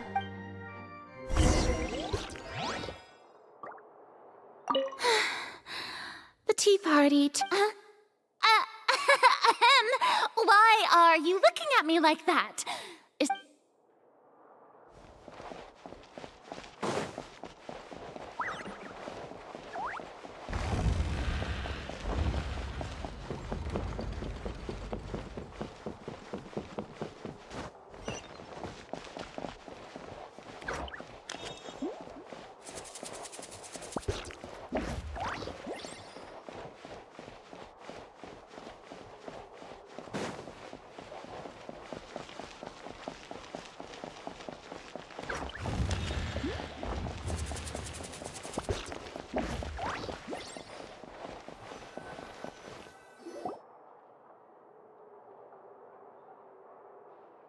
I'm glad that you were willing to come with me. Of course, Child was just an excuse. I have no interest in your dealings. That's what Paimon thought. You lent your aid to the children of the House of the Hearth. As their father. Do I look like an irresponsible father to you? That was all. Formal topics should be discussed in formal settings, and informal topics in informal setting. I know you just returned from the fortress of Meripede. Relax. I have no intention of trying to get anything out of you. We've all been working very hard and have always done You mean Ridesley. He's a tricky one to deal with. By the way, and you can just consider this you are outside of our disputes, and the freest person in all of Fontaine. And that's everything that happened during the trial. Master Child was declared guilty and immediately Didn't he say he was coming here on vacation? Does he not feel an ounce of shame for all the Forget it. He did. I will be meeting some... Do you require help with any... No need. I need to meet with Farina, the Hydro Archon. She is at the heart of Oh? Come over here, you little critter, you! You dare to run from me? Stop right this instant! My goal is just to discover the location of the Gnosis. But I didn't expect the chance to approach Farina to be handed to me on a silver platter. This is so easy, it's actually making me a bit suspicious. Anything left unguarded is usually just bait. But no one will blame someone for taking the bait. It's just as I guessed in the second before I struck. The Hydronosis is not currently held by the Archon. In fact, this Archon doesn't seem like a god at all. Who are you? And what are you trying to do? Please don't kill me! I'm begging you, please! The fear in her pupils is genuine, so perhaps she's not bait after all. Either way, I left the scene with ease. Nobody came looking for me, and nobody could serve as a witness to my near assassination of Focalor. I suspect even Farina dares not mention this Not long after, my informants confirmed what I had guessed. After returning to her quarters, Farina quietly cried alone. She was so scared. There's no doubt that there's something wrong with her. I began to entertain the possibility that she is not the true Hydro Archon. I have to find the Gnosis. If the Neuvillette hypothesis is correct, he... Yes, Father. My dear children, please speak. News from the Fortress of Meripede. Master Child has gone missing. Probably the handiwork of that Ridesley. I'm afraid so. This is a good opportunity. The value of a Harbinger is much higher than most would imagine. We now have an excuse. Set up a meeting for me. I would like to meet the Hydro Archon and Iudex Neuvillette. Oh, and... Yes, Father. Tartaglia's disappearance was not a part of my plan, but I can use it to make a breakthrough. With this, the initiative belongs to the House of the Hearth. My wish to investigate the Fortress of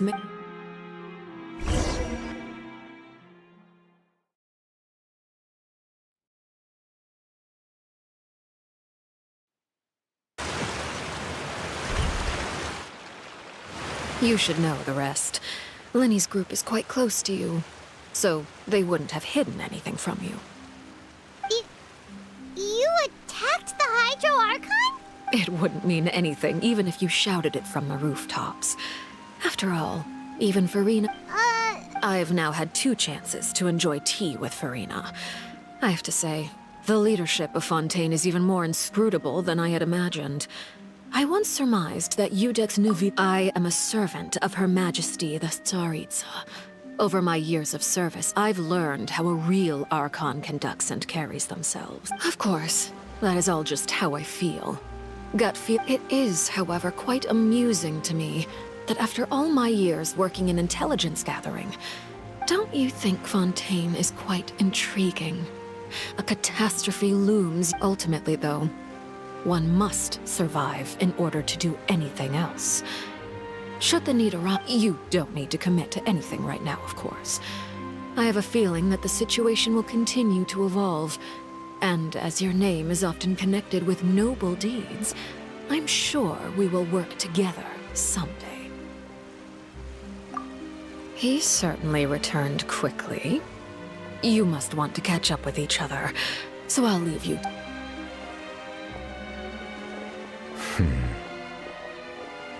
Neuvillette, is it over? For now, yes. But this issue will prove quite thorny in the long term. I'm concerned that... Thank you for protecting Furina. To put it simply, I used my power to force back the Primordial Sea and reseal the sluice gate.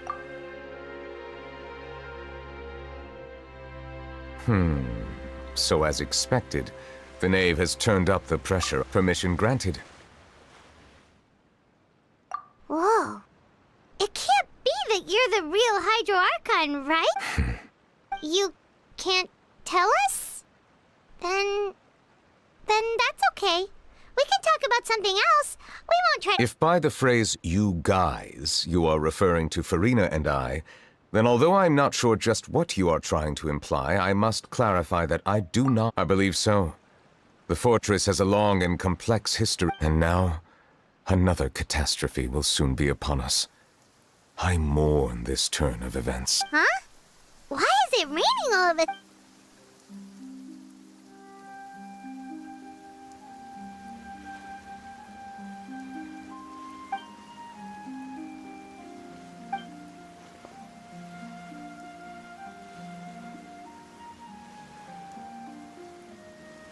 You may be closer to the truth. Oh? And what are you thinking? The dragon of... Huh? Please do not be so surprised. Neuvillette!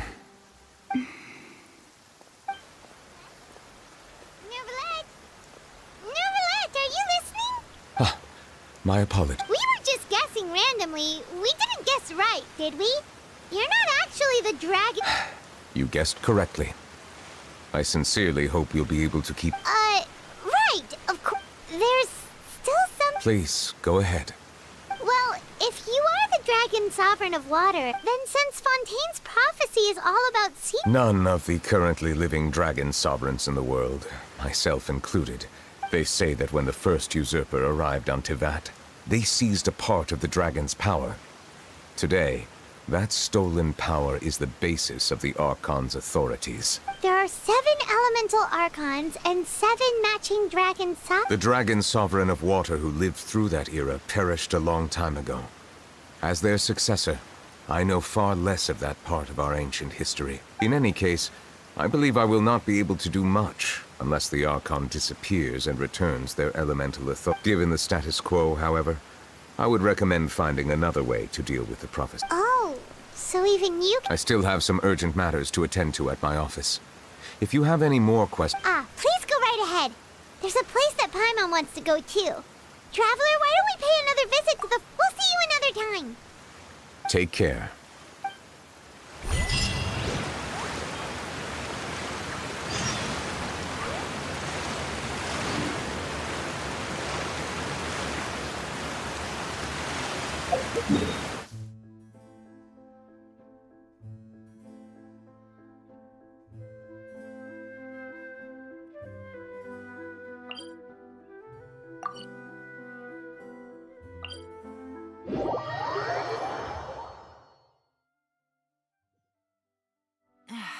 This blinding sunlight is such a pain.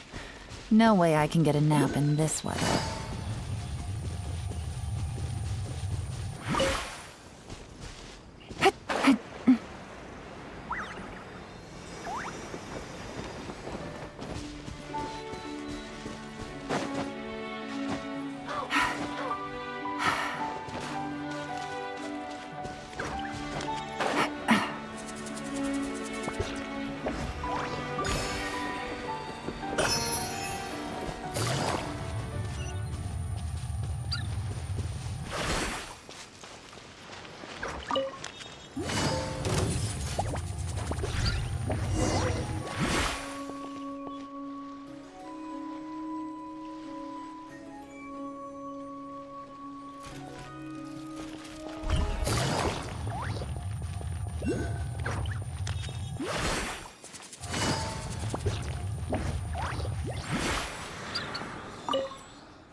Now guess, what suit will this next card be? A bare-teeth cat? Well, well, look who it is. Traveler, Paimon. Hello, everyone. Looks like you're recovering nicely. Thanks to everyone's support. Oh, right. I managed to work up the courage to thank Miss Clorand in person. Whoa, how did she react? She told me that it was nothing. It was as if saving a life wasn't a big deal to her at all. She also told me not to worry about it. She didn't want to stress you out, that's all. She's right, and it's best not to dwell on it. Yeah. Okay, but check this out. We went back to the opera house and we met the knave. You met Father? Did she say anything to you? She said a few things that were, a bit hard to understand. And also that she's looking forward to working with us in the future. Her attitude towards you is even better than what we'd imagined. That's fantastic. You should believe her. She has her own way of doing things, and she'll do everything in her power to help those she considers close, which now might also include you. Father is very Oh, Paimon just remembered that she thought Linny was a bit too proud as well. She said that you should learn how to rely on others sometimes. Got it. That does sound like some— Hey! Are you going to stay here for the next few days? Looks like it, yeah. Excellent. I will host a tea party. For real? Then Paimon wants another serving of cake. Another implies that you were already served some delicious cake while you were up there. How lovely. Well, next time, you're going to have tea and snacks with us.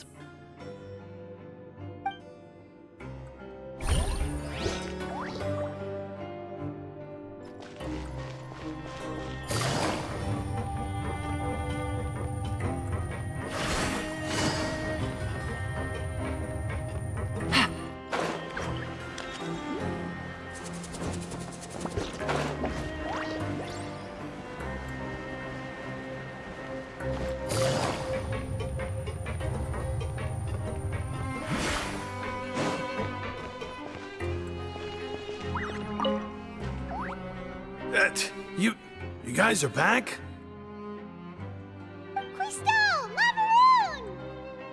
You guys didn't get caught and thrown back down here, right? Huh? No, not at all. And here I thought you'd managed to escape from jail during all the commotion. I'd held you up as legendary jailbreakers, but now you're telling me you just never left? All right, there's no need to get caught up in— Hey, it wasn't just me. Weren't you super worried as well? Something like that, yeah.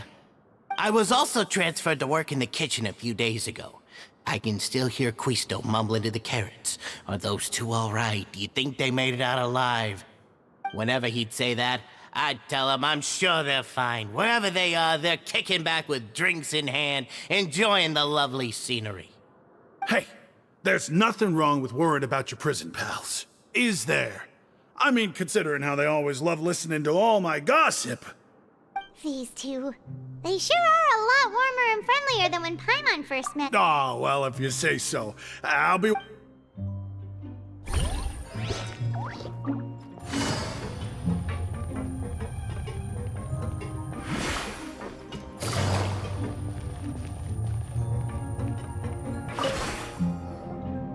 Sijuin! Traveler! Paimon, you're back! Are you still doing all right? We're fine, but what about you guys? It was such a huge mess. How bad was it? A few people sustained superficial injuries, but that's about the extent of the damage. Monsieur Nervulette paid us a visit. It was all thanks to him that we managed to suppress the crisis for the time being. Of course, we must also thank you for the help you provided. How did Nervulette know that he was needed here? Well, Monsieur Nervulette has strong resonance with the hydro element.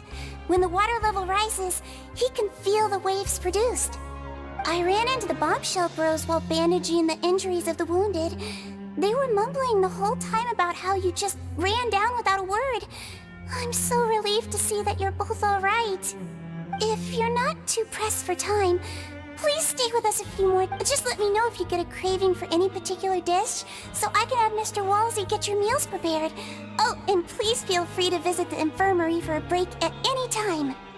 I'd like to take the opportunity to spend some more time observing your facial muscles as well. Your happy smiles are quite contagious, you know.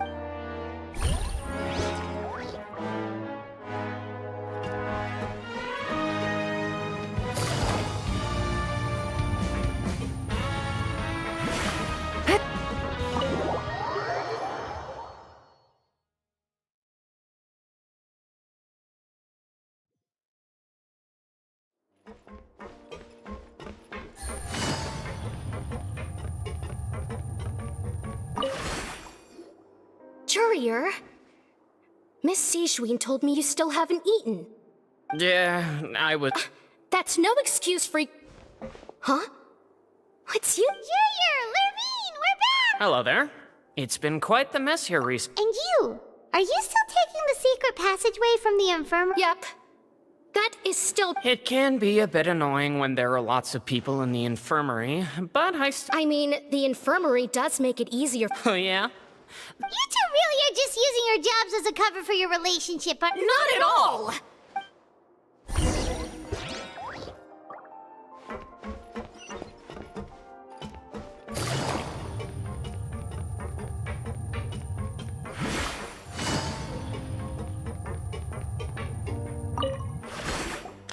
Do my eyes deceive me, or did I just see two inmates come back after making... We wanted to see how the fortress is doing. We're fine, for the most part. Neuvillette came down and took care of the worst of it. If that's the case, why don't you just ask him to... Oh, yeah, what a brilliant plan. Let's go convince the Udex himself to exchange the Courts of Fontaine for a puddle of water in the middle of no... He came here in a hurry and left without even stopping for a cup of tea. He did remember to take Miss Sijween's... He sure sounds... Miss Clorand has left as well. She also... Where the gifts... Neuvillette got the milkshake. Clorand received... Those aren't even... Well, it's Neuvillette's own fault for making Sijween worried about his health by working so much. But besides that, our head nurse... Oh, and I have some gifts here for you. Are these from Sijween? Nope. They're from yours truly. You've already wrapped up your work at the fortress, so you can return to the surface at any time. You haven't yet served your full prison term, however, so you may continue to use... For real? Then we could stay here for a really long time? You may access the cafeteria. Hooray! Just remember to come complete your paperwork once it's time for your release.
We're back in our cell again. We're no longer prisoners, though, so it really doesn't feel the same. Sure feels that way. But the truth is... Huh? How did you know? Hey, that's not true! Alright, it's like we've now gone to so many places together and become friends with There are so many bad things in the world, and we're just two people, but... We've still been solving problems no matter where we go. You're counting Paimon today? Aren't you the only adventurer here? Then let's ask Catherine to give Paimon an adventurer handbook as well. Just our thoughts making Paimon giddy. The last time we fell asleep here, we woke up to a whole mess outside us. We should be safe now, right? All right then. Good night to you, traveler.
Now for a little. Wait a sec.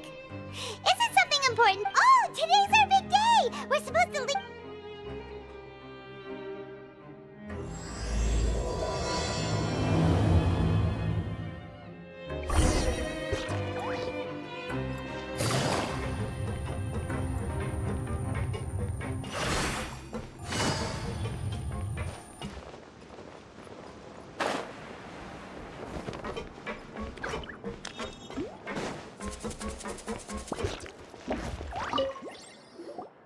Please, sign here.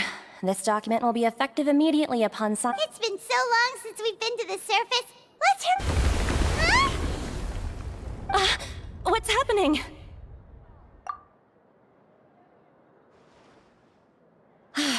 I'm fine, thanks. Let's go ask the Duke.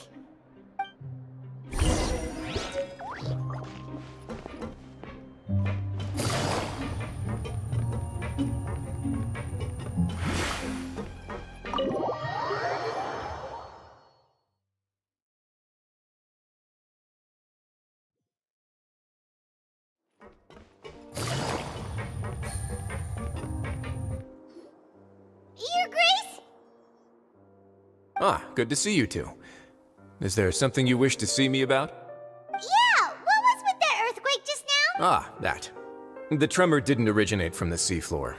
In fact, it seems it came from the surface. Over the years of serving as the warden here, I have developed a sense for distinguishing between what occurs on the surface and what occurs on... So the fortress is okay? If you recall our last incident, if there really were a problem, there would be crowds of inmates in a panic. Huh, you've got a point. By the way, do you know what day it is? I believe today... Wait, seriously? Ah, yes. Yep. It's you two. Are you? That's right! Today is our last day in prison! But now that Paimon says that... Oh yeah, Paimon... Then be sure to come... If you've signed the release papers, then you're free to go. You're not going to see us... I knew you'd ask. Well, you actually agreed! Ah, so you do have... After being down here for so long, I imagine you must feel like you're lacking companionship. Shall... Yeah, don't worry, we'll come back to see you. Paimon really likes the cafeteria here. The chef's sure... I hope you won't be here as convicts the next time I see you. We'll do our best to stay out of... Well, it seems our work in the Fortress of Sumeru is finished. That's the end of another chapter in our... We should probably go report to it. You're going to see Monsieur Nervilette? I'm sure just your regards will do, no? I believe it would... You're right. I've heard the Palais has been terribly busy these days.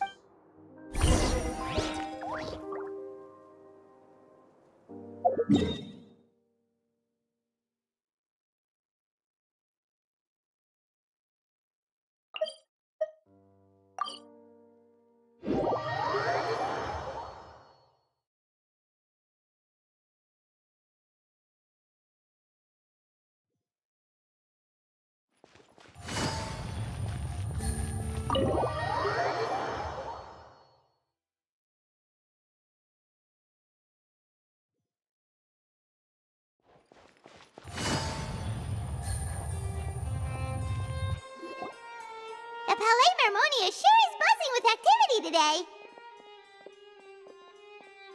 Halt! Huh?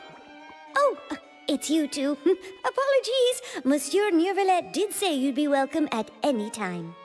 Excuse me, would you mind helping me take a look at this report?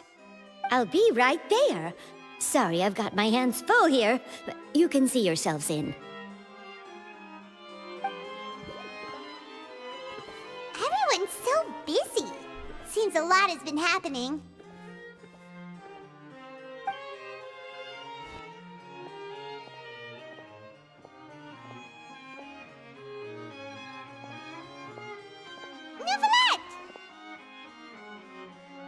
Hello.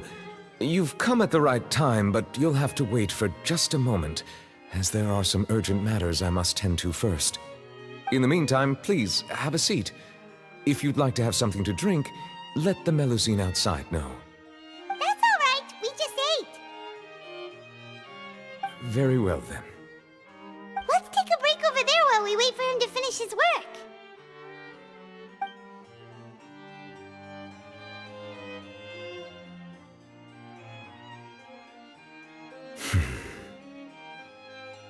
All right.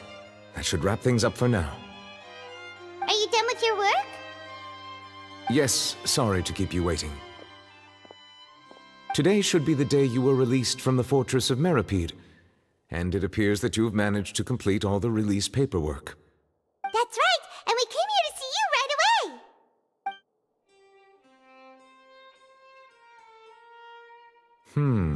A massive whale. Do you have any idea what that might be?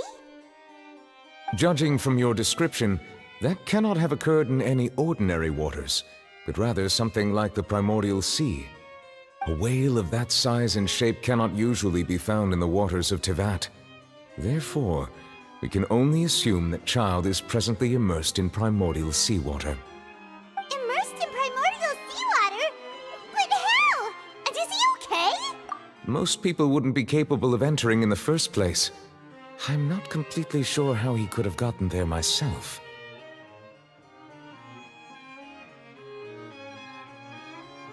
Yes? What is it? Oh, right! Paimon felt it too! We asked the Duke and he said it wasn't from underwater, so we figured you might know something about it. It turns out that I have just received a report about this particular matter. In fact, that's exactly what I was busy with a moment ago. The source of the tremor was here on the surface near Poisson.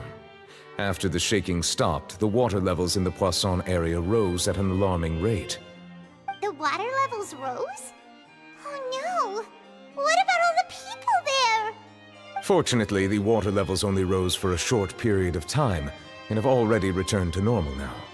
However, I still have a bad feeling about the whole phenomenon. If the change in water levels is connected with the leaking primordial seawater, then the situation in Poisson may be much worse than it appears. Navia should be in Poisson, right? We need to go check on her! I would also like to go there as soon as possible, but I'm afraid I can't leave just yet. We must immediately formulate disaster prevention plans for the surrounding coastal areas to avoid potential catastrophes. I'll have to ask you two to go to Poisson first. I'll meet you there to check on the situation once I finish things here.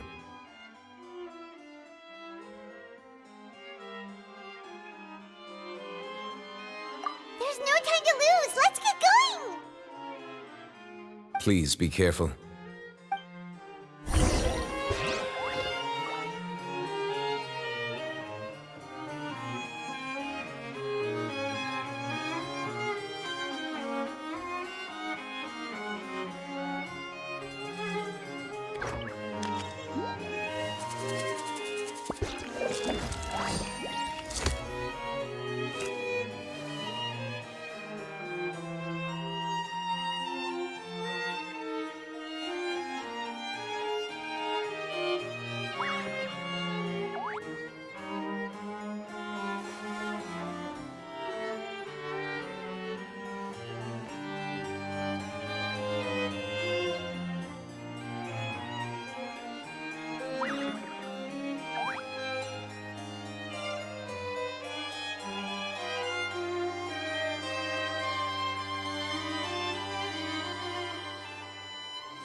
Whew, good roll.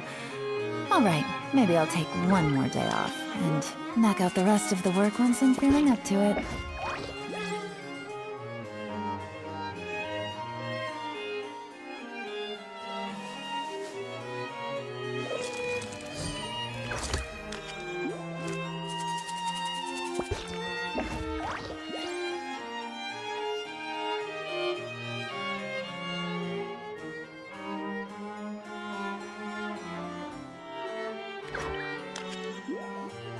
I got a new letter from an informant.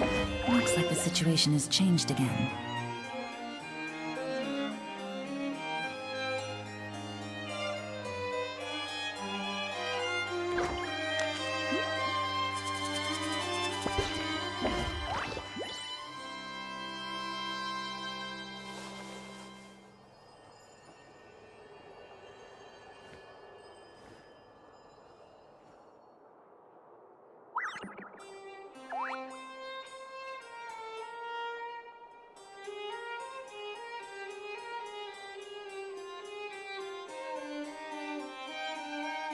Navigating the world is a whole lot easier with a few different identities to choose from. Need me to come up with some for you?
Good roll. Alright, maybe I'll take one more day off, and knock out the rest of the work once I'm feeling up to it.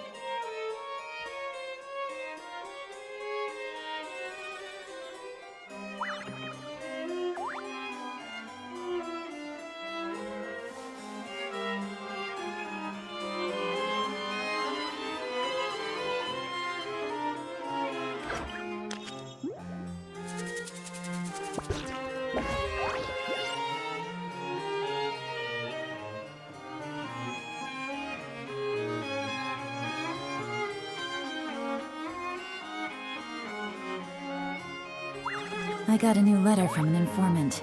Looks like the situation has changed again.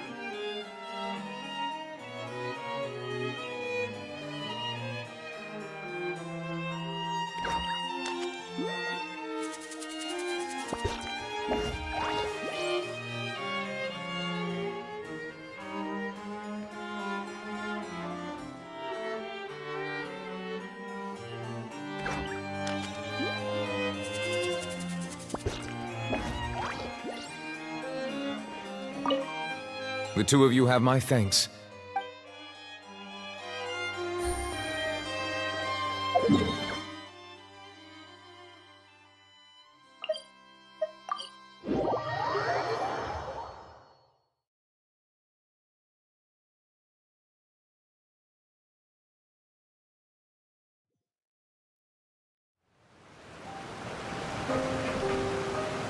Oh no!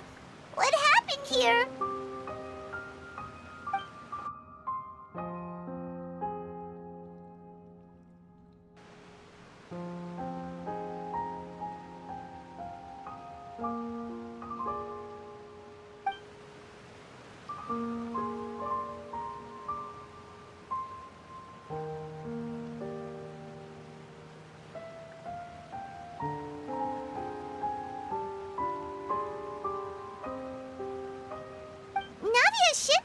around here, right?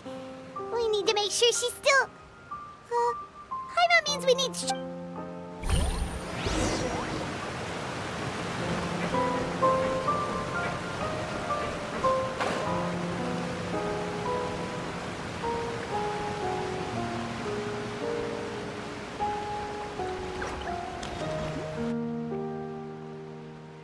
We haven't seen a single soul all the way here. Oh, this is getting scary. What will I ever do now? Look! There's someone on the roof over there! Just stay put. We're coming up. Watch your balance. All right. Just hurry.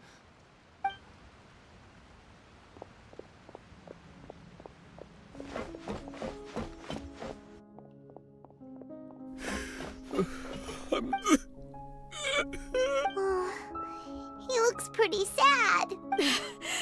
My leg! How could this have happened? Just hang in there. Help is on the way. You can hold my hand if it makes you feel better.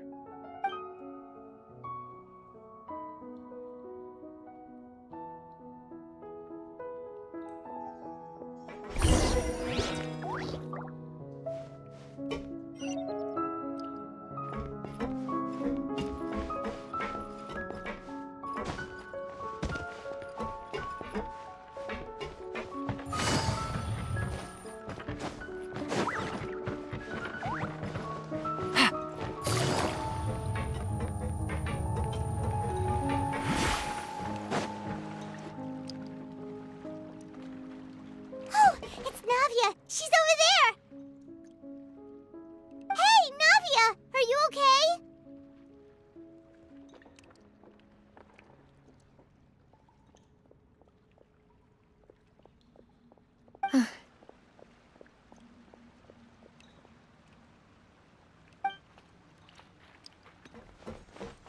You're here. We heard there was a situation in Poisson, so we came as quickly as we could. Yes. As you can see, the water level suddenly rose. It caused quite the disturbance, in fact.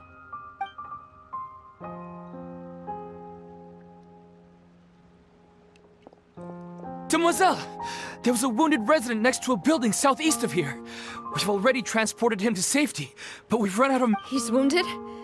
How bad? He fell, so it's probably a broken leg. He's pretty shaken up. When the water level rose, he desperately climbed up to the roof. Once the water receded and he saw the ground, he became terrified and eventually... He jumped down then. Find the leader of Squad 1 and tell him to take the wounded resident to see a doctor. Understood. I'll take over his search and... All right. You'll be in charge. I'm sorry. Where were we? Right. Allow me to a little earlier. We suddenly heard the rushing water seemed a little odd, almost like the unique color of primordial seawater. Some people, to everyone on the street who happened to be close to the water, didn't have a chance to escape. Those who realized what was happening started to flee in a panic, desperately trying to get to higher ground. The Spina di Rosula initiated rescue operations as quickly as possible, but there have been... The water that flooded the area contained primordial seawater, so the lower level... No one knows if this could happen again. How awful. It was quite frightening indeed. Is there any way we can help, Navia? Thank you for being so willing to help in a moment of crisis like this. You don't know how much it means to me. I really can't express how grateful I am.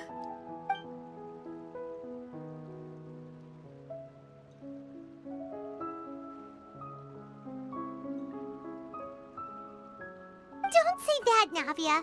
That's what friends are for.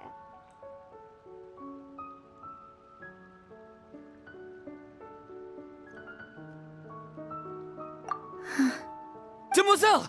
We've got a situation here! I'll be right... Sorry, I need to go for now. And out she goes. Seems it might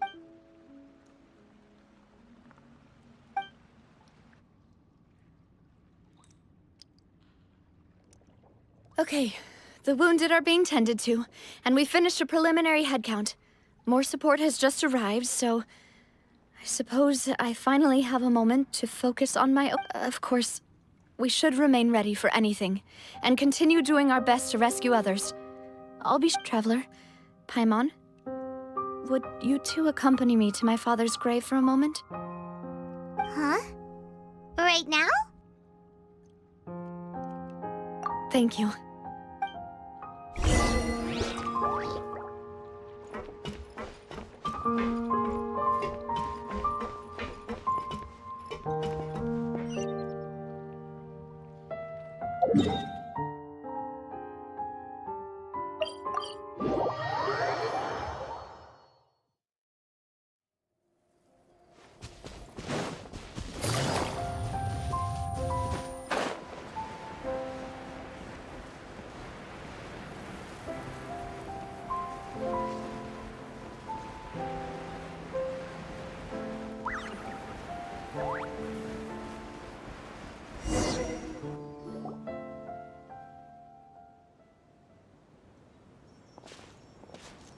Not a lot of people here, huh?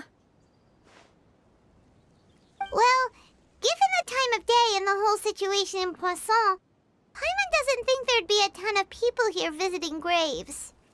Right. That's how things are now. The living are so exhausted that they've no strength to spare any words for the dead. Navia?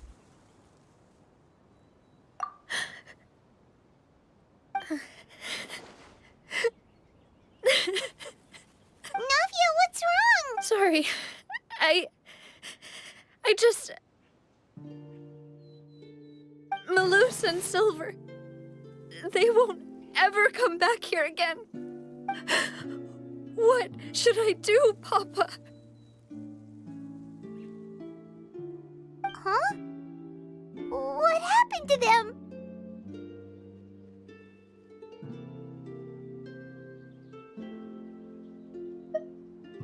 Everyone agreed on the rescue plan, but still, I was the one who initiated it.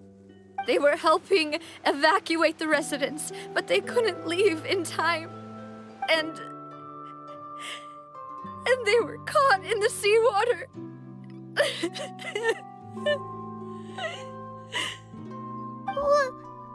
What should we do? I've known them for so long. And I know they weren't afraid. But I could at least hold a funeral for my father. And I know where he rests. But as for Malus and Silver, they're just gone. I just can't.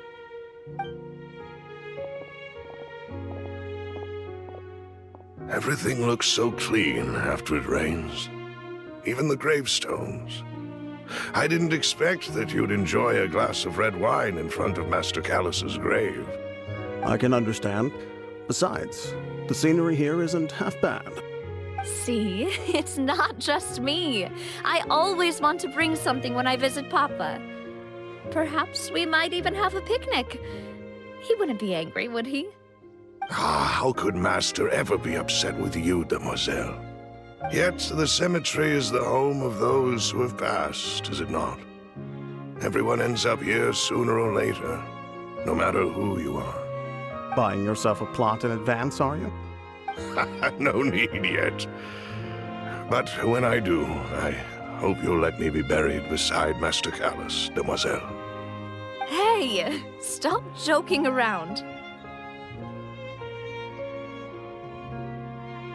I'm quite serious. That way, it will save us both the trip to see each other whenever you visit your father's grave. That makes sense. In that case, could I be buried on his other side? After all, besides you, Demoiselle, the two of us could certainly be considered Master's closest companions, no?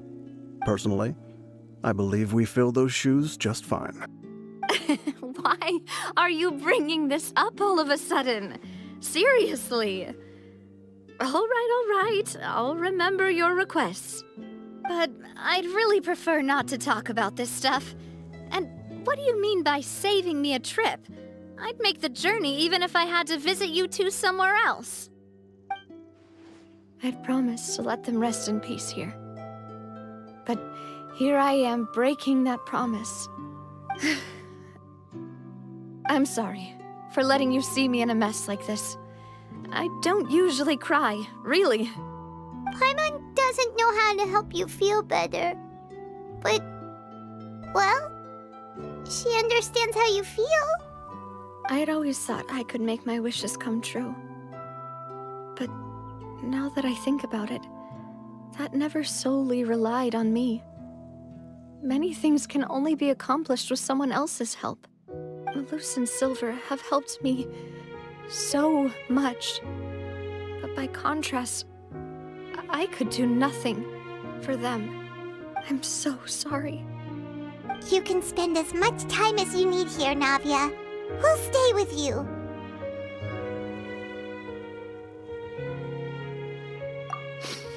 Thank you. Right now, you don't know how much that means. By the way, you can have a look at this. It's a list of victims from the incident that took place here. Obena, Khan, Burnett, Giverny, Francine, Karina, Daisy Ray, Joinville, Julianne, Esson, as well as Malus and Silver. So, everyone else is safe. But still... It's okay. I know what you're thinking. And you're right. We lost Malus and Silver. But we were able to save more than we anticipated. The overall outcome indicates that the cost was worth it.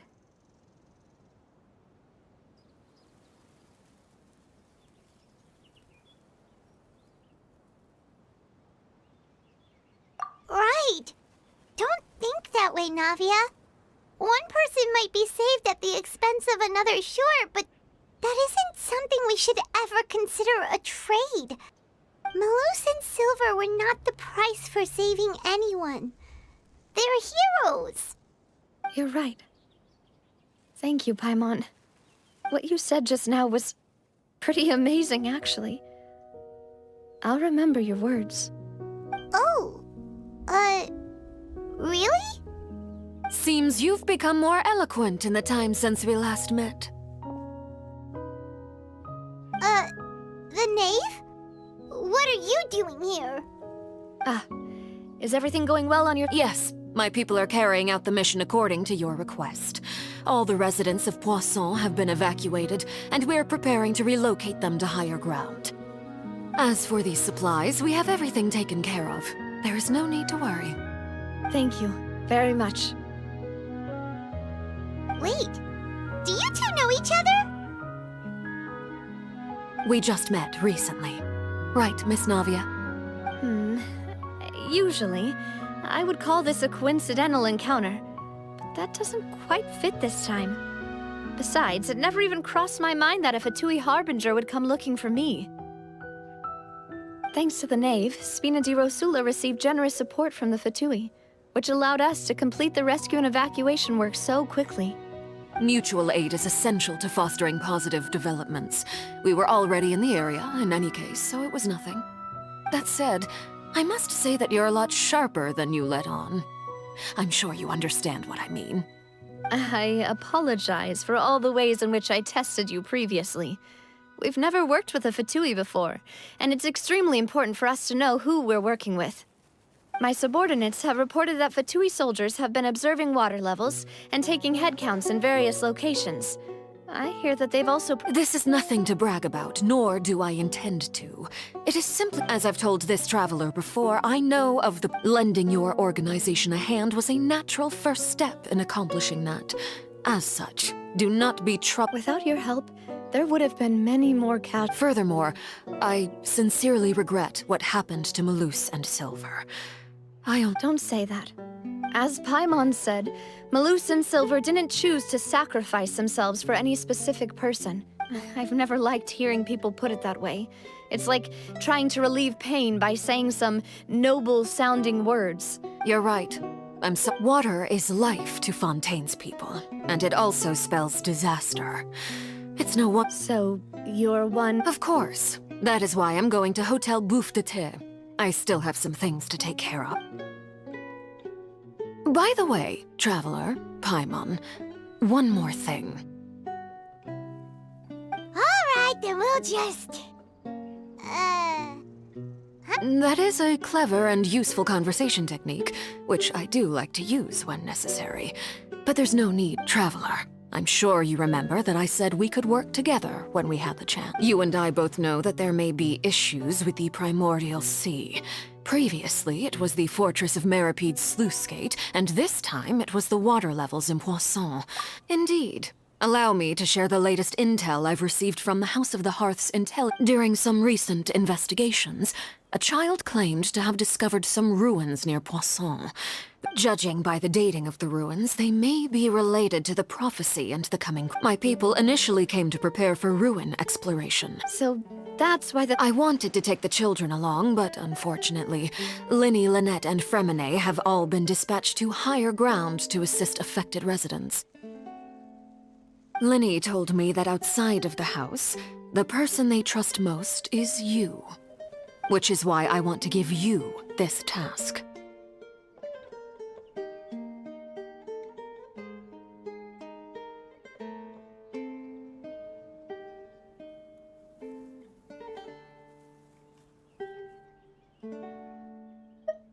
The House of the Hearth's members see each other as family. But Linny, Lynette, and Fremine said that they also see you. I'm sure you already understand how earnest they consider their friendship with you to be. Oh, that's The intel I just shared about the ruins could fetch a high price. But since... Got it! So all we gotta do... Excuse me, but may I tag along? You wish to join, Miss... But are you sure you're up to Well, I'm sad, yes. But there's no point in being depressed while we still have a disaster on our hands. As my father's successor, I must live up to the hopes he had in me. Besides, I'm also doing this for myself. I need something, a distraction, to keep my mind off Malus and Silver.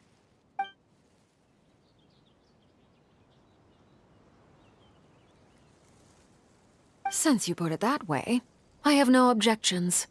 What do you say, Traveler? All right. The ruins are... Okay, the three of...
full of valuables and a trove of potential clues.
Try and stop me!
Things are about to get dicey.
Easy money.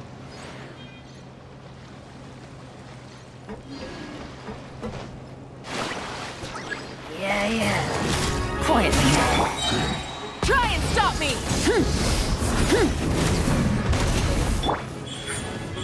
Emerge.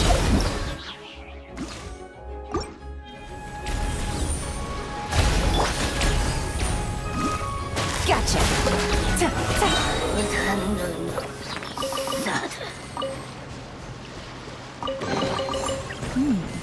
Easy money.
Easy money.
Quietly now.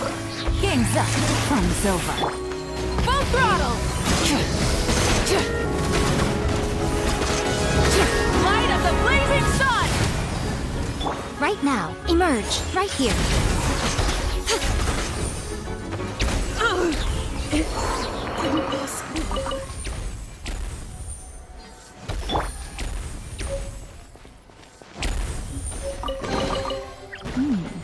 Easy money.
So, are these the ruins the knave was talking about? Whoa, talk about old. They seem to be pretty ancient. Let's go in and Just be careful.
Busted! Emerge! Right now! I'm always watching. Gotcha! Right here. Rev the engines!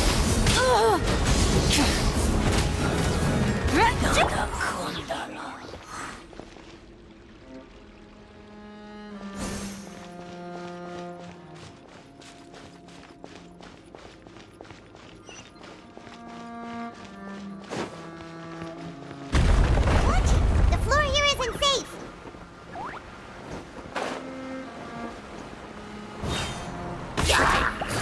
Busted!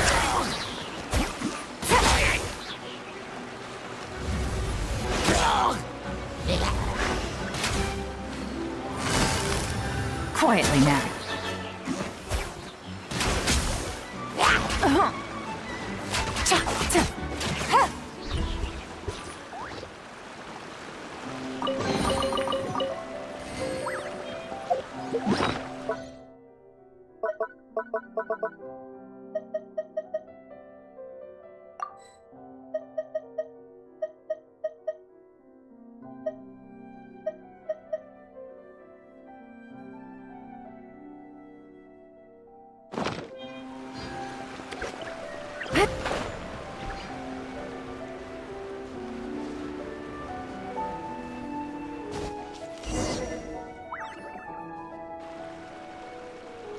This place has also been contaminated by Yeah.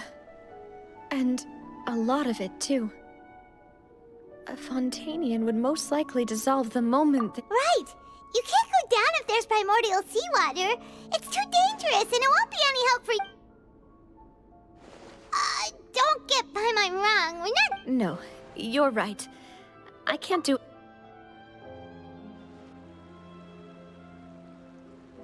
That complicates things. In that case, the water levels here are unstable, and there's a chance the water... I'll go together with you. Perhaps we'll find the exit just up... All right. Come...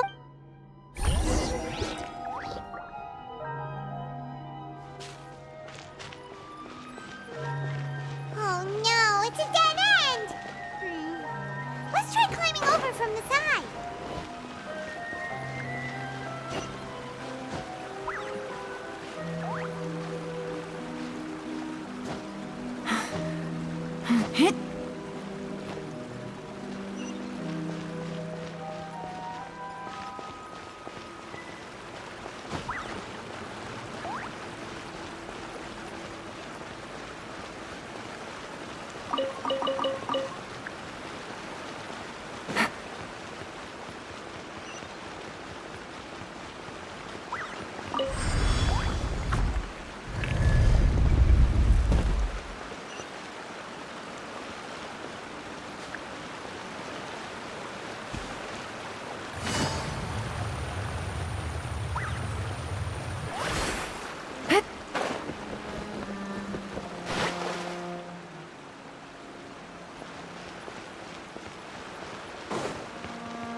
Wait, there's something wrong with this bridge!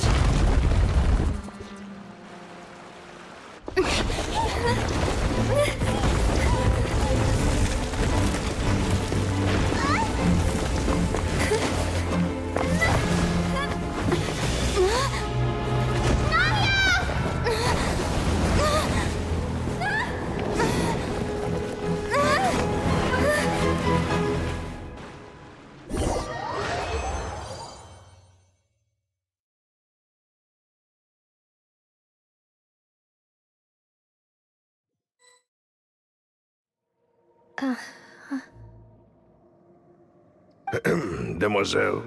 Huh? Demoiselle, what are you doing here by yourself? Maybe she just wants some time to herself, Yes, it would. That's quite possible. Oh. It must... This is a familiar... Is something the matter, Demoiselle? Oh, and I was just trying to recall why we came... Do you remember Mr. Giverny? He'd requested our help before with foreign merchants who had a debt dispute with him, and we'd resolved the matter not long ago. We were headed to see how things were going with him at the moment. Ah, right. Yes. I remember now. Oh, Miss Navia. Ah, Mr. Malus, and Mr. Silver, too. It's good to see all of you. How have you been? I've been great. Thanks to your help, those bothersome merchants finally realized that I wasn't the one they were looking for. Why, I wasn't even the guarantor for that person. They were knocking at my door day and night. Even my neighbor, Obina, was getting fed up with them. Sometimes force is required to calm someone down and get them to listen to what you have to say.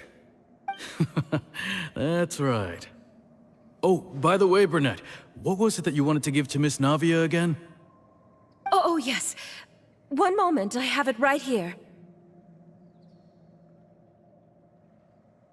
Miss Navia, these are some flower seeds that I prepared.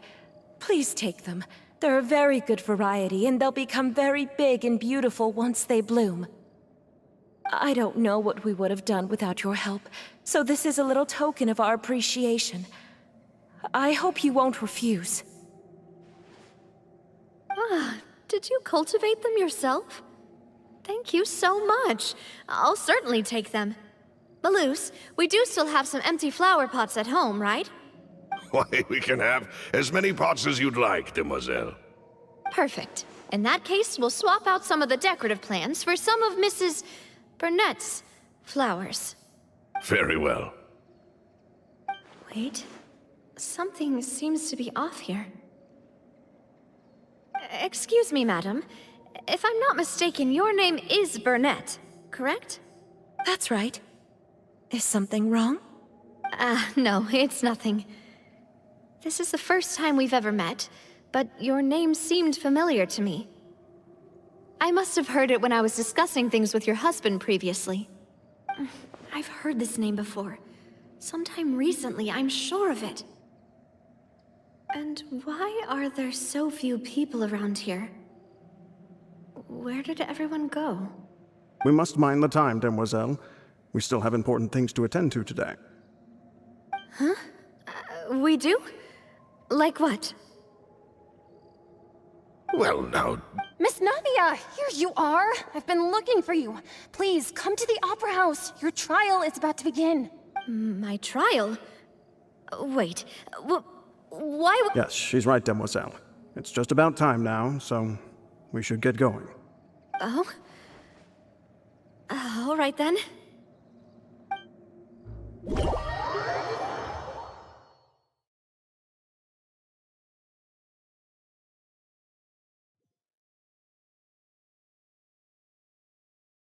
Look, it's Navia!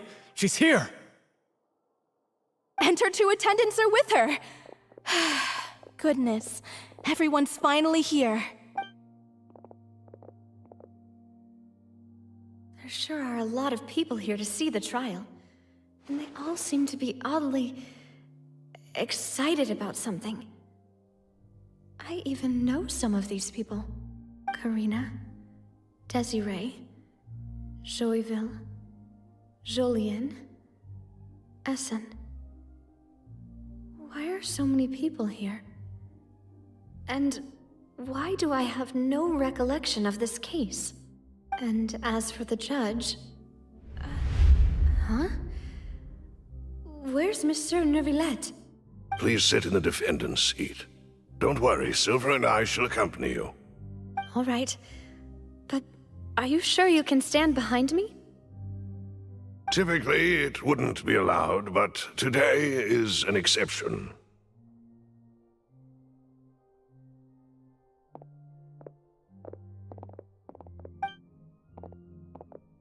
Hey, what kind of place do they think this is? Come on, do they have any idea what they're doing? Seriously. Enough with the whispering! Could someone please tell me where Monsieur Neuvillette is? And why I'm standing trial? My dear Miss Navia, have you not yet realized what you've done? In that case, allow me to explain. As all here know, you are Master Callus's successor, the head of the Spina di Rosula, someone held in high regard by every soul in Poisson. After you took over the Spina, you treated all of us just like the late Master Callus had. If anyone in need reached out to you for help, you responded. Not only you, but your butler, your subordinates, nearly everyone in the Spina di Rosula fought for the well-being of those in Poisson. Wait a moment. Aren't you just proving that I'm a good person? Yes, correct. Absolutely right. And that is why you stand accused. You have helped so many people get through so many difficulties. You are one with us. We are inseparable.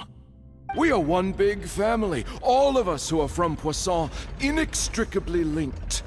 And with you being so important, we couldn't possibly do without you. Therefore, this fair and honorable court shall declare you guilty, and you shall stay here. You will be together with us forever. Huh?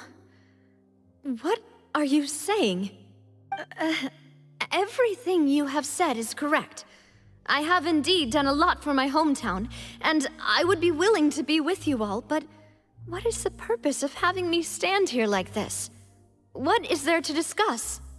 Ah, well, if that's what you think, then I have no further comments. How wonderful, Miss Navia!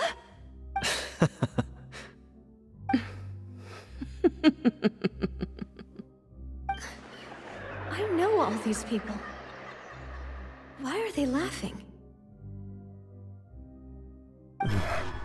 I seem to remember now. Yes, I get it. This trial is... Wait just a moment. This isn't right! Malus? What was that, Mr. Malus? Our conclusion is very clear and unanimous. Let the court judge her now. She's guilty! Stay here, Navia! You're one of us! Demoiselle, don't admit guilt. This trial means to keep you here forever. I wish to exercise my right to defend Our Lady. Mr. Joinville, you only know of Navia's goodness, but nothing of her utterly independent mind. She was born a free and independent spirit. She has never been tied down by anything. Indeed, even the death of Master Callus couldn't stop her. Her actions cannot serve as proof that she identifies herself as part of any group. She merely acted as an individual, extending her hand to help others. Please do not mistake her actions as being otherwise. Really? As an individual, you say? Don't forget, we are all Fontanians here. This is the nation of justice, the nation of Hydro! Even if Miss Navia only voluntarily rendered her assistance, that doesn't change the fact that her beautiful soul must return to everyone. Water accepts all, blends with all. It will surely accept her kindness. Everything is measured here in the nation of Hydro, and in the end, everyone shall meld together. Thus, when a unanimous opinion emerges, that opinion represents justice. Now I speak for everyone. Our opinion is consistent. Navia should stay. We and Navia are one. And you would call this justice? Preposterous. You are merely jealous that Demoiselle still hasn't. Have you forgotten how much you all once longed to become individuals, to become independent? Do you mean to defy our justice? If your justice is flawed, then why should we acknowledge it? As you said, we can also have our own justice. Silver and I shall... And that... Demoiselle. Silver, it hurts. I remember now. Everything that seemed odd, Karina, Desiree, Joyville, Jolien, Essen, and Mr. Giverny and Mrs. Burnett, who we met earlier. Even Malus and Silver. I don't want to admit it, but they're all dead. Don't be afraid, and don't admit— Absurd! Who are you to say that she cannot be judged? We are the Don't let them escape! We shall— Mr. Malus and Mr. Silver, must you be so stubborn? How could the two of you possibly hope to stand against the collective? Do not resist. This judgment is fair and just. Navia belongs to us. After all that happened, she should not be left alone in Poisson. What are you saying? No more excuses! She says we're jealous. Jealous? How could she possibly be an independent individual? What's with these people? Who's jealous of her? She belongs to us! Miss Navia. Silence! That's... Monsieur Neuvillette! Such commotion is prohibited in the court. The accusations you just presented, the court will adjourn for the rest of the day. In this, Our thanks, Monsieur Neuvillette. Please leave with me, Miss Navia. But... Go on now, Demoiselle. This is your only chance to leave this place. Malus. My apologies. I couldn't resist making one little joke once I realized that this shall be our last goodbye. Malus...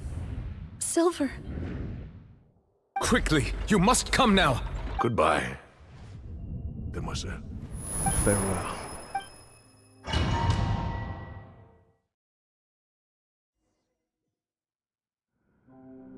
No, wait! Just a second! Navia? You're awake. Good. I must have been dreaming. Malus and Silver were still alive. It looks like you're all right. Did all the sad feelings cause you to have a nightmare? Paimon could give you a hug. The ruins you were exploring suffered a cave-in. When I arrived, I found you falling toward the water. You were just about to be dissolved within, but I think I saw two Oceanids protecting you. It was only for a moment. Perhaps even were it not for their intervention, I would not have been able to— Wait, did you say Oceanic? Perhaps those two Oceanids— I always told them that they didn't have to protect me. Please come with me.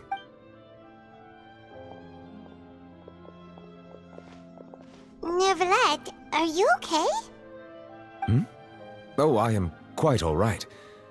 Perhaps there's something we could chat about? Why do you look so Oh, Paimon knows. I merely thought that we should give— Huh? Why didn't you just say so? Sigewinne. I hope all is well. No way, don't worry. I see. Well, that is good. I have always worried that Sigewinne would need a lot of time to understand the world of humanity. Oh, and the Duke also says hi. Thank you. I have— He still doesn't know what to talk about. So, Neuvillette. Yes, of course. This isn't going anywhere. Yes, in fact. I had arranged to meet you in Poisson, but when I arrived, I discovered that the Fatui were helping the residents evacuate. They had even transported a large quantity of supplies to the area. Amid my astonishment, I ran into the knave, and we had a chat. She informed me that she had asked you to investigate the ancient ruins here. Yeah, we originally planned to meet up with you, but we thought you might still be busy with all those official documents. We didn't think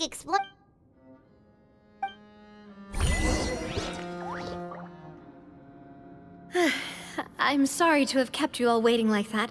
I'm feeling much better now. I guess we should get going again. Will you come with us, Monsieur Neuvillette? Yes, if you wouldn't mind my company. All right! Another one joins the party! Let's get going then!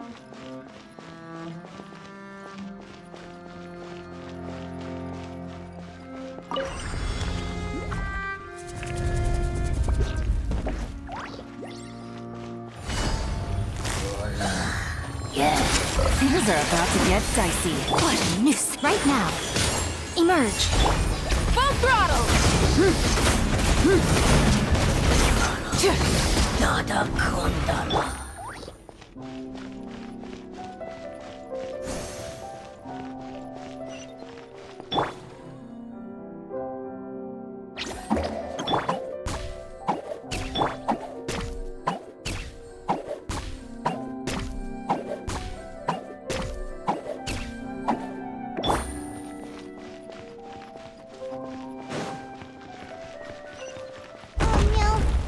Unstable path. Watch your step.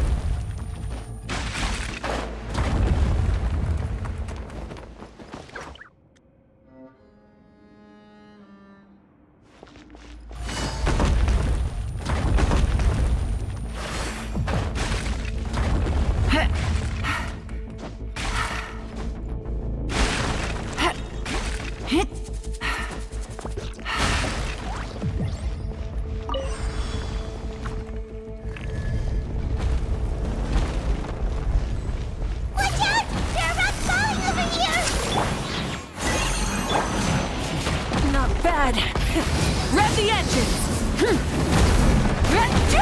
Rev from the sky! Right now, emerge. Right here.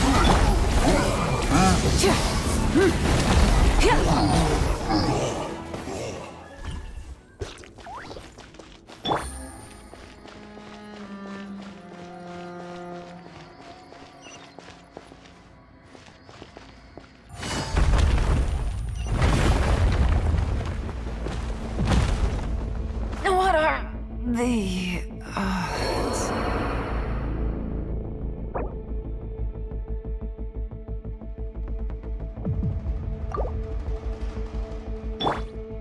Don't be scared.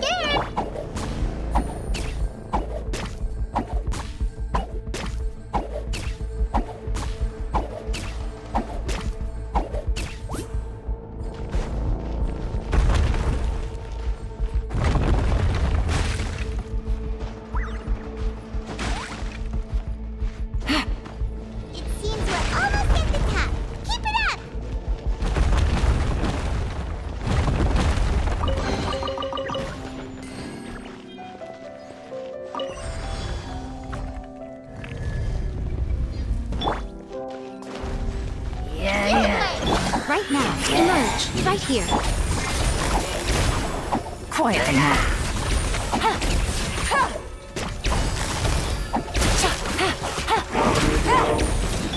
Nothing lasts forever. Right here, right now.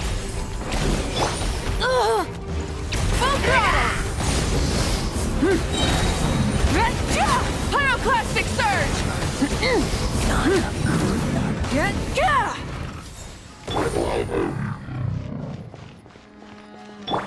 Stay put.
like we've reached the end. This is the place. There should not be any other hidden spaces in the vicinity. The path sure had some twists and turns, but it turns out that this place isn't actually that big.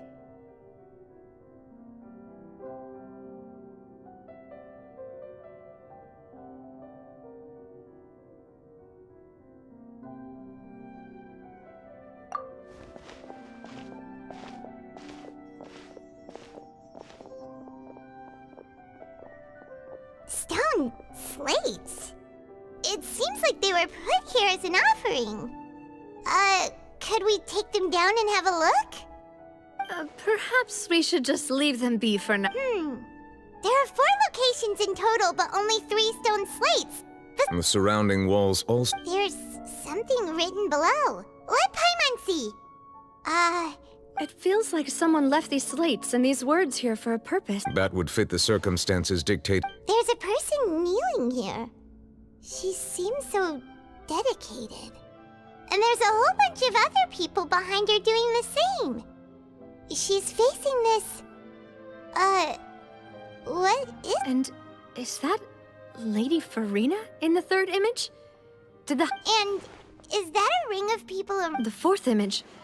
I know this one.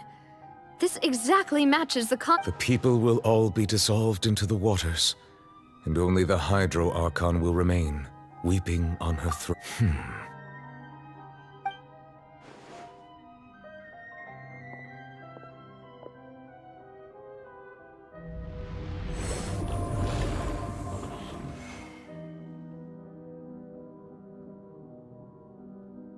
More information should be hidden in these slates, but I fear I cannot easily uncover it, most likely due to us missing the first slate. I am very sorry. Don't blame yourself, Monsieur Neuvillette. Deciphering ancient stone slates isn't one of your duties. Ooh, Paimon's getting the chills just looking at these slates. This says that it's the history of the future, right? That means the prophecy's sure to come true. I really hope it doesn't mean that. Still, Paimon feels like these images are kind of weird when you look at them together.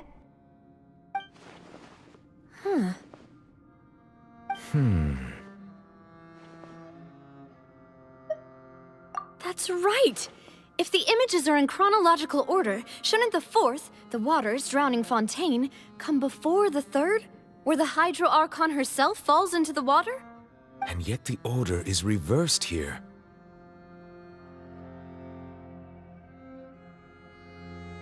If we go by timing, Lady Farina only emerges in the 3rd image.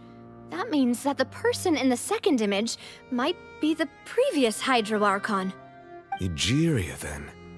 I had never met her, but her appearance here does match the records. The previous Archon kneeling before the floating island in the skies, as if confessing a sin. Did she herself commit that sin? And if not, why would she be in such a posture? Also, I'm still wondering why these ancient stone slates are here at all. Judging from their contents, could this place be the origin of the prophecy? Does that mean that someone, or some people, once saw these slates? But who would have created these slates and left these words here?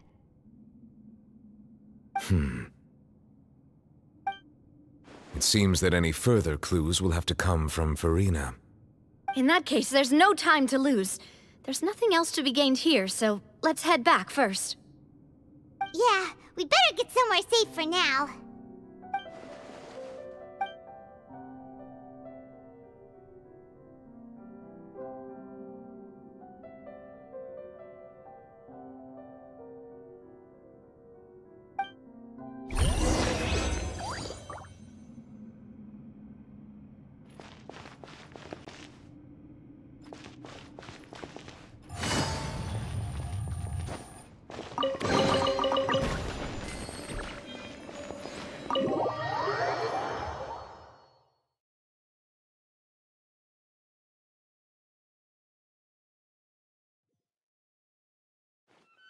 Let's split up here. I'm going to check on what's happening with the Spina. You know how it is. There's something— You still have energy for that, Navia? Paimon's already beat! Just head back to the Fluvsandre and have a rest then. Thanks for keeping me company. I'll depart as well. Thanks for your hard work, Traveler. I will go talk to Farina tomorrow. I'm sure that you're concerned about this matter as well. If you have time, drop by my office. Are you really gonna talk to her about this directly? Will that be a problem? She has long been harboring secrets, and will not give them up easily. Which makes it all the more my duty to ensure that she understands. Alright, I will be careful. Traveler, Paimon, our safe house at the Fluvsandre is always open to you, as ever. So please don't think you're in it. Alright.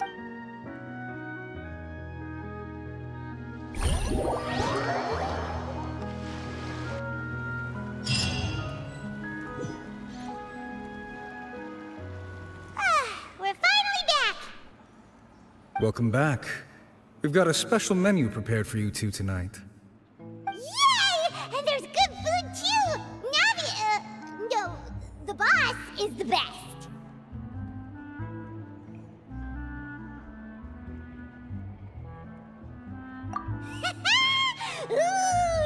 Paimon's already starting to forget what happened today. Oh, that voice. Is that who I think it is? Huh? It's you two. What are you doing in Fontaine?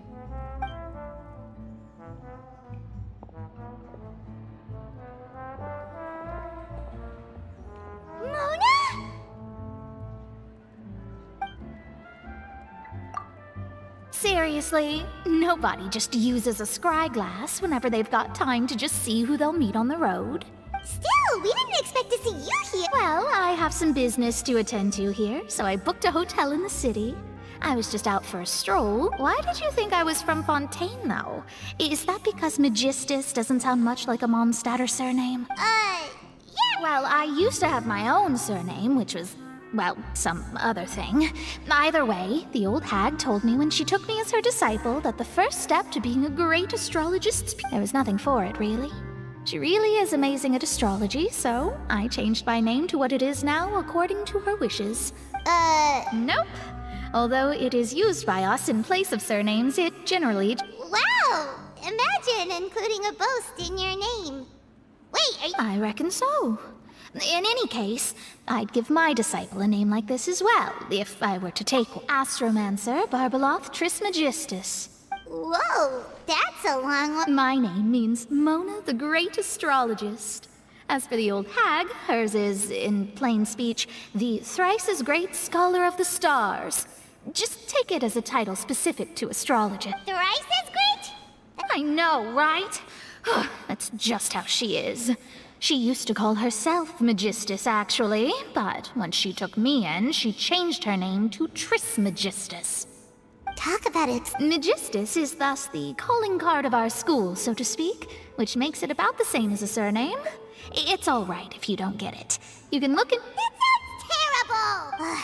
But anyway, you're not Fontanian, are you, Well, I was born in Mondstadt, yes. My parents migrated to Dorman Port, and I traveled with the old hag for a while. Oh, that's a good thing then. Speaking of that, I'm sure you're aware that a bunch of things have happened here in Fontaine, right? I know you're not a local, but I'd avoid getting too close to any... There's something ominous about it. Well, the water, I mean.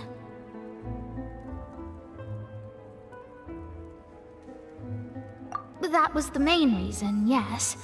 Just a while back, the Steambird invited me to take part in a panel and speak about the circulation of the prophecy as an astrologist.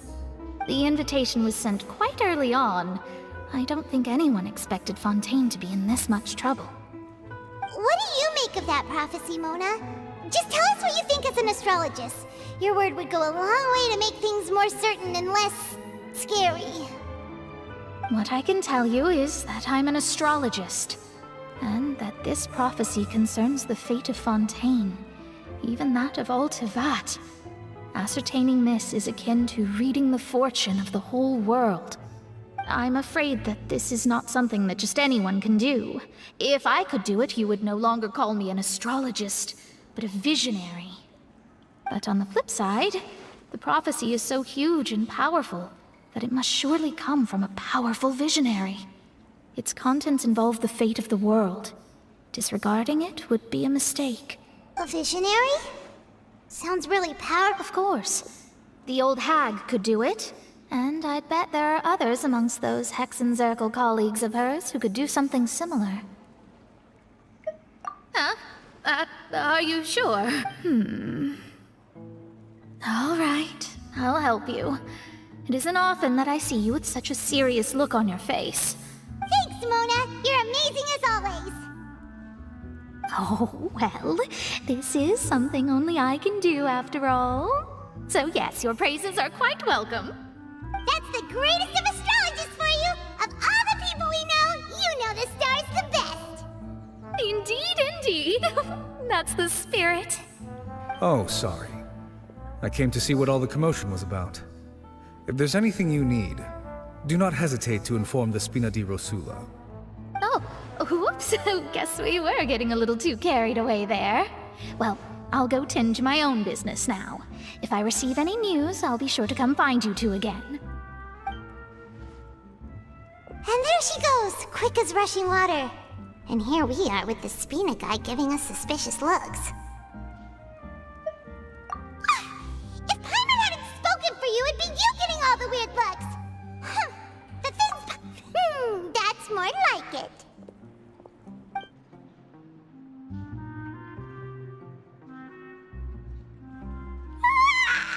Good morning. To be honest, Paimon's still feeling kind of sleepy. But it's time to get up, Traveler. We agreed to go see Natlan, so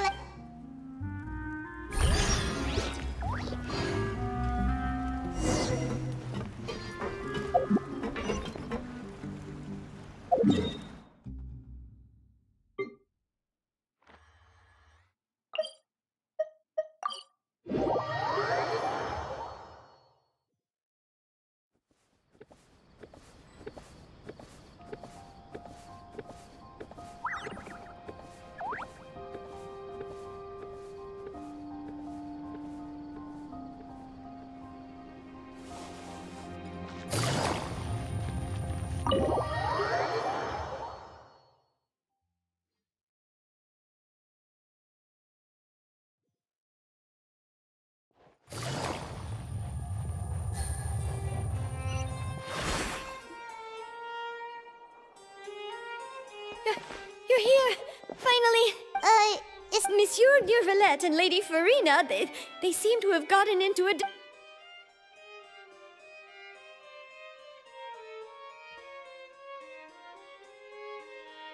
Like I said, I've already explained everything! And yet the problem has not been properly solved. It is not my intention to offend you, but please, tell me where you stand. You are the Hydro Archon Focalor, are you not? Look at this. This is a list of the victims from the recent Poisson incident.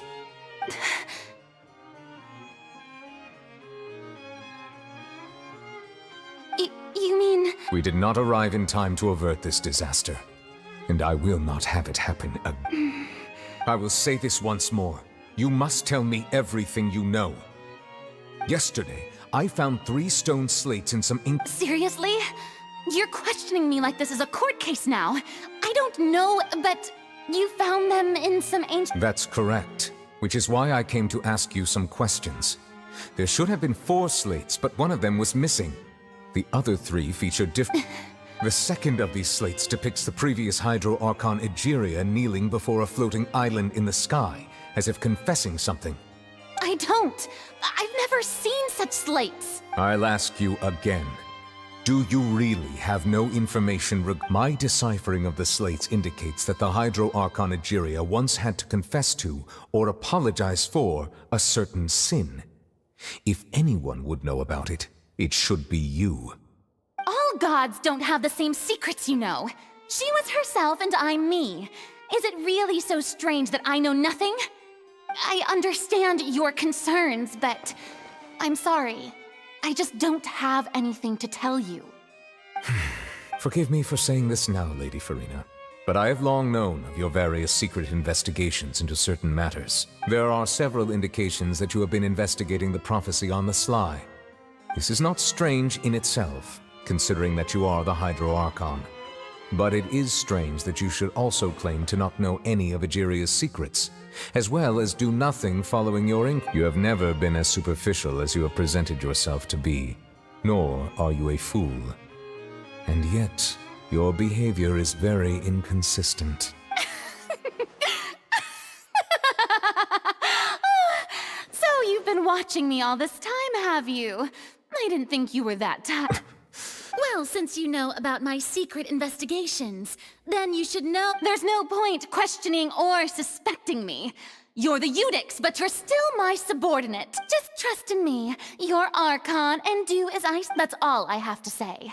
We do not discuss this matter again. Oh, the opera's about to start.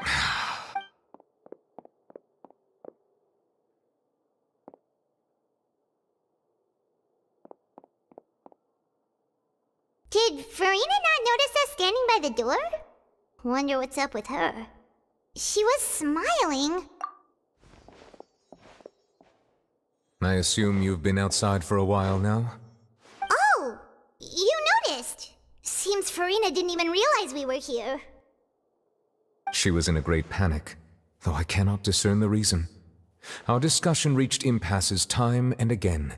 Still, I do not understand. Dialogue is the basis for understanding, so why did she keep refusing to... Everyone in her inner circle has noticed that she is hiding some secret. The issue is her attitude. I fear that she will not... We may have to create a situation in... Oh? Normally, people will only reveal the truth when standing trial. But Farina's seen so many trials, and she's really good at dodging questions. How do we make sure that she won't just slip away at the first... We will need to consider this thoroughly, join forces with If at all possible, I would prefer to recuse myself from this affair, but... This may be cruel to her, but all Fontaine is in crisis. The information a god But who will lend us their aid?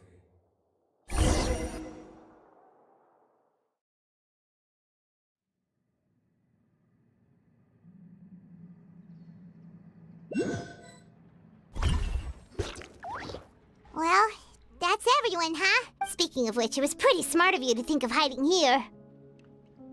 Poisson was just involved in a disaster, so it's presently devoid of people. That naturally makes it the best choice. And here you are drinking tea like it's the most natural thing in the world, huh? That's what family should do. It's nice to enjoy tea here, you know? Care for a... Lend me your ears, everyone. Or perhaps one of you might like to start us off. How about you, friend? Me? Then, how about you, good sir? I fear that I will cause the mood on this boat to become as somber as it is. Well then, I guess we're lucky we've got a local like me to organize things. Wonderful. That was a little long-winded, don't you think? Oh, you might be right. Anyway, to cut to the chase, our friend here, the Traveler, has brought us together to discuss something. As for what that is, well, let's start by saying that we'll be pooling our efforts together to create a series of traps. Oh? How Well, it's just an expression, really. One that I just learned from Chlorand. And... Huh? Didn't you say that you would be facilitating this? Oh, come now. Your work doesn't involve much public speaking, right? This is a good chance to practice. You might even pick up some fancy... I see. And what does my boss... He is glad that you consider him your boss.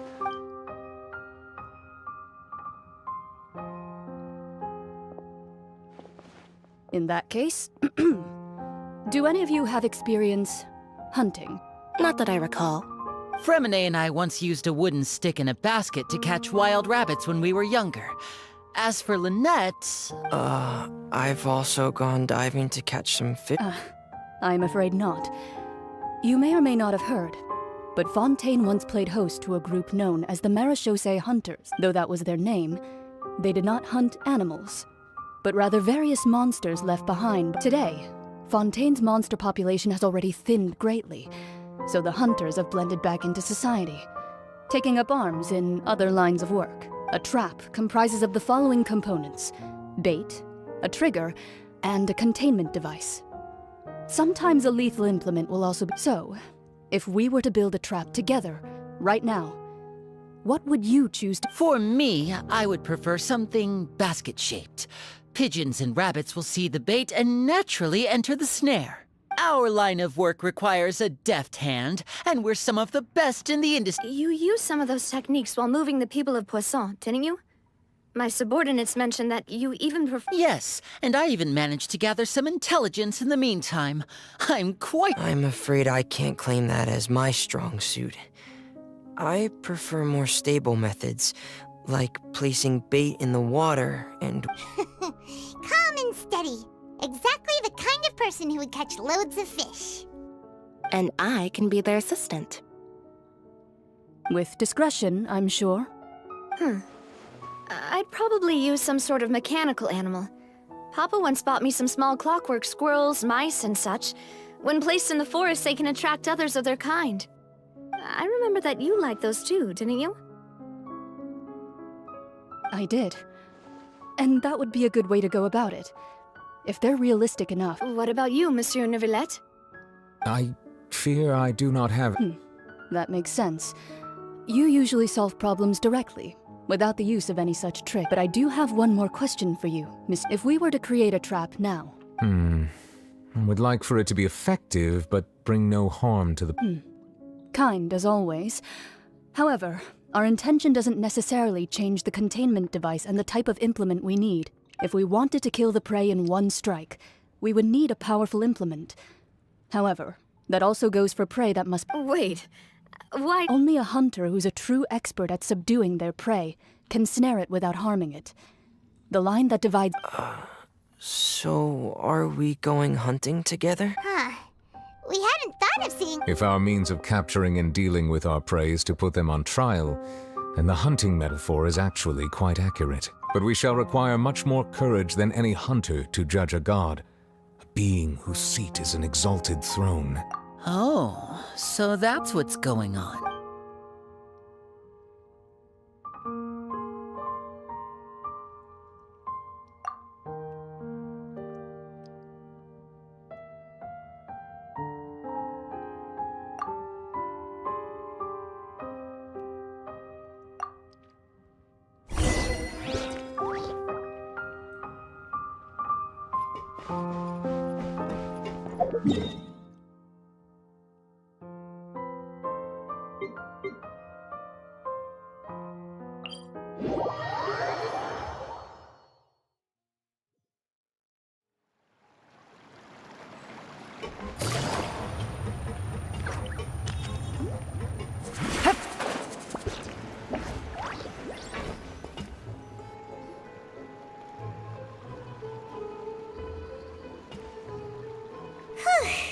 It's been a tough few days, hasn't it?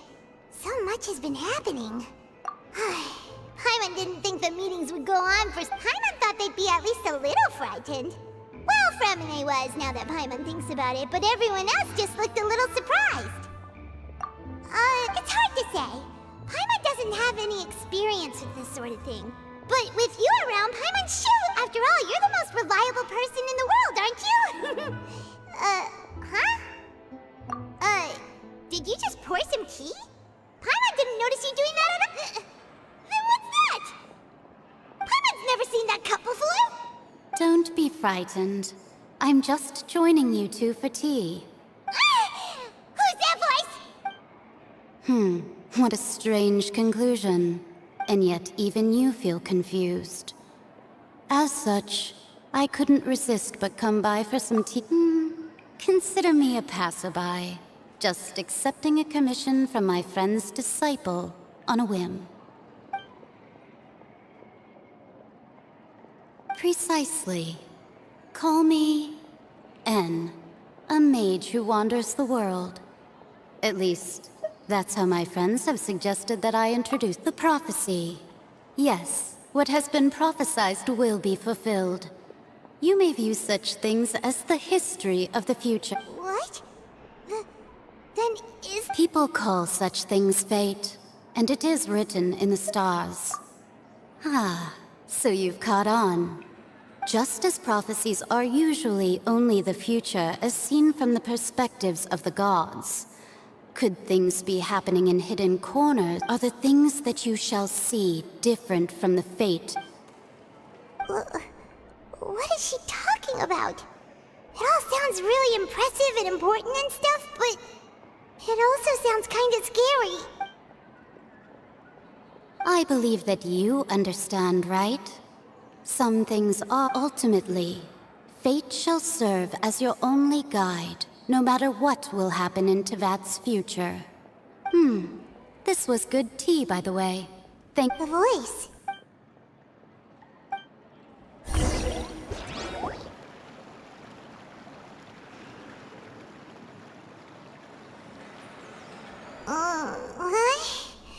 I want to hear someone talking.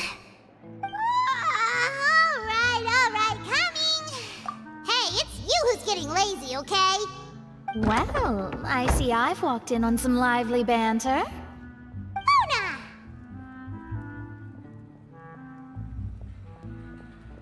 Fine, just fine. I went to take part in that Steambird panel. It turned out to be more interesting than I expected. Not all Fontainians are pessimistic about this.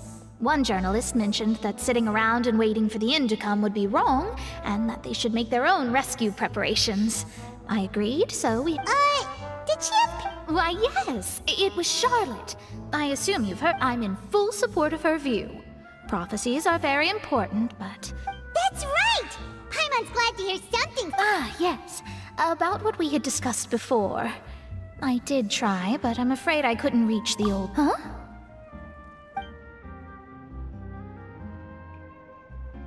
Goodness gracious. Are you serious? She said that even the god's gaze has blind spots. Pretty bold if you ask Paimon. Most people would believe the gods to be all-knowing. The Hexen Circle members are certainly anything but ordinary. As for the mage named N, the old hag has mentioned her a few times. She said that N's sense of direction is but I've never met her. And if she were still alive, she'd be... Well, suffice it to say that the hag's at least a few hundred now, and N's been around for longer than that. Whoa. The Hexen Circle sounds like a scary group. But they must really stay in shape. Their abilities alone are pretty terrifying. If she came to... Well, it's not like Paimon could understand anything she said. Yes, she was quite cryptic, but I suspect she means that there is still a way to turn things, or perhaps it is something that you cannot know right now. Traveler, Oh, we're fine. We're just a little... I see. I guess you could consider me someone who has often but even so, I still hope perhaps that's what N was trying to tell you. I did originally think of steering clear of all this, but I couldn't. Huh. You do have a point. There I go, talking about astrological principles again. Sorry about that. It was worth trying to comfort you, even if only a little. I suppose that might be why we always... Paimon feels kind of moved by what Mona said. Hey, Traveler. Paimon suddenly feels... Let's walk around the city, shall we? There's a few spots we always like to walk by. If you want to outrun the law, you need to know how it works.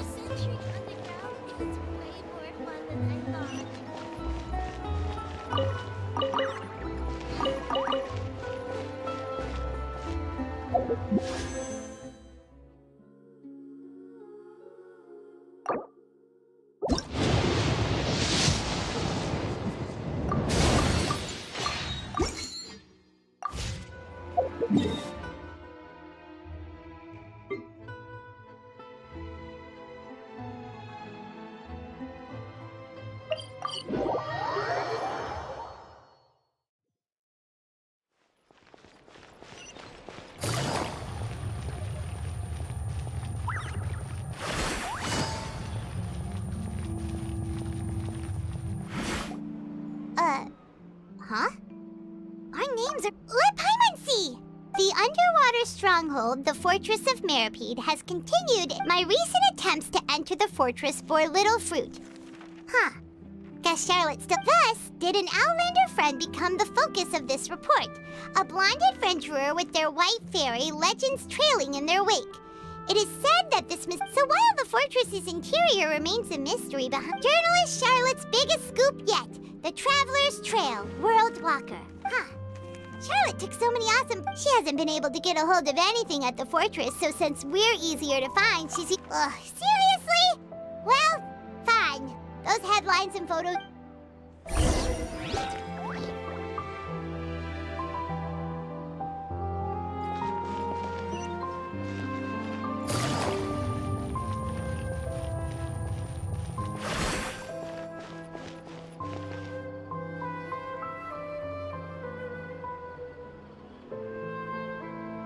We're here! Paimon's hungry. Should we go in?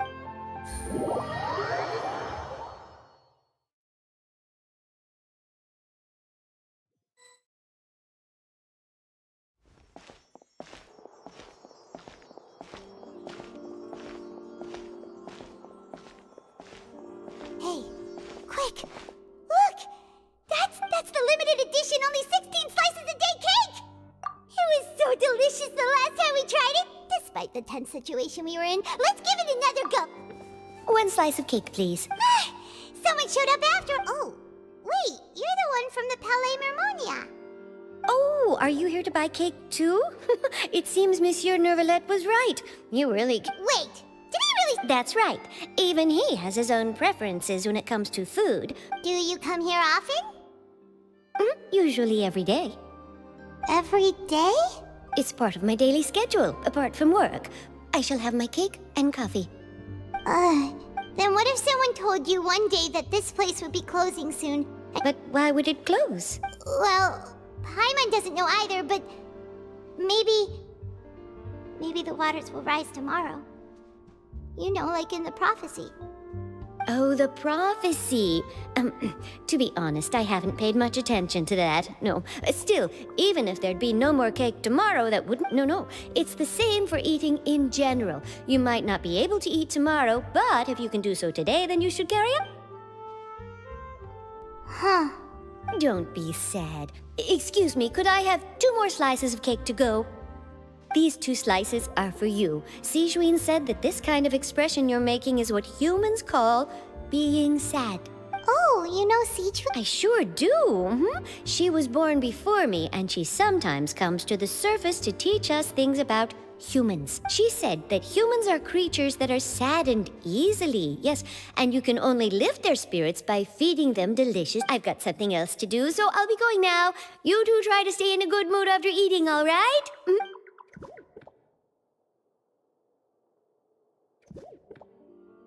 And there she goes! Alright, let's dig in. Paimon's sure this cake will be delicious.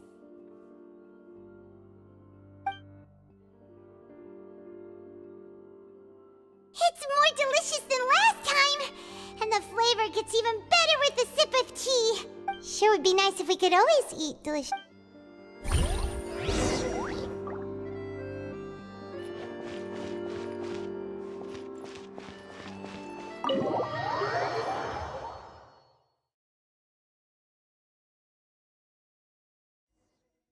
Oh, we're near the Steambird office. Let's go look for Charlotte and have a chat.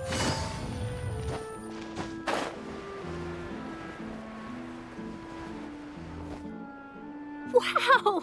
If it isn't the Traveler and Paimon! Oh, have you seen the article I wrote about you? Ha!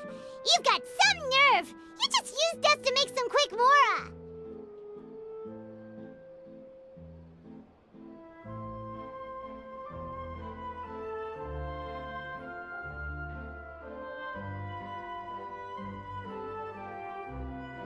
Oh, you needn't worry about that. I heard that you were in Poisson some time back, so I sent you a letter to discuss just that. It appears you didn't receive it, though. It's all right, though. I've set aside the amount intended for you. I've even set the table with some food. Really? Oh, you're almost a little too easy to win over, Paimon. If I were... Oh, Paimon Paimon knows you're not. Still, what brings you here all of a sudden? Were you... A friend of ours met you a while back, and when she mentioned it... Ah, so you know Miss Mona as well. She's a guest columnist for our paper. Really good one, too. So she mentioned me? What did she say? She said that you're a real daredevil. Nice.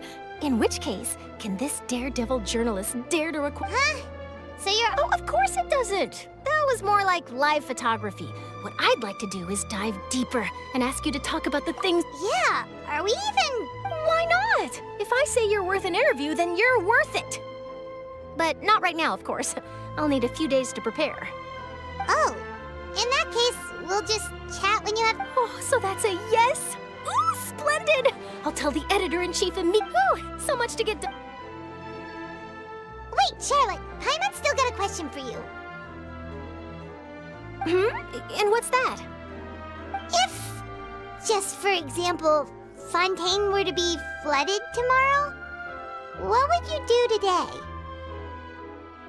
Huh, that's the prophecy you're talking about, isn't it? I mean, I do hear about it often, but I've never once thought that the day could be tomorrow.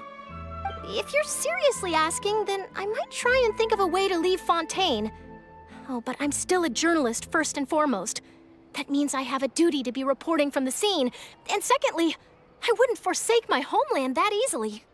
From what I've seen, most people don't know what they'd do should the worst come to pass. In truth, it might be better just to behave like normal rather than worry over such an end. So in all likelihood, I'd probably still be prepping at the office for that interview of ours. I know what you're thinking. That sounds a bit sad, but I've always believed that it's best to do what you enjoy. Just think about it. If this nation really were to be suddenly destroyed tomorrow, but I still successfully finish an exclusive interview with a true... And then do you know what I'd do? Well, I'd write that story, send it for printing, and use messenger pigeons to get copies out to the various... I'm not a dreamer, nor am I a workaholic. But I do love my job. And I'd be... But anyway, that's my answer. And I'll... That's so nice. Anyway, let's go and take a look at the sea, shall we?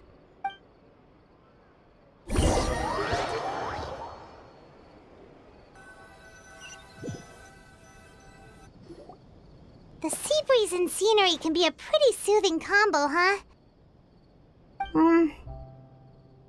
Paimon's been thinking.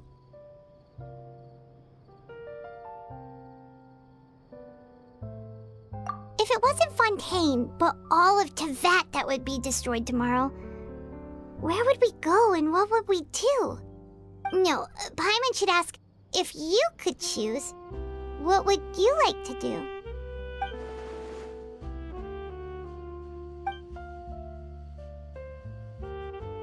We've always been moving to the next destination, so we haven't spent... You mean, still traveling? Huh.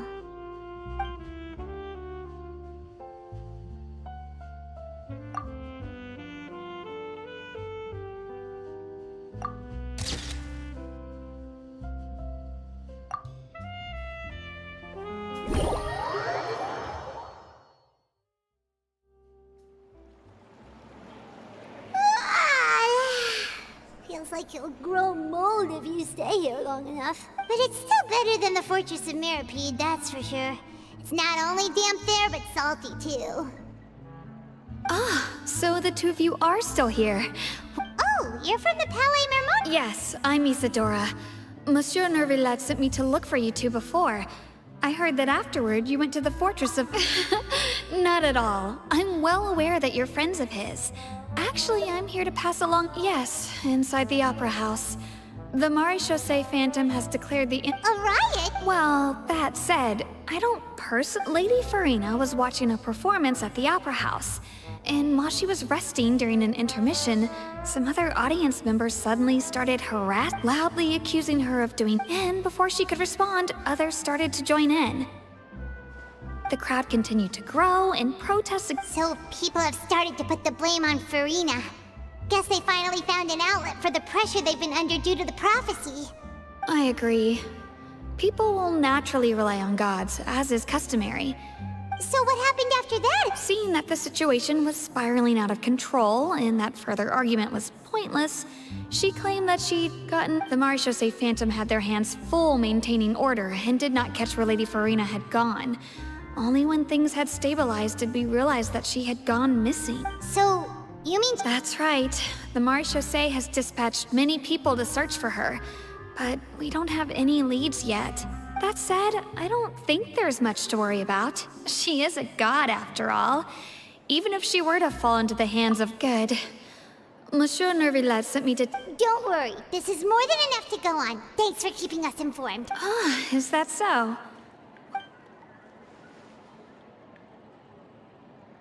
Well, sounds like we should hurry over to Poisson then. If we know Farina, she won't try to fix things in this situation. Instead, she'll look for a place to wait out the heat. And, as we also know, she may be loud and dramatic, but she doesn't have a heart of stone. When Nervillet was talking to her in the Palais Mermonia, and she heard about Poisson, she couldn't hide her sadness and remorse. It would be hard for her to ignore being accused by the public today. Paimon thinks Farina's probably taken the opportunity to slip... Huh! Well, what do you think? Paimon knows the answer, of course, but Paimon can do the analysis to back it up, too. In that case, there's not a moment to lose.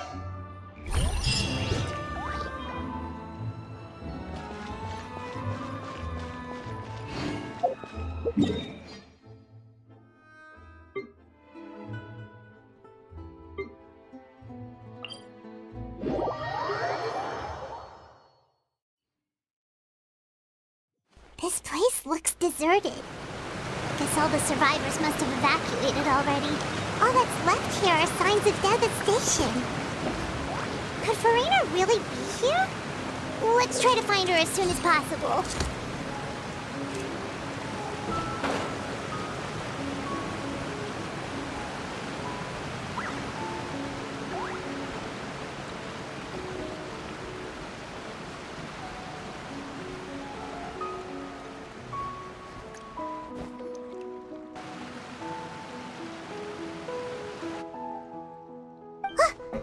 Farina, right over there! Should I just give up? This is all. What was meant to happen did happen after all. I'm sorry. I am so... Give up, Farina. I'm sorry, but what can I even do? Other Who's that? Don't worry, Farina, it's just...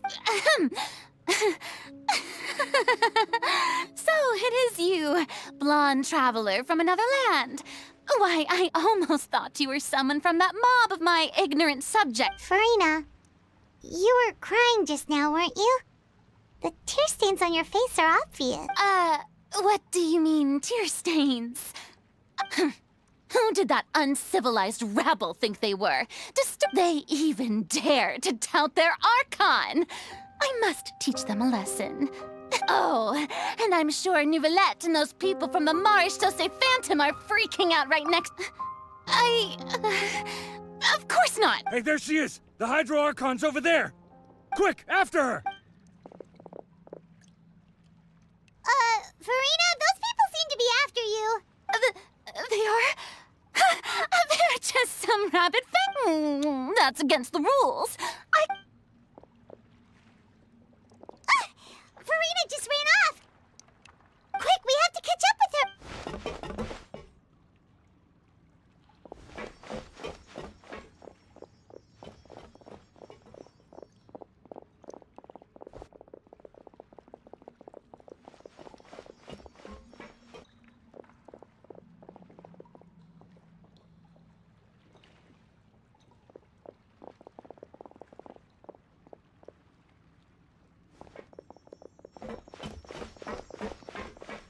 This should be the place, right?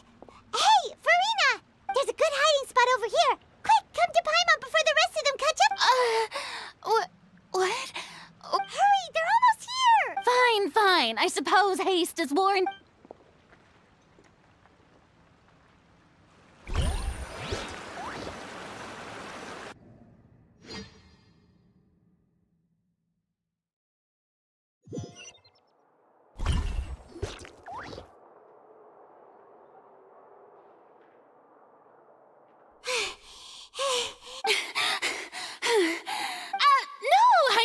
I merely gave in to the sheer enthusiasm they displayed.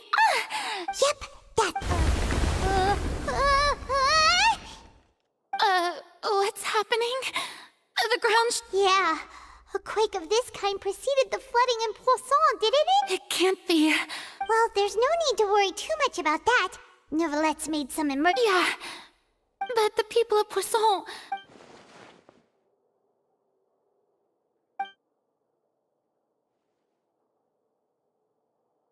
It's true. I've been investigating the prophecy for hundreds of years. I once had informants all over Tevat, searching for clues and feeding information back to me. I've tried all kinds of ways, too, to hold back the sea. Anything to keep the coastline from advancing. But all my efforts proved to be futile in the end. Really, the truth has been clear to me we cannot make an enemy of the divine. No matter what we do, the will of the heavenly principles will have its way. Give up. I do love the sound of that phrase. It would mean finally coming to terms with fate, indeed. I've thought fate is really unreasonable, isn't it? It has no heart and no but just now. It all became clear to me. As long as the final moment, don't worry. Well, that's enough for now. I got the impulse to play the stricken maiden, but honestly, don't take any of what I just said seriously. Come on! Paimon could have sworn you...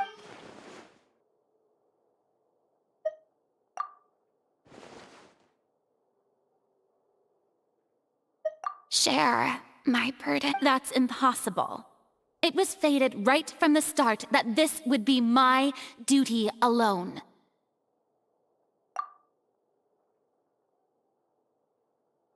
A witness. Yes, I've heard that you came to Tevat from beyond the stars, yes. And if Tevat is, in its entirety, a show on a stage, then you're just a spectator, aren't you? If...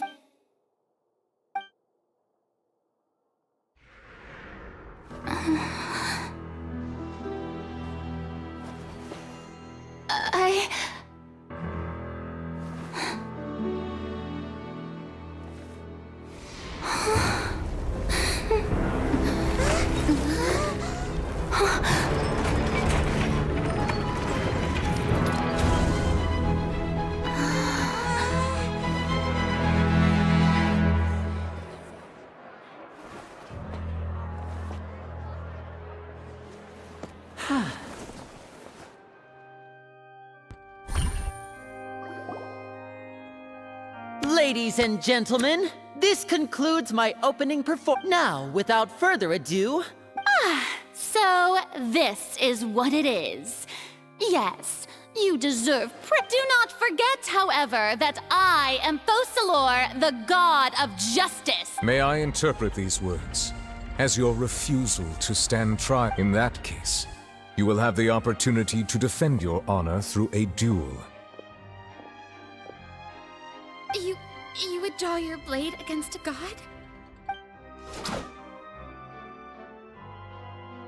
I see. It seems like you have made up your mind.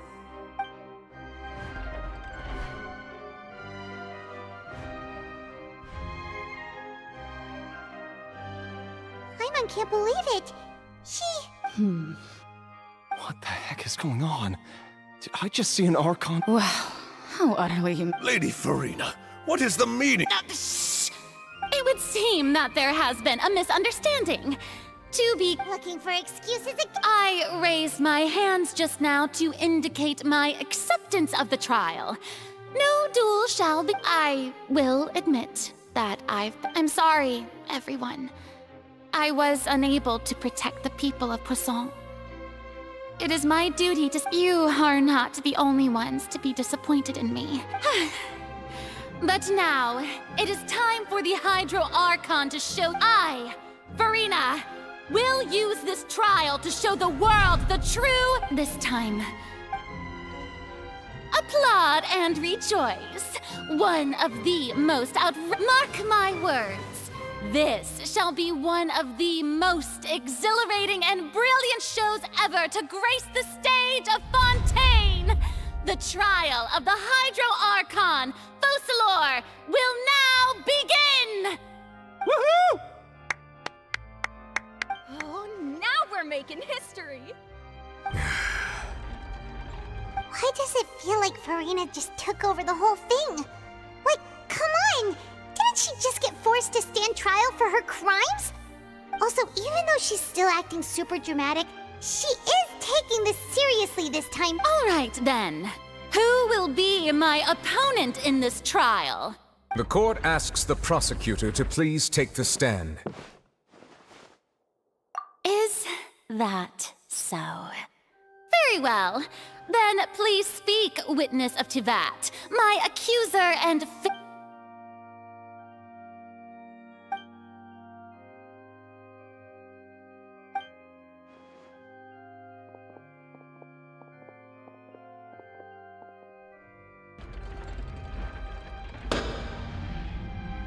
Also, please allow me to ask, as a final question before the trial begins.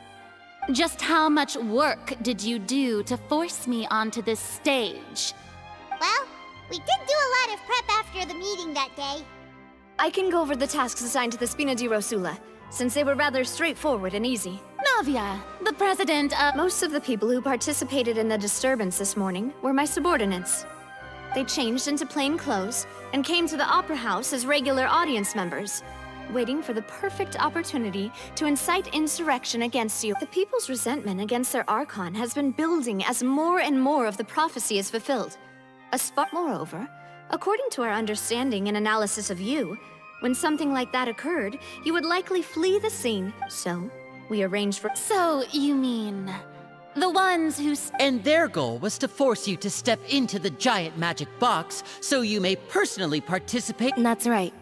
That house was a magic box, rather than someone's residence. As the super ultimate version of the setup that I used when I first performed at the Opera Epiclese, the volume of the box was increased by a whole order of magnitude, and the distance it traversed was the entire gap between Poisson and Aranias. Was an Archon. My thanks, Farina. Without your help, we could never have— Of course, this performance was only made possible with Father's support. The House of the Hearth spent a massive amount of labor in Mora to pull this off. We had to select a location, construct the giant magic box, dig a tunnel, and open up a path through the water. It was— So, in other words, the earthquake that we— That's right. It wasn't a sign of another disaster to come. Then, I can guess, Nervilette, you gathered a crowd, prepared a stage, and made sure that the champion duelist would be immediately ready for a fight. Also that as soon as I appeared on the stage— Yes, that is correct. Well, Clorand, I must commend you for your courage. Only the most outstanding champion duelist in all of Thank you. As for you, Traveler, I suppose your role was you'd make sure that I didn't notice anything amiss before revealing yourself as my prosecutor once we'd arrived onto the stage. Oh?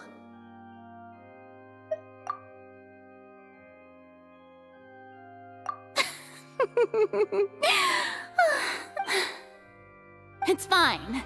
It matters not. The stage is already set, so there's no reason to disappoint the audience.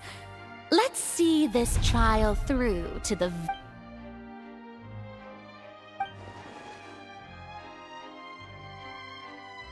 Madam Prosecutor, please allow me to pass this along. This is a document that Miss Charlotte applied for and received permission to share with you during the trial. Huh? Charlotte wanted to give us something? Oh, so she's here too! Oh, let Paimon see. Isn't this the exclusive interview that she— Wait, then that means this document is a perfect timeline of everything that's happened ever since we stepped foot in Fontaine! So in other words, we can refer to this anthology of evidence every time we want to use something from our journey as evidence for an argument!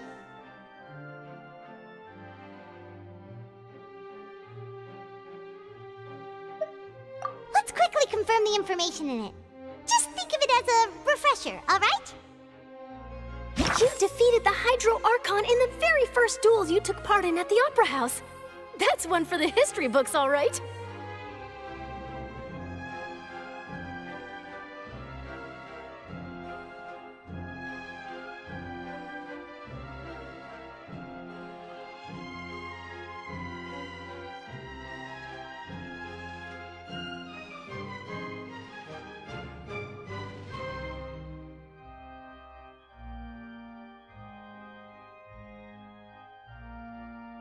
You defeated the Hydro Archon in the very first duels you took part in at the Opera House.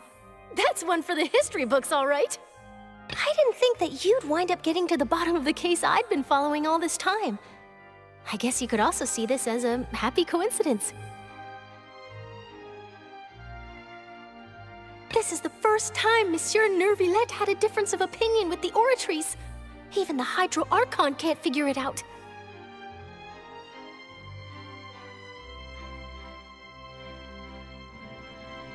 A Fatui Harbinger. She's an extraordinary person. Her instinct must mean something.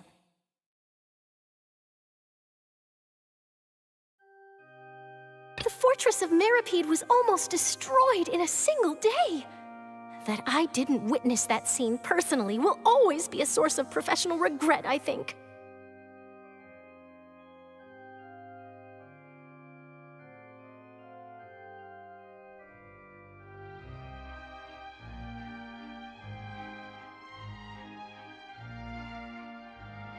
According to Monsieur Neuvillette, both Child and that whale should have been in the Primordial Sea at that time.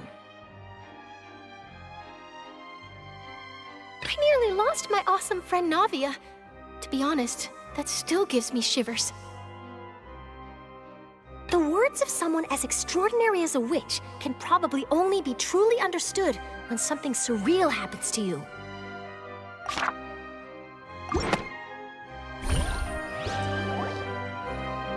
The prosecution and the defense are both in position.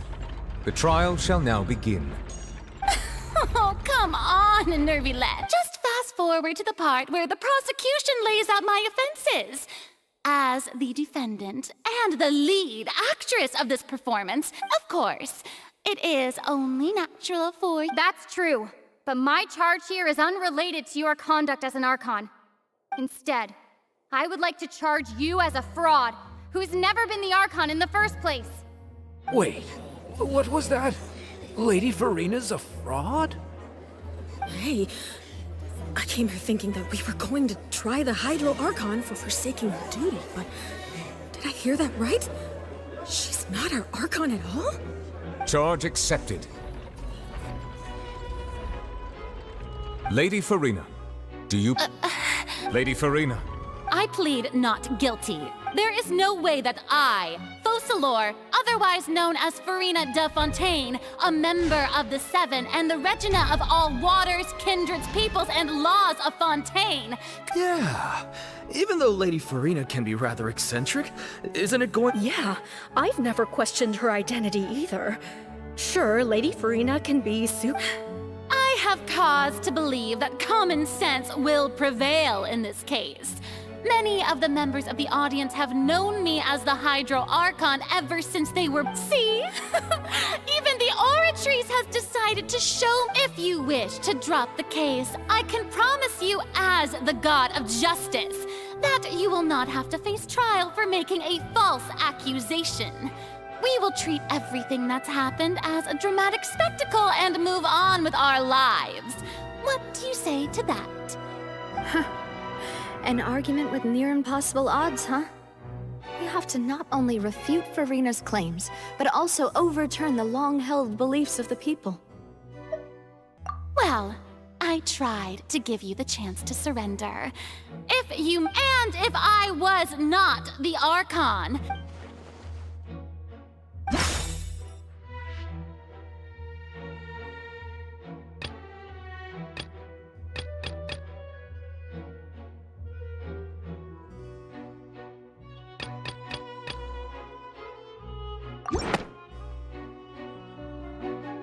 First of all, you may be a member of another long-lived race, which would allow you to naturally possess an extended lifespan.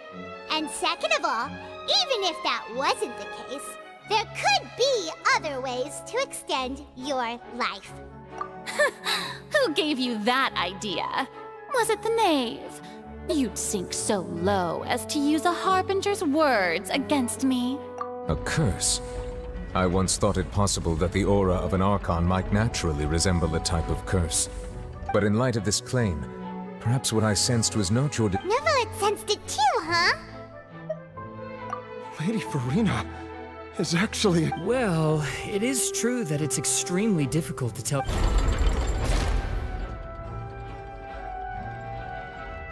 Well, don't start celebrating too early now.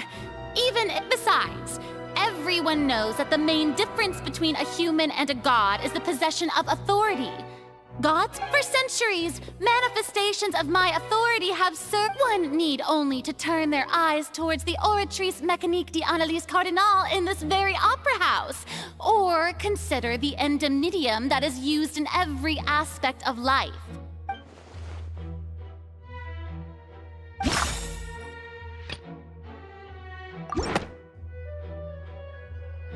You tried to reference the Oratrice.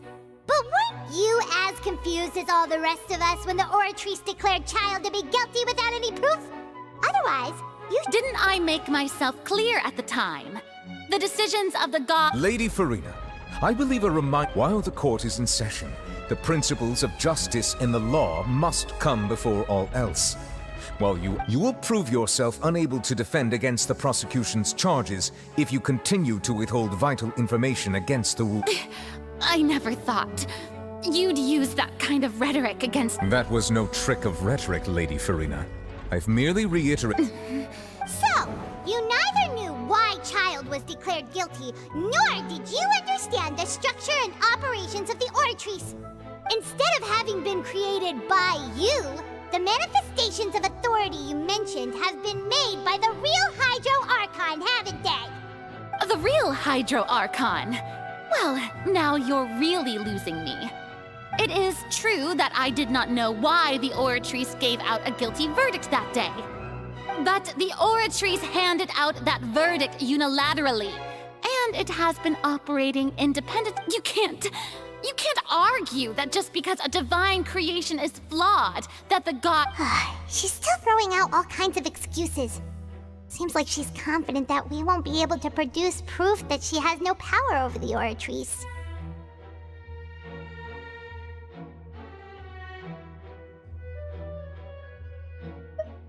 My power as an Archon.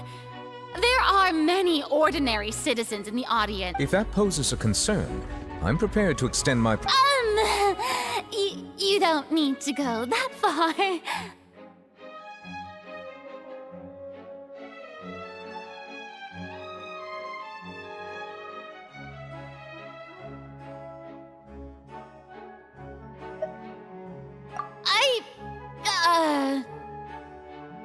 Aren't you the Hydro Archon?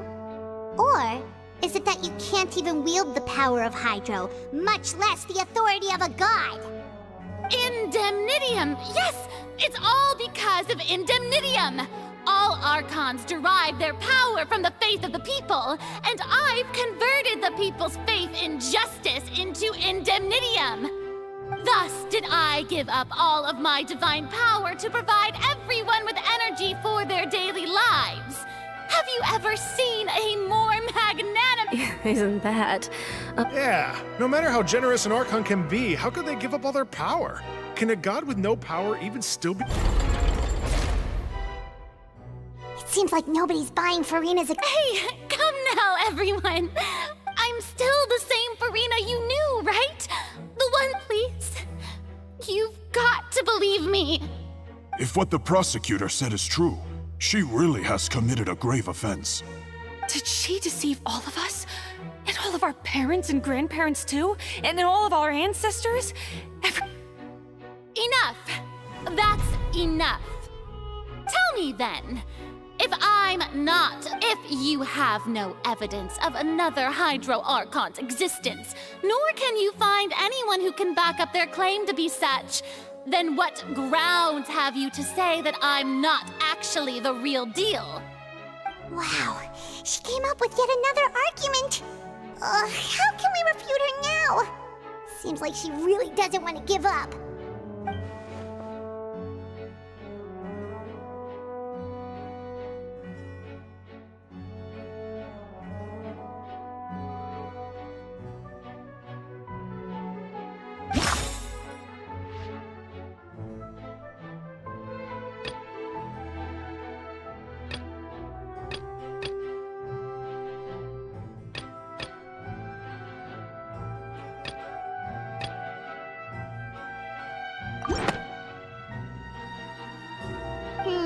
That doesn't sound right.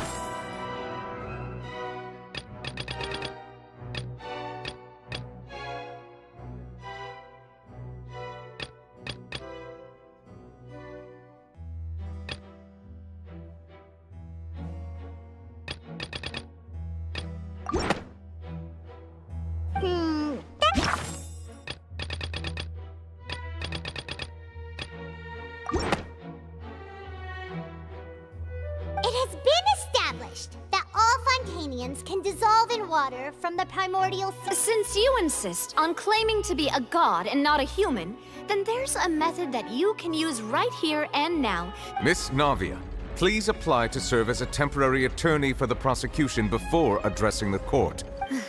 Super sorry, Monsieur Chief Justice. I swear this really will be the last time that I'll speak out of turn. Now, I've brought some seawater from Poisson.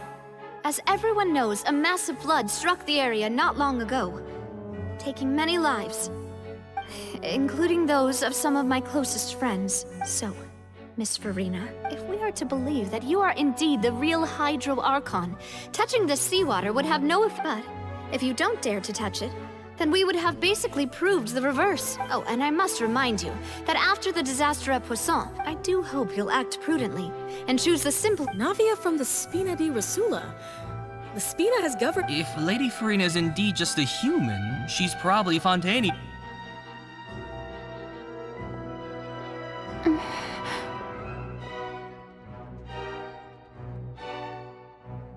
Lady Farina, this test has been unilaterally proposed by the prosecution, as it falls outside the realm of standard court. Well, of course he had to tell her that.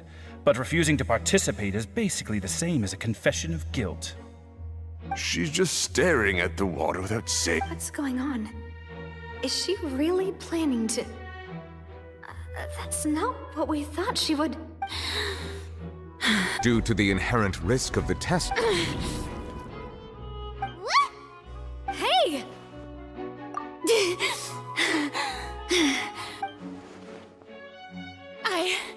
I'm fine!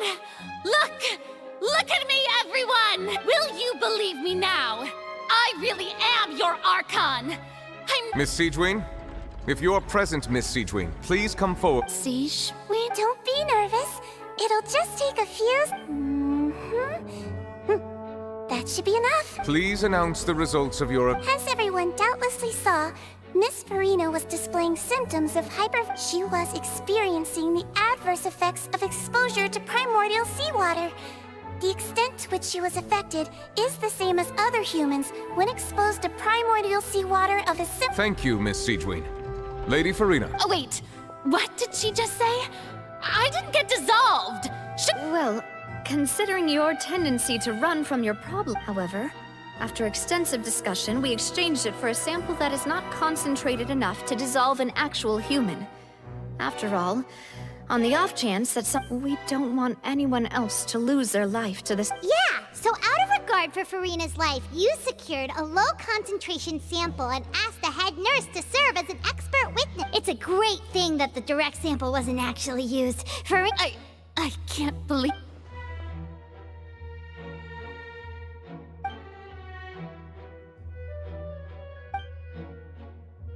Listen to me, everyone! Please don't give me such cold and disdainful looks! What happened just now didn't prove a single thing! Think about that? How can you conclusively prove that an Archon can't also be affected by the primordial seawater? Also, if I was really just a human, why would I dare to just put my hand in that kind of water?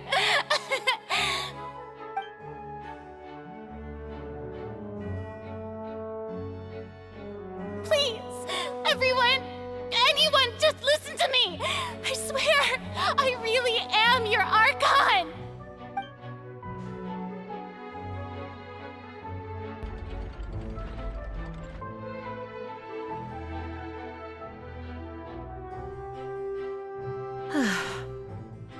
I don't think anything she says at this point will sway anyone.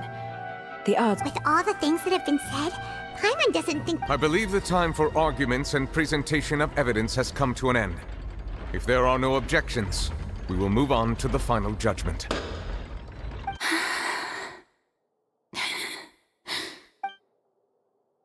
I don't think anything she says at this point will sway anyone. She's too stacked against her now.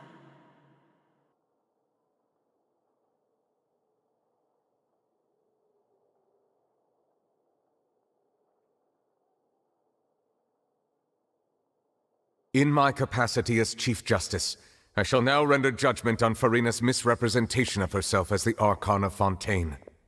As a human who knowingly deceived her fellow citizens, Furina is guilty.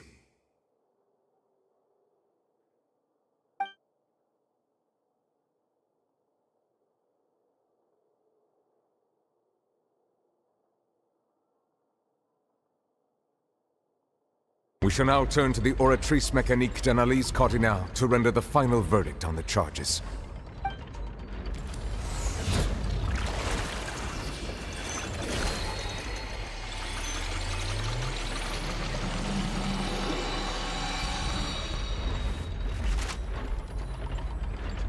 According to the judgment of the Oratrice Mécanique d'Analyse Cardinale— Well, what's wrong? What's the Oratrice's— No. The Oratrice also displays a guilty verdict. Isn't that correct then? However, the exact wording of the verdict is thus: the Hydro Archon, guilty, to be punished via the death sentence. The death sentence? That's actually one of the available sentences? I've always thought that it was just a myth. The one and only time the death sentence has been handed out at the court, and it's been given to the very person we've worshipped as— Furina's been sentenced to death by the Oratrice? We just wanted to use the trail to— This outcome is indeed quite strange. According to Fontaine's current definitions of justice, is this sentence really appropriate for the crimes that— Yeah! Even Vacher wasn't sentenced to death by the Oratrice. You know, the real evil mastermind behind the serial disappearances case. Indeed. Not only is Furina's sentence overly excessive, the very point of our trial today was also to prove that Furina has never been the Hydro Archon in the first place. But now, the Oratrice seems to have deliberately invoked the title of the Hydro Archon. What does this mean?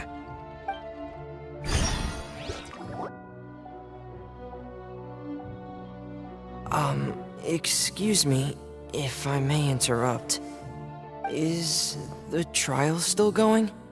Fremine! You finally made it! Mm-hmm. Any mission Father assigns to me will always be top priority. Is that the first prophecy? Huh. So the knave privately arranged— I looked everywhere and finally found it at the bottom of the sea. It took me a long time to get around some— But has the trial already concluded? Then— Thank you for your hard work, Mr. Fremine. Please allow me to review the record left on the slate. Traveler, I believe that you have already seen the other existing slates. I would like you to come here— Huh? So what do you see? What is it?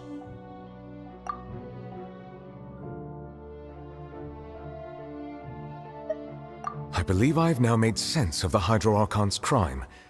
It has to do with Fontaine's lost history. Huh? Isn't the Hydro Archon just guilty of deceiving her people? Oh, wait, no, that's... so when you say Hydro Archon, do you mean the real Hydro Archon? In truth, everything that you've encountered in Fontaine up until this point can be traced back to the contents of these stone slates. However, I'm uncertain as to how much sense they currently make to you. Okay, let's try to recall the contents of the other...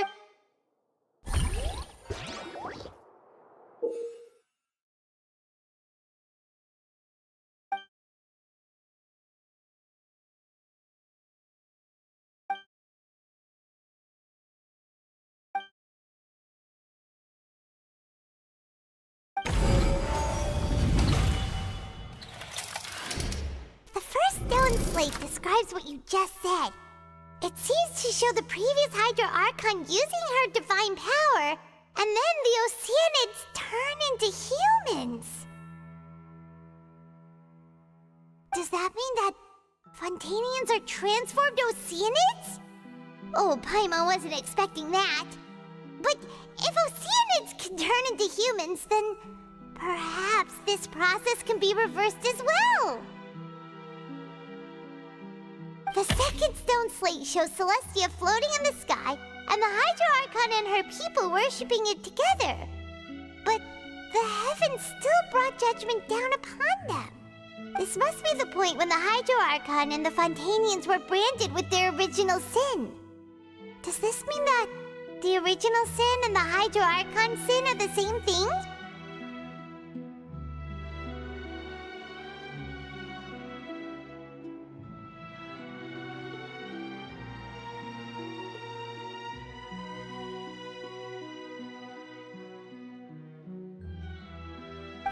Slate shows the Hydro Archon sinking into the sea, surrounded by many people. That reminds Paimon, didn't we also watch that happen to someone else? Well, the fourth slate is the prophecy the Fontanians have been talking about. People dissolving into the sea, the Hydro Archon crying on her throne, and so on. We didn't believe that such a crazy disaster could happen at first, did we? But after that incident...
It's not as simple as falling into the sea. When Navia fell into the sea, her consciousness was subjected to judgment. The stone slates show the people gathered around the Hydro Archon in the sea.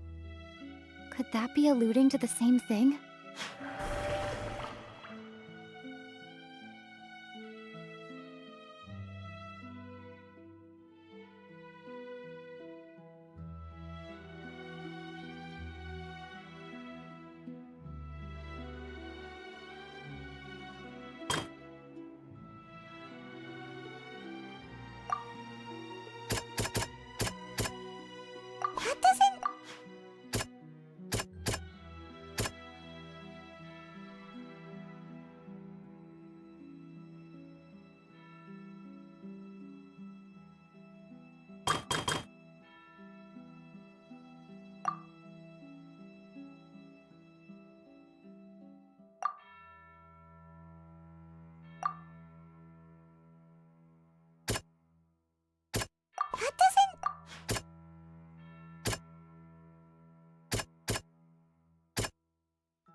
Perhaps what is about to take place has all happened before. The true sin of the Hydro Archon that Nervilette mentioned, and the original sin cast down on the people of Fontaine by Celestia as recorded on the stone slates.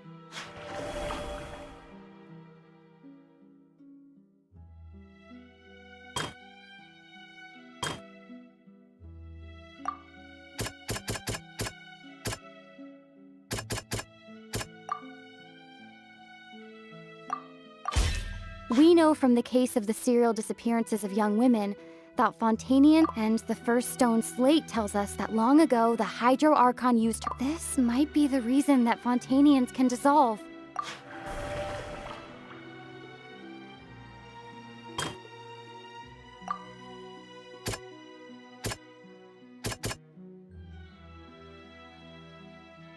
That doesn't sound...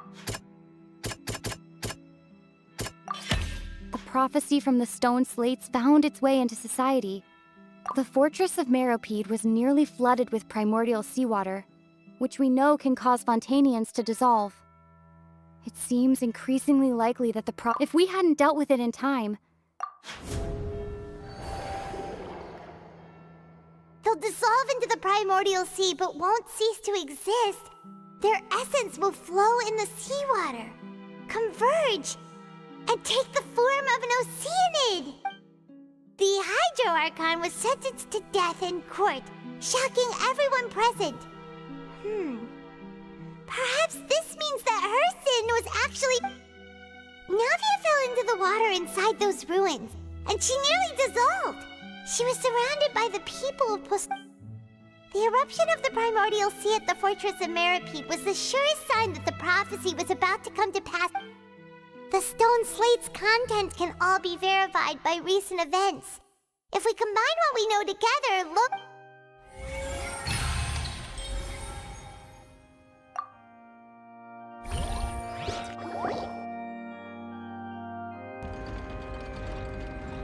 Huh? Oh, Paimon gets it now! But then it feels like... we're good. Let's hear them. Incredible! Linny, did you hear? We're not real human. All Fontainians were originally created by the late previous Hydro Archon, with Oceanids as their basis. The evidence for that can be found in how only Fontainians could dissolve in primordial seawater, and how all the girls Vacher dissolved were also turned into Oceanids. Oh, and according to Navia, when she was about to get dissolved, she also... Indeed.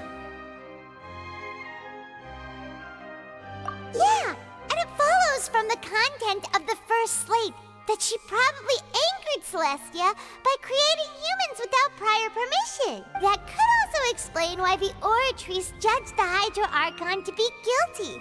It's to account for that ancient sin. The Hydro Archon's true sin? And yet, after many hundreds of years, the Hydro Archon's creations have turned around to try to judge the Archon within the Opera Epiclese. Yeah, isn't the image here just like when Navia fell into the sea? So wouldn't it be trying to show the image of the Hydro Archon also falling into the sea once the prophecy has been fulfilled in the fourth slate? In the end, the people will all be dissolved into the waters, and only the Hydro Archon will remain weeping on her throne. Oh, did Paimon get all that right? You've made some keen deductions. I must say, given how much you still don't know, it is impressive. However, while you were able to decode all the information on the slates, when we were at the ruins, I tried to decipher the hidden information recorded in the slate. Now that the slate collection is complete, I shall make another attempt to decipher the narrative recorded within.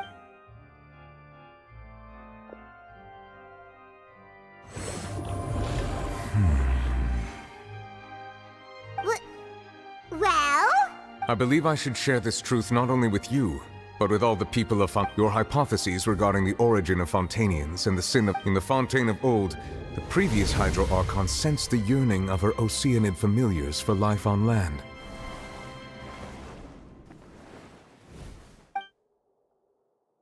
The Oceanids were enamored with the beauty and romanticism of human beings, and wishing to have those experiences for themselves, expressed to the Hydro Archon their desire to become of a similar kind.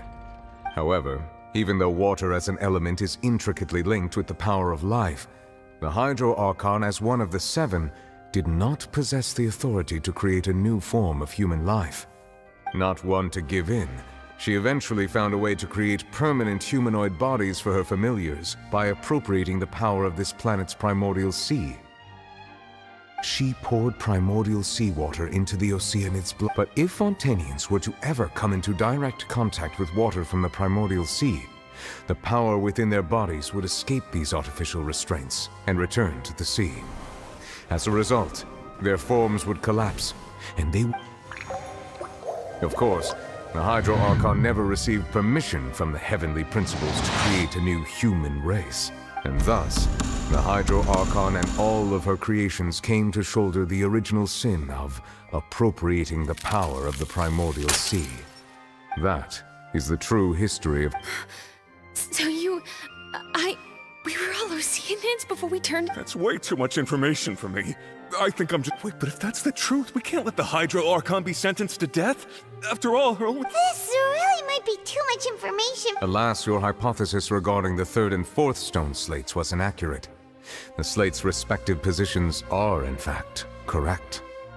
A key point of the visual on the 3rd slate is how all the individuals depicted in the water are humans, rather than they have not been dissolved, which implies that the water depicted in this slate is not water from the primordial sea. The nation of Fontaine is the nation of Hydro, as well as the nation of Trials and Justice. Instead of being the literal element, the water in the scene symbolizes... You may also recall Navia's experience. When she fell into the sea, her consciousness was surrounded by that. Therefore, the mean that the people of Fontaine shall try the Hydro Archon at the court of justice. Yes, it refers... I think I'm following now. So, what you're saying is, even though we decided to put on this trial to avoid fulfilling the prophecy, in truth, everything we've done has happened exactly as the What should we do? Huh. No matter what, the prophecy will be fulfilled. If that's the case, does that mean the sea... Traveler, I would like to point out another about the 4th slate. You probably thought that the eruption of primordial seawater beneath the fortress of Meripede served as the surest sign that the prophecy was about to come to pass, yes? However, I believe that rather than being a sure sign, that eruption could in fact only be a small warning of... As for the root cause of the catastrophe, I believe you've already encountered it once before.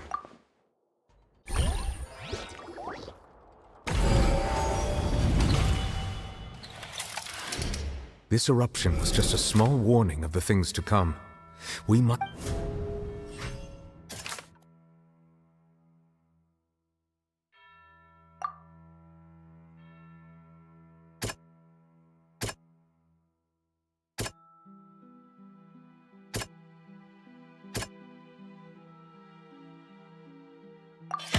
It was both dream and reality. If we're talking about a true culprit, that could only be that thing inside the primordial sea, right? The truth, the original sin, the trial, and the root cause of the disaster.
So we've met it at last.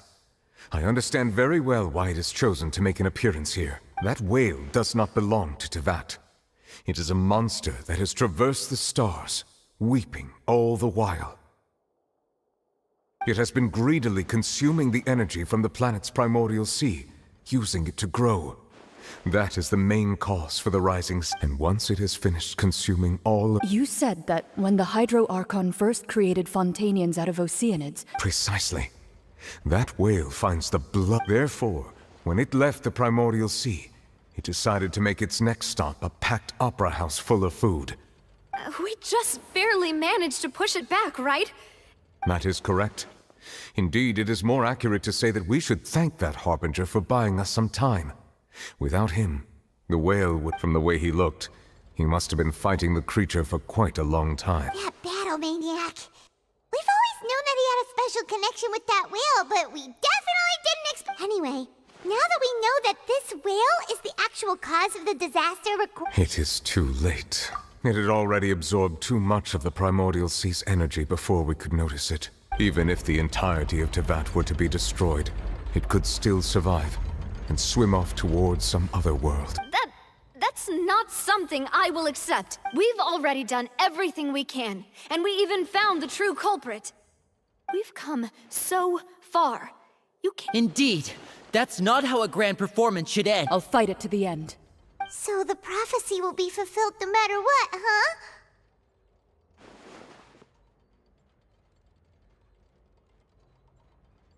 The prophecy. Yes, what has been prophesied will be fulfilled.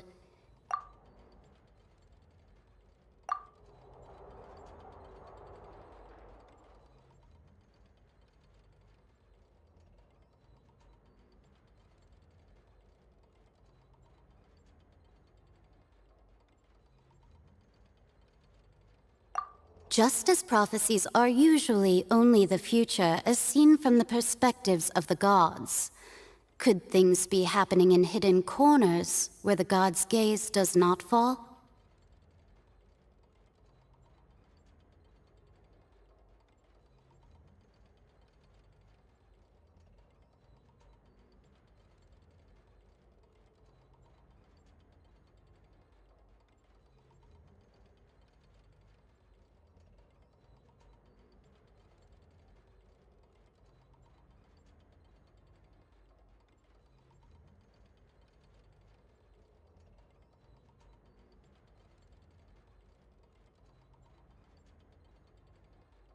Ultimately, fate shall serve as your only guide, no matter what will happen in Tevat's future.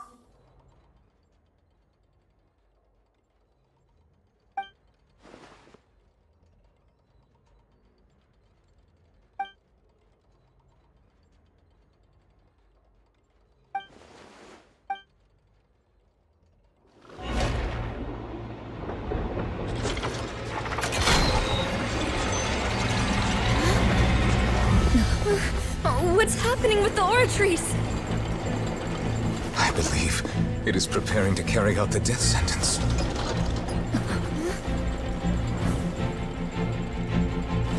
Farina!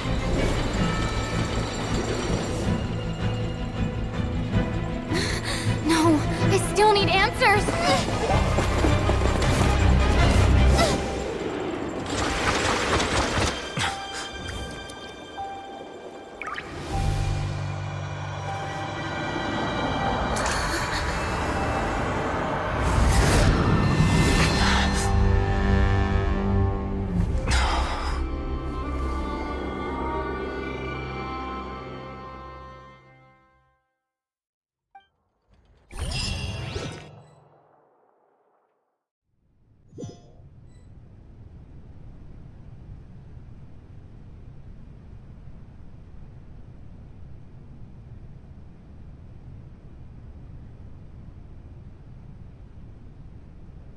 You...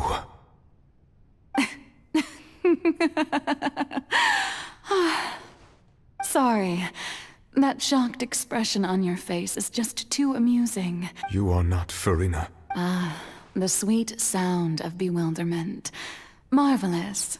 A sure sign that my attempt to deceive everyone was a resounding success.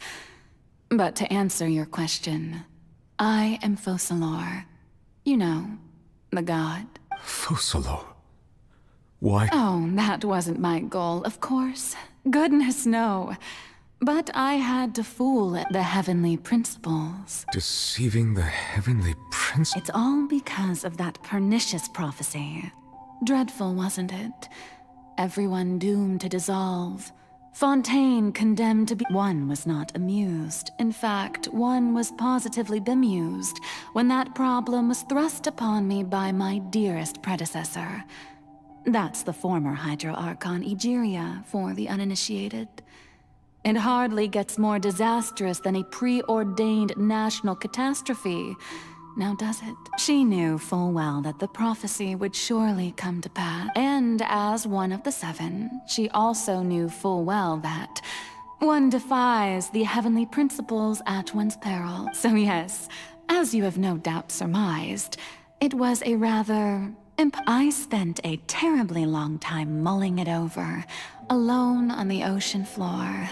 And I was almost growing barnacles by the time I finally realized I had to outwit the heavenly principles, allow the prophecy to be fulfilled. Ostensibly, I'm a genius, I know. I can only, although, looking back now, it was hardly the inheritance one dreams of. Between the task of saving the nation, the quotidian duties of the Hydro Archon, and not to mention the But one can only play the hand one is dealt. I did not choose this, any more than I chose— So you were also once one of the Oceanids? Yes, I was. I always dreamed of becoming human. And I still do, even now. In my eyes, to be human is to be— After becoming a god, I separated my divinity from my body and spirit, leaving behind only a self that was as naive and bewildered as my past self on her first day as a human being. The me you see before you now is that divinity. She could feel joy, sorrow, and everything in between. Her strengths were of a kind only a human could possess. But in my eyes, Farina's humanity was what made her perfect. She was perfectly human in every way. Anyway, so then I cursed her. All part of the plan, of course. The plan to Do you still remember the final scene of the In order that the prophecy might appear fulfilled, I invited Farina to be an actress under the curse I placed on her. So long as I, Focalor's divinity, continued to exist, she could not die. But nor was she free to live her life in the pursuit of happiness. Instead, she was forced to take the stage in the opera house, to embrace the role of leading lady, to forever play the part of— I suppose now you probably understand why your court is called— But Farina is only human. Even though she has had a long life, her mind is— I cannot begin to fathom what she has had to— It has indeed. And although she is, and it's been 500 years, and all along, she's been playing her part in the most unimaginably long, unbearably lonely, and agonizingly painful opera of all time.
So, who permitted you to come onto the stage?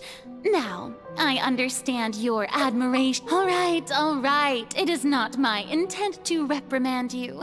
There is no need to state your name. Just be off with you. Do not Oh, do not jest. Can you not? I am Focalor. The eyes of countless Fontanians are upon me. I must, at all times, display the utmost elegance and nobility.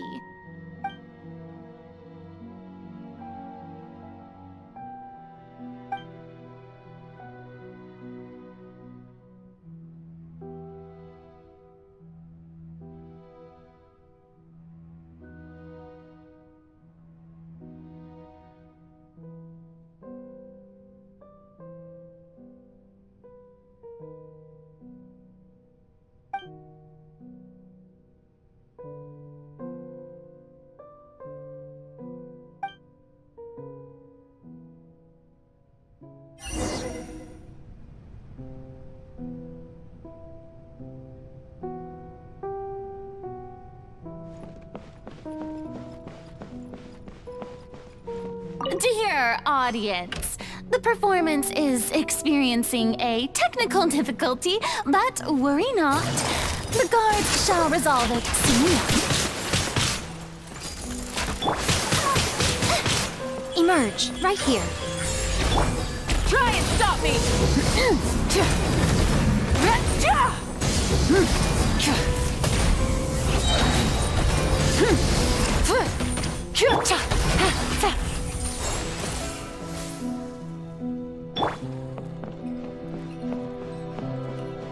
Don't be scared!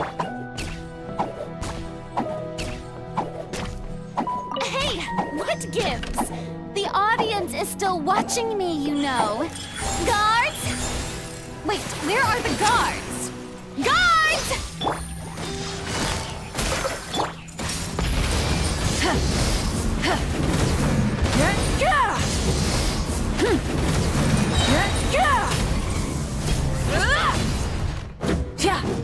Gotcha.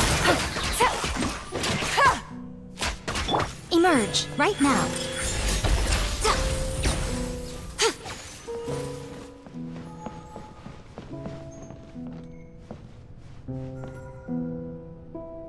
Emerge, right here. Emerge.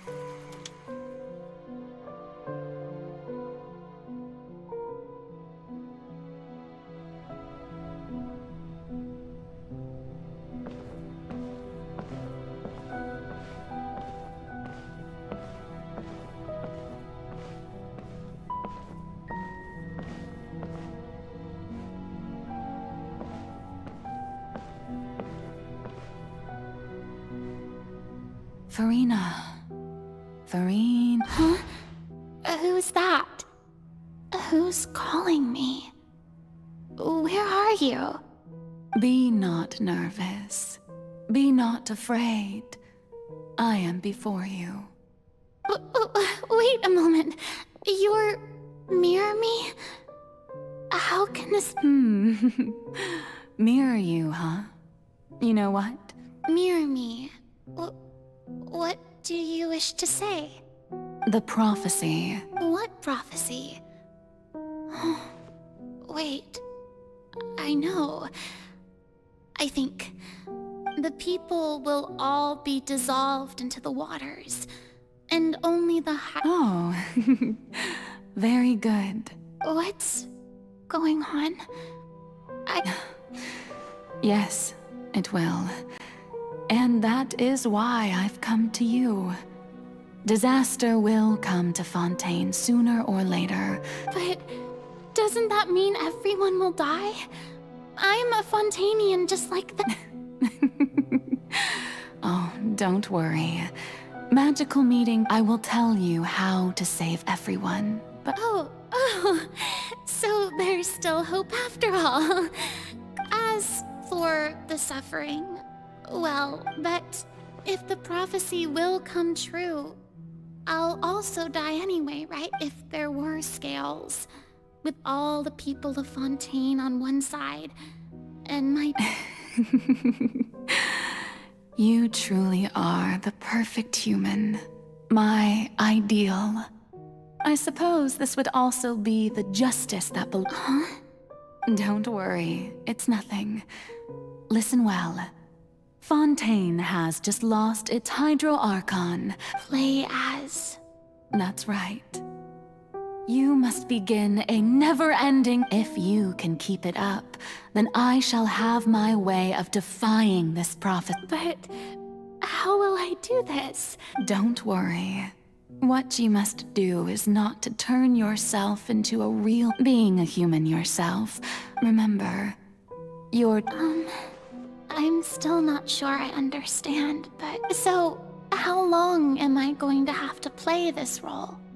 To accomplish this mission, you will have to stay on the stage for many, but I promise you, all will eventually end in a magnificent and dramatic trial, and everyone will be saved. A trial, huh?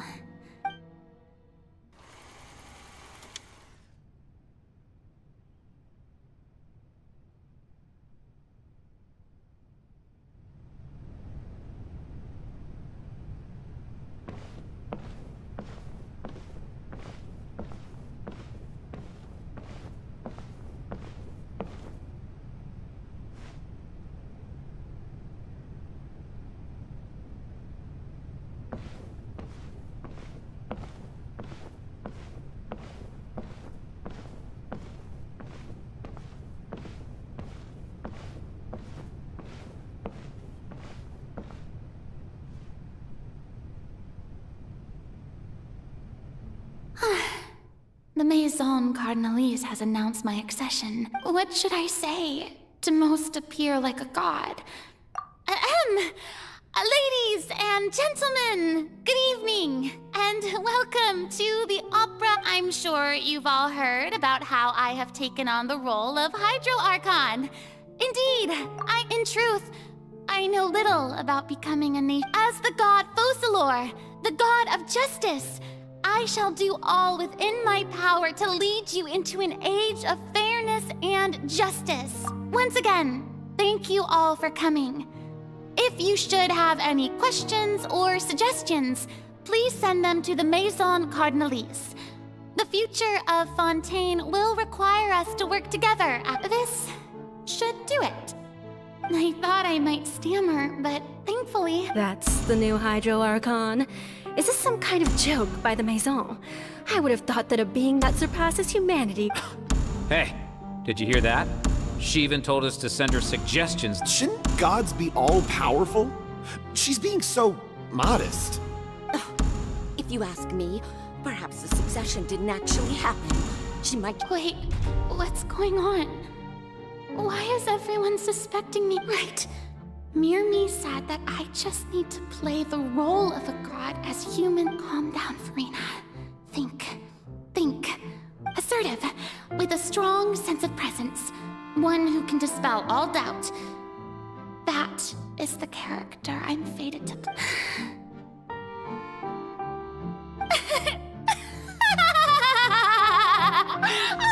Oh, very good, my people. Only ones such as you are now. I was wondering if some weak puppet were to one day come onto the stage and claim ownership of this opera house, would the children of Fontaine follow them? Well, it seems that you would all see right through them. Having passed my test, you are qualified to witness what you may consider my previous act a door gift of sorts. I thought it was a debut. Now then, So that was just a performance. How could I have forgotten that we were in... Her personality. It's quite shocking, to be honest, but I suppose it's a better look than before. Such a fascinating and bold deity. How wonderful! Our future may yet be bright after all. It seems I've turned them around. Best follow this flow and restart my accession speech. My dear people, whether you acknowledge me or not, whether you trust me or nay, I say to you, keep faith in your ardor for justice. We have heard it said that this nation's sins can no longer be washed away. Well, I say that justice is most fragrant when it blooms amid sin. The scales of justice should not weigh heavy in the hands of its God. On one side, it must carry fairness and justice. And on the other, praise and applause. May law be the prayer on our lips. May judgment be our worship. Let us light the fires and drink to the future of Fontaine! There is no trouble in this world that justice cannot solve. All that is needed is for you, my people, to believe in it, heart and soul. So long as I, the Archon Focalor, stand within the Opera Epiclese, so long as I stand before the Oratrice, I shall even judge the gods of this world!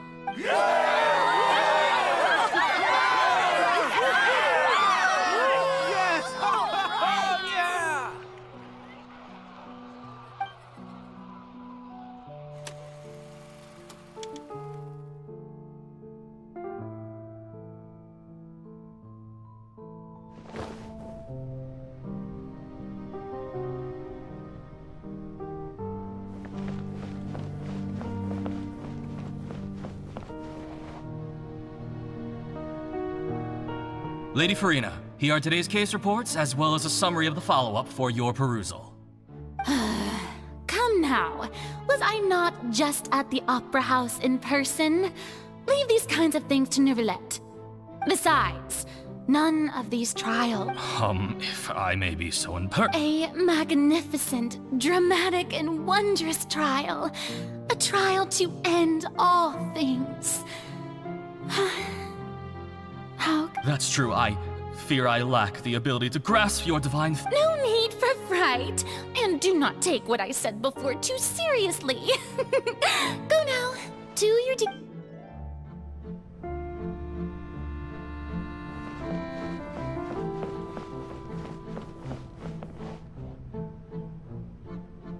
Lady Farina, I don't know what to say. Thank you for agreeing to see me. No need to thank me. Or rather, thank your own sense of perseverance instead. Long have you stood in line to meet me, have you not? Oh, I'm afraid that's all right. Deuteria, is it? How it... He is doing much better now. In fact, he is far more of an ardent believer than I. He was the one who forced me to seek... Oh, good. Very good. If this should happen again in the future, please do not hesitate to come and tell me. Going down to citizens' homes every so often, while not usual practice, should serve as a fine change of pace. Ah, you're such a gentle and wise god. Thank you once again.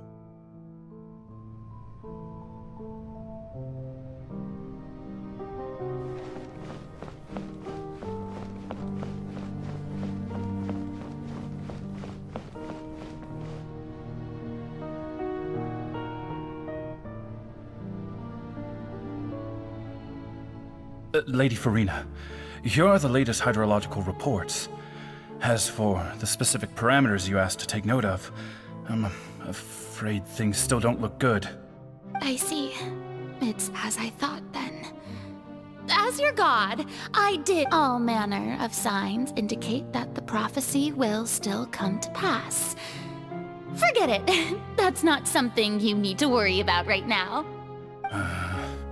Well, as I understand it, the Fontaine Research Institute is also trying to find a way to counter the rising water levels. Really? Have they found anything? I'm afraid that they haven't found any effective solution thus far. Is that so? Well, no wonder. This issue has reached the realm of the gods, after all. Still, their spirit is praiseworthy.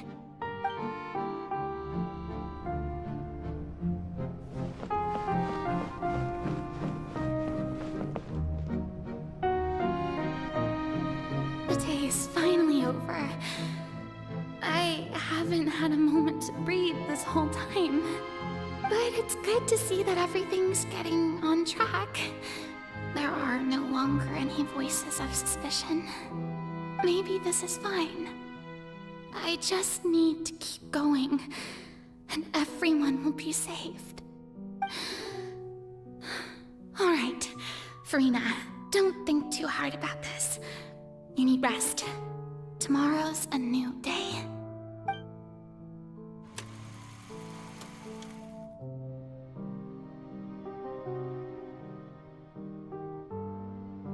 Lady Farina, here are the new trial reports for the latest cases. There'll be no need for that. Lady Farina, I've waited so long for this chance to see you in this manner. Indeed, my dear, loyal citizen. This joyous moment is an honor for us both.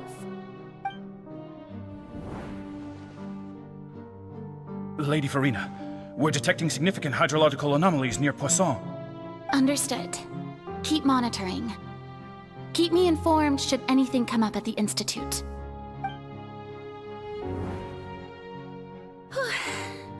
I don't think I let anything slip today. I must show the people that there is nothing to worry about. I feel utterly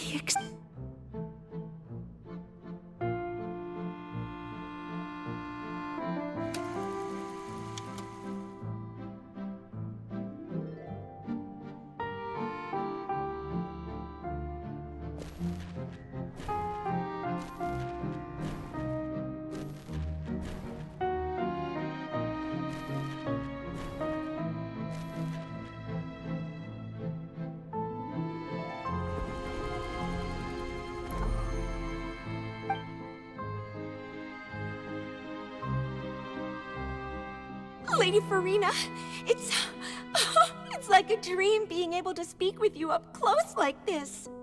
I've heard that the first member of our family who was honored to receive an audience with you was Madame Dioteria, almost 20 generations ago. And what a fine family yours is indeed. It brings me great joy to meet such a faithful believer, a descendant of a line most ardent. Surely you exaggerate, Lady Farina. My lady? What is it, good citizen? Oh, are you crying? Oh, really now? I didn't even notice. This must be the overflow of hydro from my person. Well, can't quite help being the god whose dominion is the waters, can I? No wonder. No wonder. A manifestation of your power, then. Oh, Archon, I am honored to have witnessed it. Honored indeed.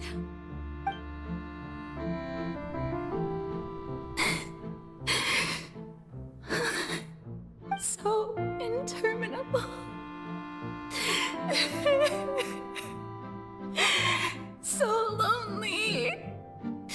Just how much longer? Hundreds of years must have passed by now. Perhaps the show must go on for hundreds more. I never imagined that it would hurt so much. Have I reached my limit?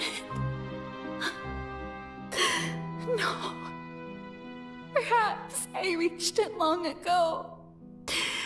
Today I didn't even notice my own tears.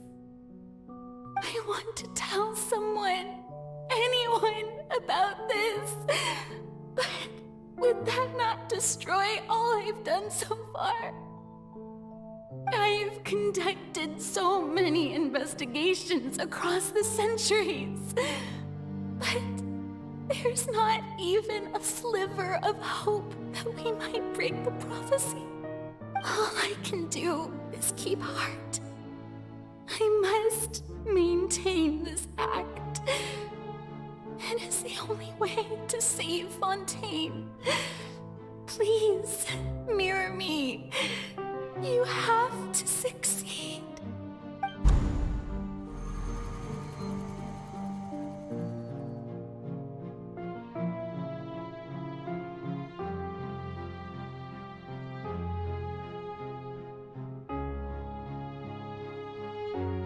Farina, you don't have to shoulder this burden alone. Although I don't know what you might be keeping from everyone, your people are more than willing to share your burden with you.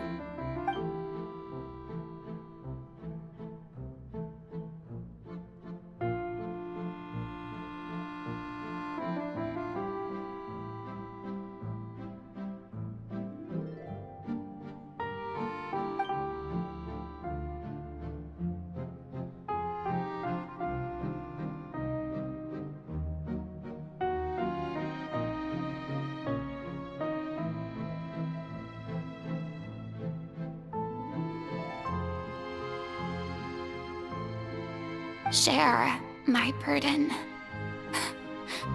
That's impossible. It was fated right. But even if your burden doesn't need to be shared, you just share it with a witness.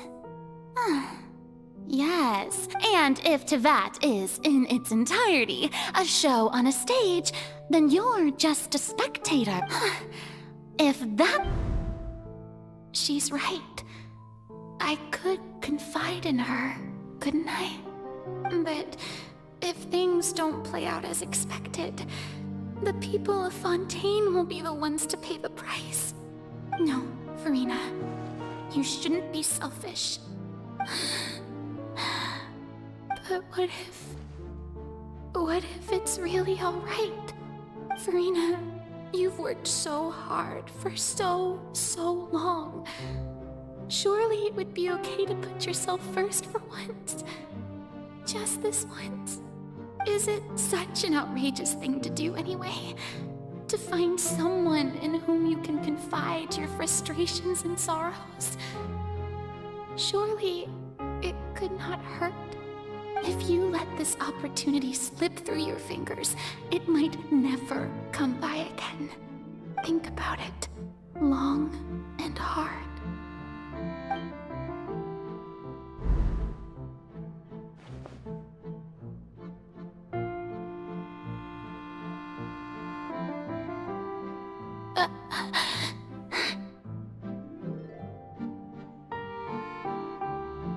No, I have nothing to say.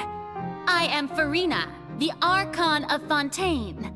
Everything will surely get better.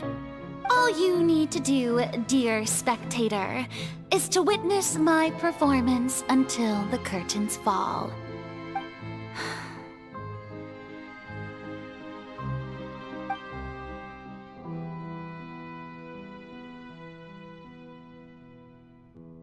Fine.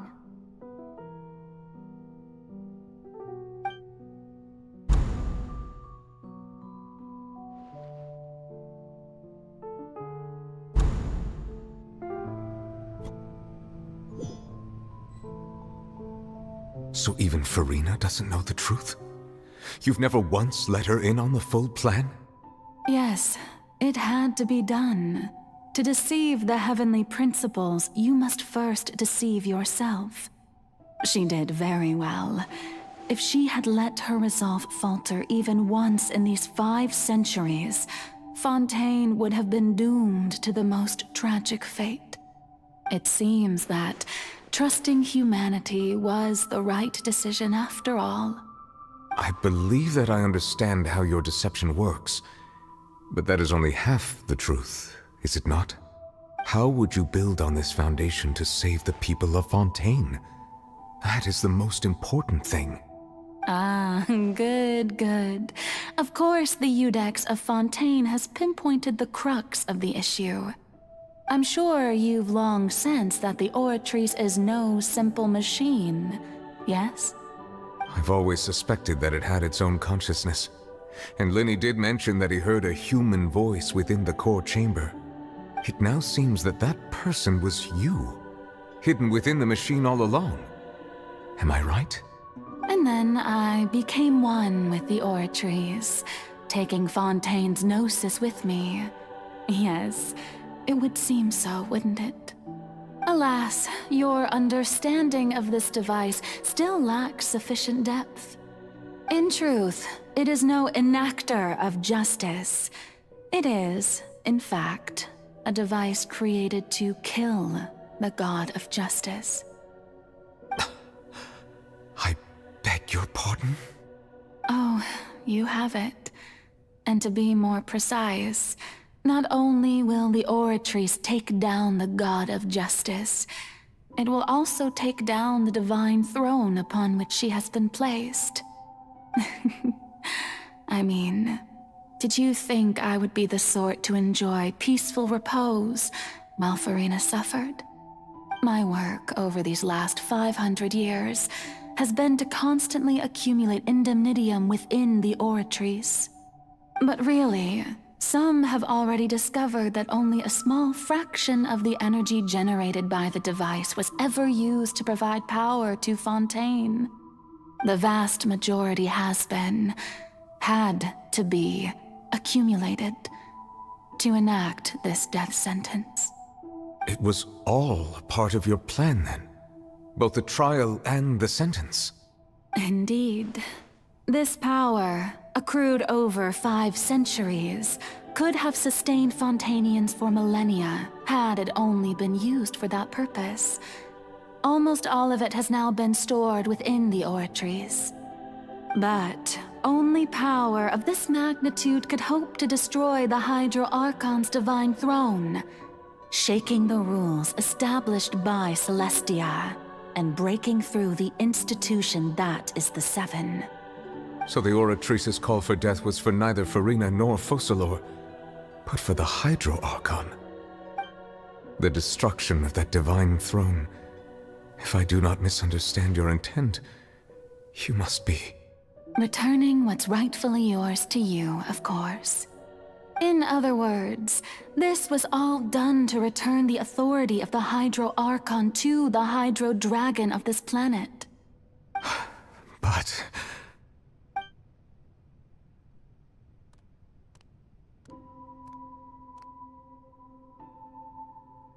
Oh, what?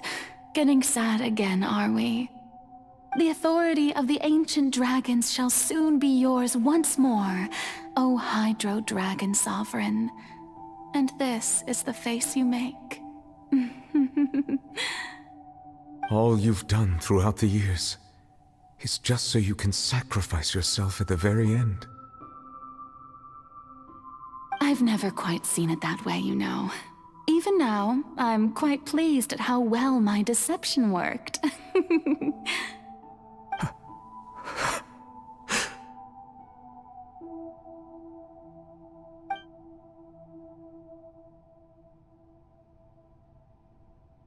Hydro Dragon, don't cry.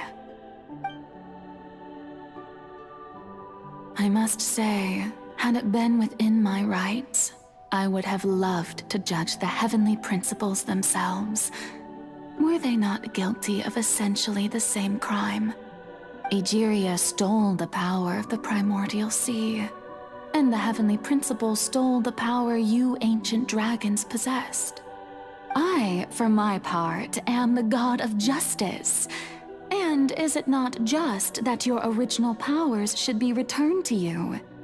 Speaking of justice, I have always believed that justice lies in the process of pursuing human existence itself. So, if the theft of the primordial sea's might was Fontaine's original sin, then, leaving matters of procedural right and wrong aside, the descent of the Fontainians as humans and their right to exist in this world would be Fontaine's original justice. In other words, existence was Egeria's justice, and to me, justice is the continuation of that existence. Defying the prophecy and ensuring that Fontaine's people shall live on, that should be the justice enthroned over all others. At this point, we, whether it be myself or all other Fontainians, have shouldered the burden of this sin for far too long. Iudex Nervillet, the highest judge in our land, when you regain your full power as an elemental sovereign, what verdict shall you pass upon us? So when I was invited to the court of Fontaine to serve as Iudex, I see now that that was your idea too, at last. I now understand the true purpose behind this position. In the beginning, I was uninterested in human existence. But these 5 centuries of living alongside them have gradually brought about mutual understanding between us. And I have even attempted to feel as they feel.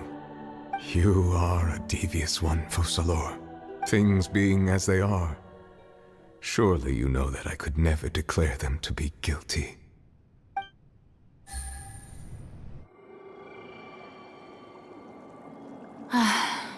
The hour of my execution is almost here. For the sinner, the curtain call has come. I know I may not sound it, but faced with death, I find myself a little afraid. Perhaps this is one thing both gods and humans have in common.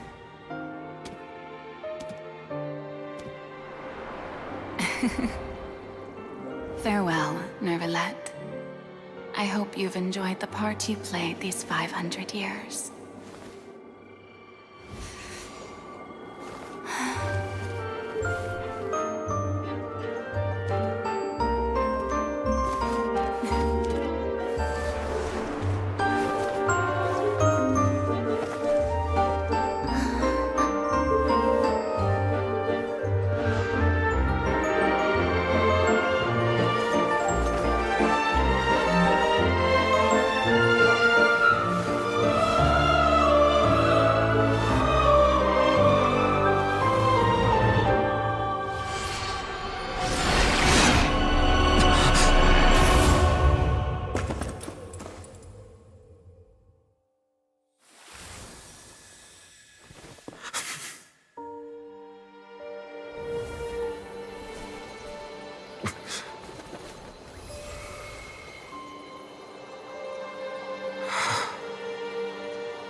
Iudex Nervillet, hereby declare, people of Fontaine, your sins are forgiven.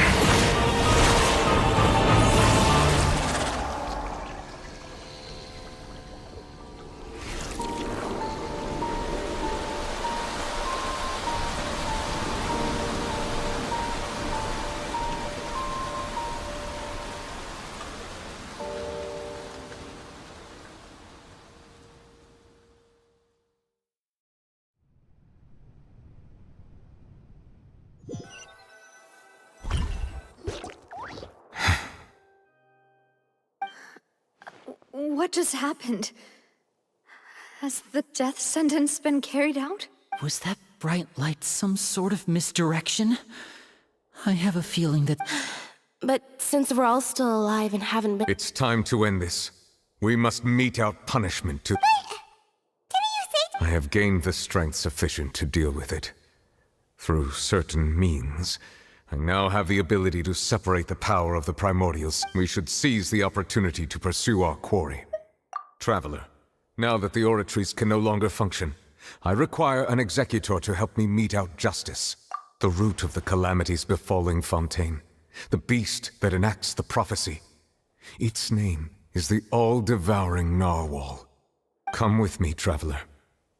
The hour of execution has come.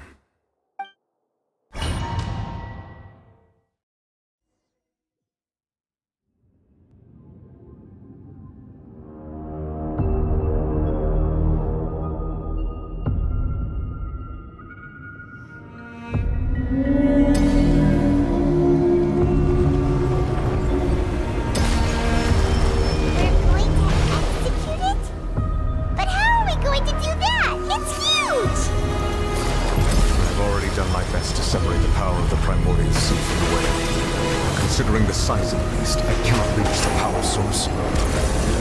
Unless we can find a way to attack it from within. I shall share a part of the ancient dragon's power with you. We shall look for an opening together.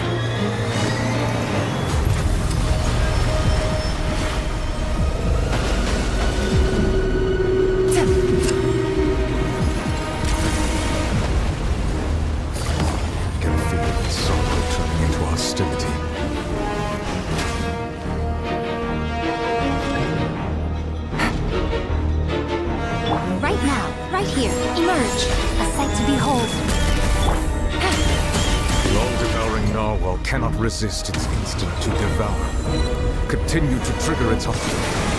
Chance will present itself.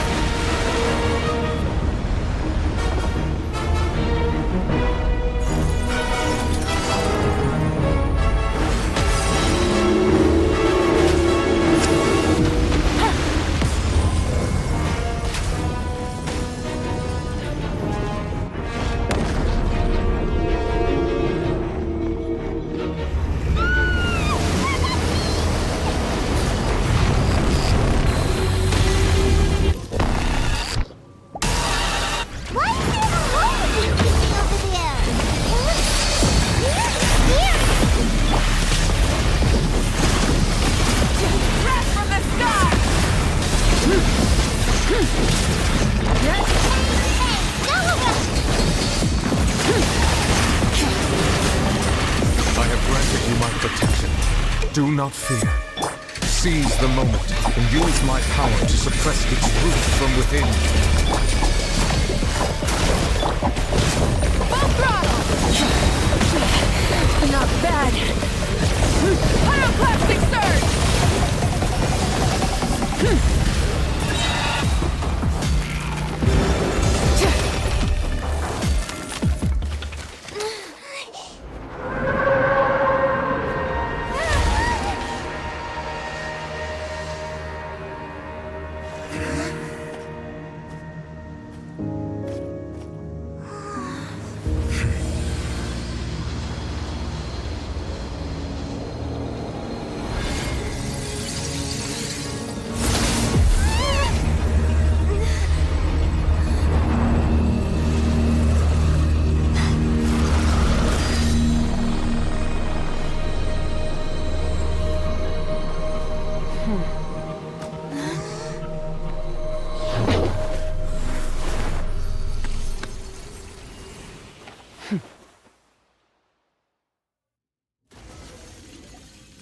Thanks for helping with the cleanup. It should have been my job, but... oh well. It was just supposed to be a short private training session for me. I didn't think that my disciple and my master's pet would start brawling in the meantime. Well, actually, I had a feeling that it would happen at some point, but they bumped into one another earlier than I thought. That power... Paimon has an idea. From what she said earlier, she must be Child's master. Skirk, right? It's just that he gave us the impression that she was the less talkative person. I simply did not have anything to say to the weak. But you, on the other hand, managed to defeat the all-devouring Narwhal without using power from beyond this world. So you may speak to me as equals. I have to agree.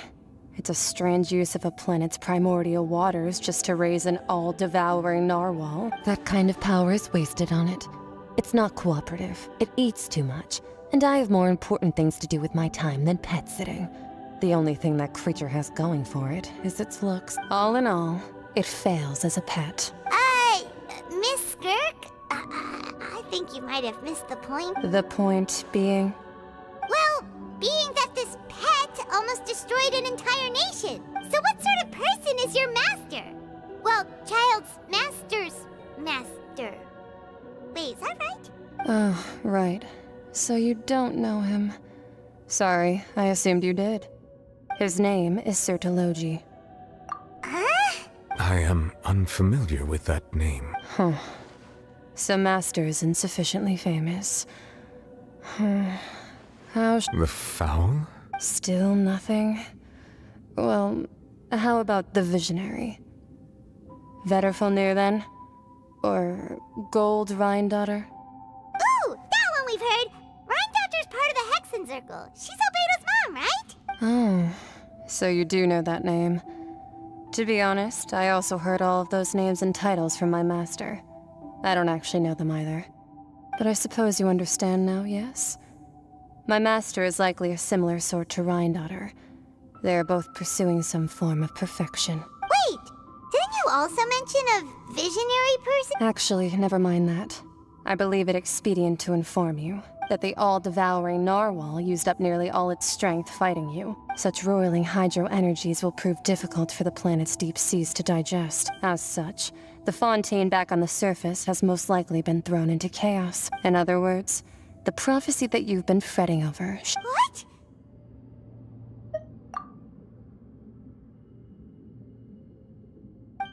Not to worry. Focalor has already managed to deceive the heavenly principles. In the end, the people will all be dissolved into the waters, and only Farina will remain, weeping on her throne.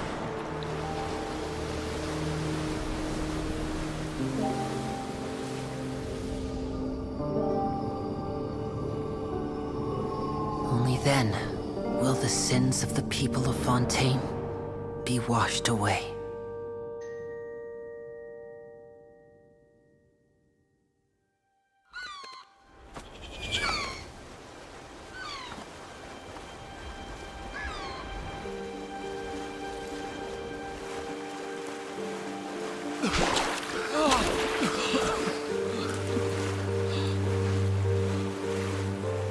Hey! Help! Over here!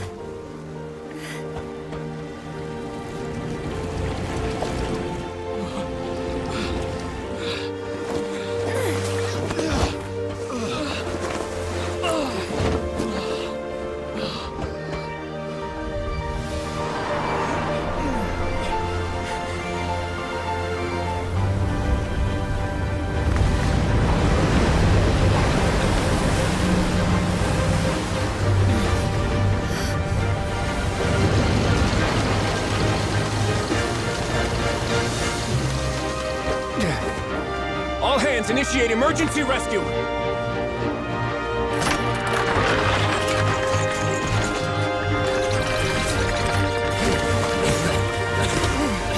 Hurry!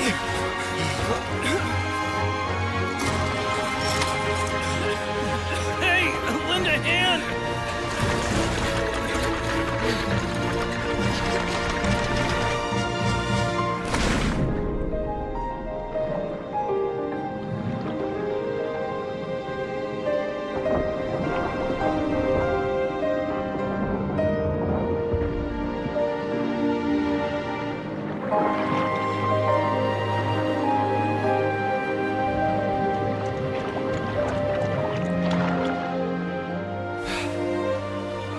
Look! The water's receding!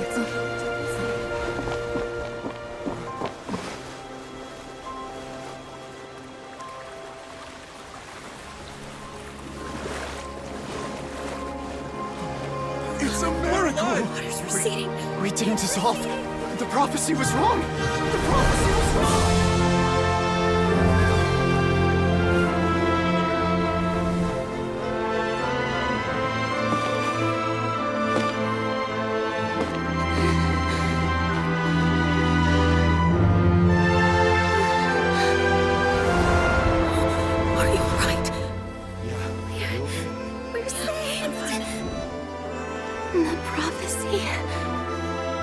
was wrong.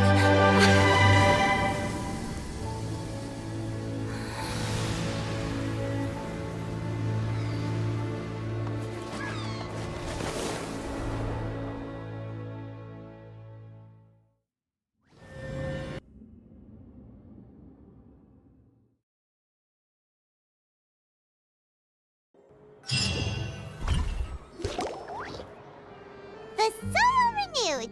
The Sumeru Divasula talks post-disaster rebuilding. I recently visited Poisson. Old soil can still give birth to new bloom, Miss Navia stated. Hope is like seeing a small cookie with skyship winglet, boon or bane of the Fontaine Research Institute. The various disputes that have arisen on account of Mr. Edwin have suddenly become a shield over the Institute. What people always call the first researcher mad, but few know what to call the second. And should that latter person achieve a miracle, they would find it all the harder to find a... Wow! Paimon barely recognizes the people in the reports. Are those really Jurier and Navia? They sound like real big shots. What do you think? Pretty enthralling, huh? The Steambird's idea was pretty simple. With the disaster just having passed, we would print a free edition packed to the margins with good news to calm people down. The value for these big scoops lies in their inevitable follow-ups. Edwin's assistant, Jurier, created a true flying ship, while Navia is leading people in the reconstruction of their home. I'm sure that these stories could draw even your well-traveled eye. Paimon's curious too! Wait a minute. And that's exactly why I'd like you to come conduct interviews with me. You're the best incubators of news, if you haven't noticed. And also, with you around? Are you sure? Oh, this time will be different. Come on! Let's head to Poisson first, and then make a trip to the...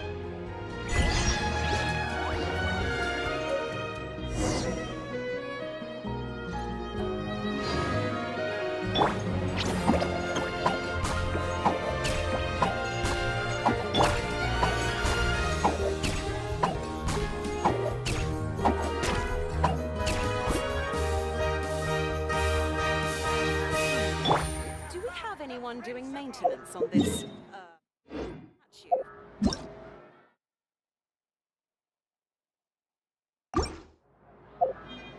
Fine, if you can't afford it, then just give me the phone.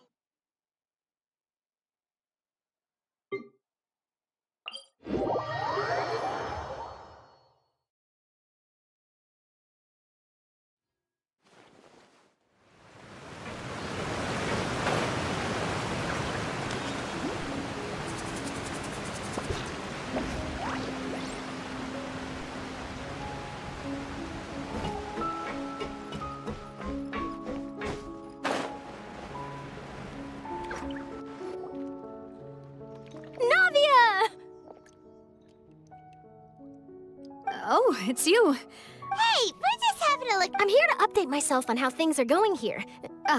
Let me introduce you. This is Mr. Garunt Snezhevich. He represented the Knave in sending us a large amount of supplies. Our residents are hard at work as well. Thanks to everyone, work is progressing nicely. We've lost a lot of people, but we're... Hello, Miss Charlotte. I'm a big fan of yours. I especially like that article you wrote last year about Fontaine's stray cat. But if you don't mind, could you not emphasize our role too much in your report? I get where you're coming from. I'll keep it as simple as possible. That would be fine. Thanks. Oh, you're back too. How are things? We finished laying down the construction materials. Huh? Well, her reputation's greatly risen after that whole duel business with Miss Farina. So she's here in Poisson to wait up. There's too much to consider in the reconstruction of Poisson. The Spina has need of more decision-makers. Oh, wait just a moment. Do you mind me asking a few questions? You know, about how you felt before the duel, about what it was like facing down a god. Forget it. I'm sure you can find a better theme than that, Miss Charlotte. I see you're the same as always. Couldn't you do me a favor? Well, if we're talking about doing things for my sake, you might as well just take a few more photos of me. Or of the Traveler. Of course I will. I'm not gonna let her off that easy. All right, then everyone who wants to be in the photo, gather up. And smile.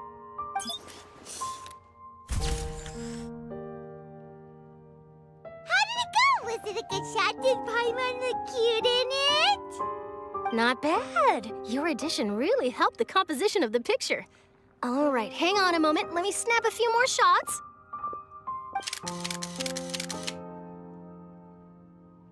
All right, that should do it. I'll be back here later anyway, so let's call it a day. You're very quick. Speed is of the essence when it comes to the news. Also, not to brag, but I'm pretty good at building connections. Wow, you really do have that never say die. I'll hazard a guess that this is how you got that interview at the Fortress of Meripede. Whoa, you're well informed. Let me make a guess too. I asked Sijuin, who told Monsieur Nervillet, and he That's a very complete information. In truth, all Monsieur Nervillet asked me was, when did the fortress become so friendly towards the media? I told him that it was best not to speak too soon. There's no guarantee that Ridesley will make a personal appearance. You're right. I've got to treasure every moment I have with them. Stay safe now. And tell me...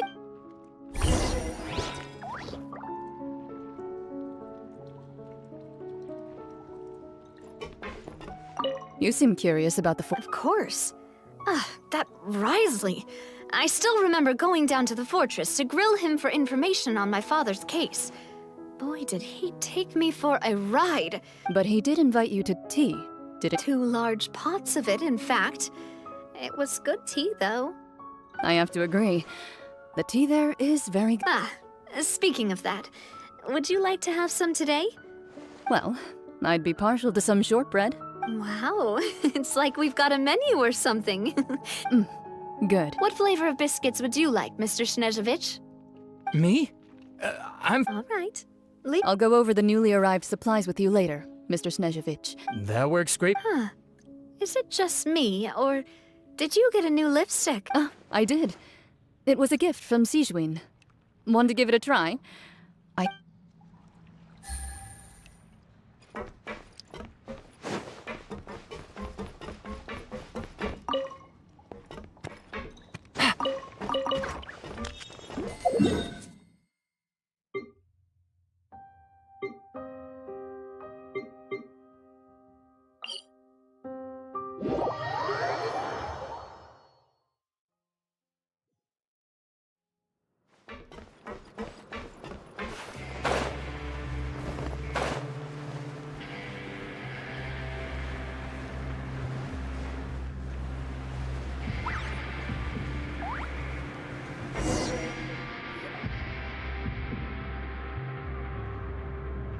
Wow, guess we're here again, huh? There's a real nostalgic feeling to this place. Looks like you've been missing us. Duke! Did you come all the way to... Of course. I'm here to welcome you and our dear Miss Charlotte. It's an honor to finally meet the much-rumored Duke. Thank you for consenting to my visit to the fortress, sir. No need to thank me. But that said, Of course, of course. All right then, this way.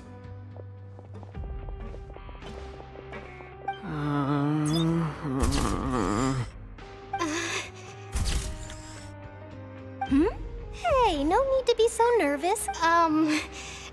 Miss Charlotte, It would seem that Miss Lorvine doesn't want her face to appear. Sir, please don't say things. But it looks like dear Mr. Jurier denies it. Might this... No, I just... This is my friend. Now, I might not look it, but I actually did meet Mr. Edwin once. And I'll be honest, I enjoyed chatting with you more. The boat that brought about a miracle, the ark that saved the people. Why, you recreated a myth back there. Like it... Still, if I might ask, where's that... Looks like Charlotte's trying to get her... I have to apologize, but that ship is presently in the bowels of our factory. Really? Well, then in that case, could I have an interview with you? You already know my answer, I'm afraid. Best you interview our head nurse instead. Or perhaps you'd like to take another photo of this couple of researchers? Did you really have to use the word couple? Well, then, 2 solo photos will do. Is my hair messed up? Please, someone help me have a look. Things sure are getting pretty lively here. Oh, seems like everyone's here. Would any of you like to try... Ah, Sijuin. Hey, Miss Charlotte. Why don't you, sure. Come on. Sure. Do I have to smile? Say, So, how have things been at the... Same old, as you can see. Fontaine's undergone some changes. Other than that flying ship, That's why I decided to let the interview go through. We should direct more public opinions toward the behind-the-scenes heroes. Am I right, Mr. Jurrier? Miss Lurvine? You're too kind, sir. I believe that you too I'll just leave the... I see. Lots of things happened that day, huh? Anyway, regarding that heart... He sure did win them over, huh? I'll tell them that there's good news and bad news. The good being that their boss seems fine, and the bad being that they must face extended sentences for abetting his escape. Oh, actually, what about... What change can there be? The fortress will keep chugging along, and so will mine. As to what Miss Furina's departure will mean for the nation, and if our laws and governance will be transformed, we'll leave those to the folks in the over... Hey everyone, the photo shoot's done. Good. In that case, let's call it a day here. Thanks for your cooperation. Come on, Traveler, let's go. There'll be a next time? Maybe. Who knows? I might write a story about the underwater factory next time. All right, last stop, the docks.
Navia mentioned that she stayed in touch with Linny and the others after working together. Apparently, they've been at the docks distributing these strange pockets the whole time since. Traveler, Paimon. Ah, and Miss Charlotte, too. Would you like a magic pocket? What sort of gadget is it? It's a wondrous bag that can be used to carry many things. The water level has returned to normal, but if you see any... Trick a friend.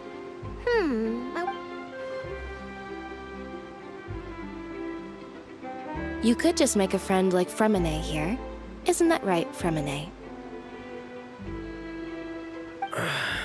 Is this what you meant by... To be honest, that sounds pretty sweet. Could I have your contact? Lynette sure is working hard to help Fremine socialize. He was the one who proposed doing this. He even wants to assist in our magic shows. Yes, I was planning to first introduce Pear as an assistant, and later Fremine himself. In the future, I think we can leave underwater as... That said, would anyone want to see a diver escape underwater? Oh, it'll work out. Every journey begins with the first step. He'll become a part of our show eventually. Lynette, could you come over? Miss Charlotte said... Got it. My, that Charlotte is rather perceptive. She got rid of everyone the moment she realized I had something to say to you. Father says that you did a great deal during the latest events. She's very... That's all right. We were more than... Oh, I guess you haven't heard. After Lady Furina left, Father and Monsieur Neuvillette opened negotiations, during which he gave Fontaine's gnosis to her as a diplomatic gift. A diplomatic gift? A gnosis? Yes, I was quite surprised at first myself. But when I thought it over, it could have been done as an apology for the incident with Lord Child, or as the... Furthermore, Father did also lend significant aid to Fontaine and Poisson. That's true, but this isn't... I would agree, but I've also heard that... So there's some reason for this that only Neuvillette knew... I suspect you'll have to ask him about that yourself. Ah, yes, speaking of which, I did... Isn't he... But back to the topic. The gnosis was given to the knave, right? They say that he's returned to Snezhnaya to recover from his wounds. I hear that the recent disaster really did a number on his health. That's true. When you think about it, we've had loads of run-ins with the Fatui. So shocked by such a simple switching of sides?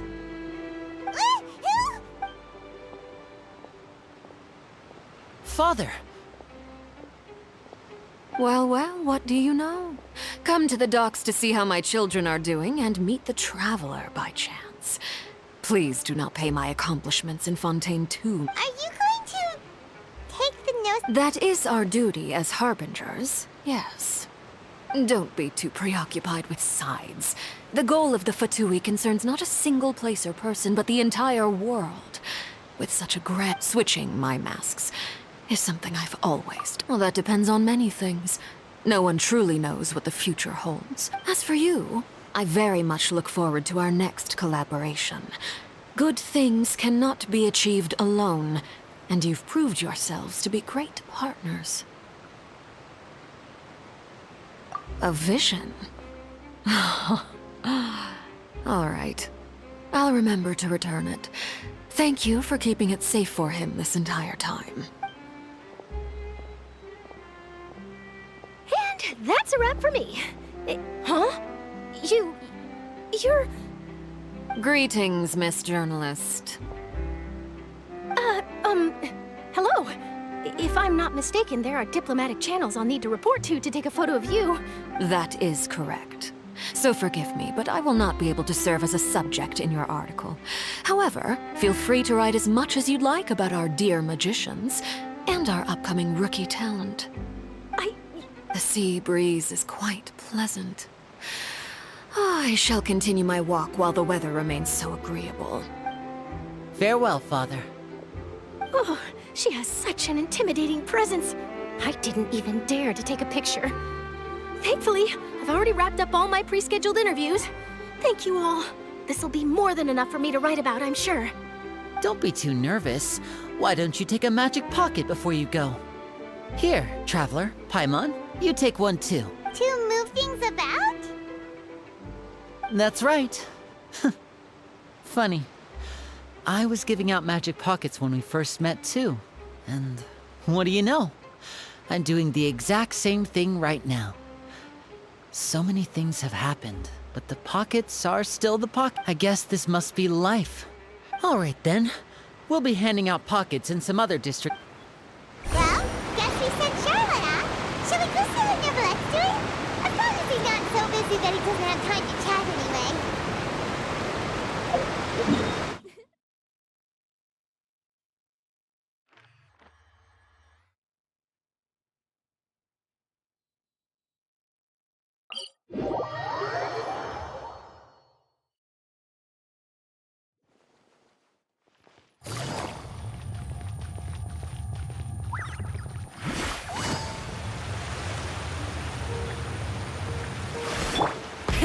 Rev the engines!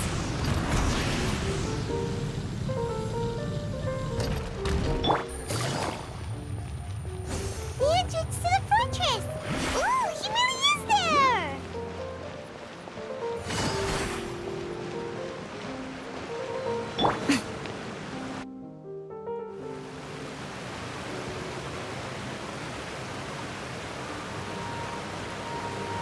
So, you really are here, Nivelette!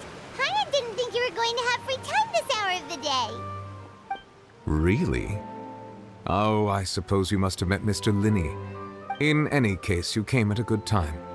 I was just considering reaching out to you to set up a meeting. Aw, Paimon's glad that you remembered. Thank you for... Alright, let's have it then. How was Fontaine actually saved? It is strange how words can often leave a bitter taste in the mouth when it finally comes time to say them out loud.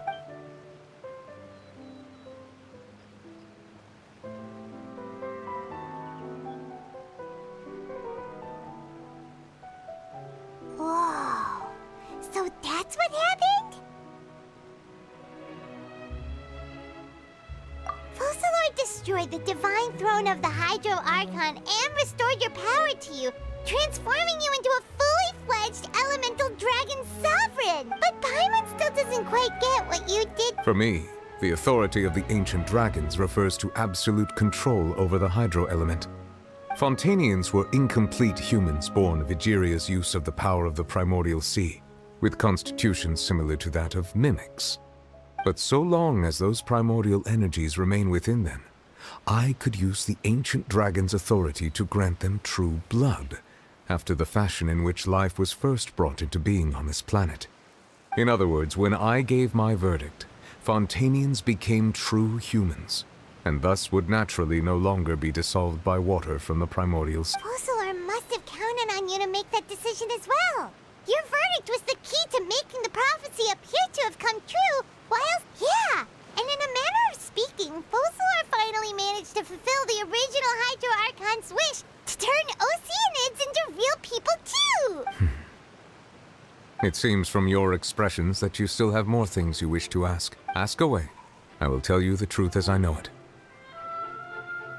I have investigated his case along many avenues, and I have learned that he once fell into an unknown chasm when he was young.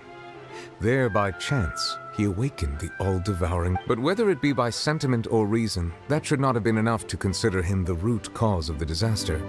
At most. As for the judgment passed by the Oratrix, whether it was due to that liability by association, or Fossilor deliberately using him to buy time for us on the assumption that he would be able to hold the creature off, I cannot say. Guess Fossilor had Fontanians in mind the whole time. Hang on a second. Back when Fontanians hadn't yet become real humans, were the... Life has always flowed like water. Do you recall how Fontanians would often come to the Fountain of Lucine? Yeah! Lynette said the fountain is where all the waters in Fontaine... In truth, even those couples did not know that such prayers were no mere... Those Oceanids who were blessed within the spring water would later descend as new humans in the coming months. Paimon sorta gets it now. Either way, it seems like this ritual won't be of any... Ask away. I will tell you the truth as I know it. Yeah, about that. Risley said Farina has already left. What's that? Ah, Lady Farina. The people are only aware that her death sentence has not been carried out. She abdicated the post of Hydro Archon and left affairs related to that title to me, before leaving the Opera House. I related Fossilor's words to her faithfully and completely. After hearing them, she seemed neither saddened nor comforted. She simply said that she was tired. Having said that, she then packed her things and moved out of the Opera House. Not unlike how an ordinary person might. But she's... You need not worry. I will make arrangements to ensure that she will not want for food, clothing, board, or travel. In truth, I am somewhat happy for her.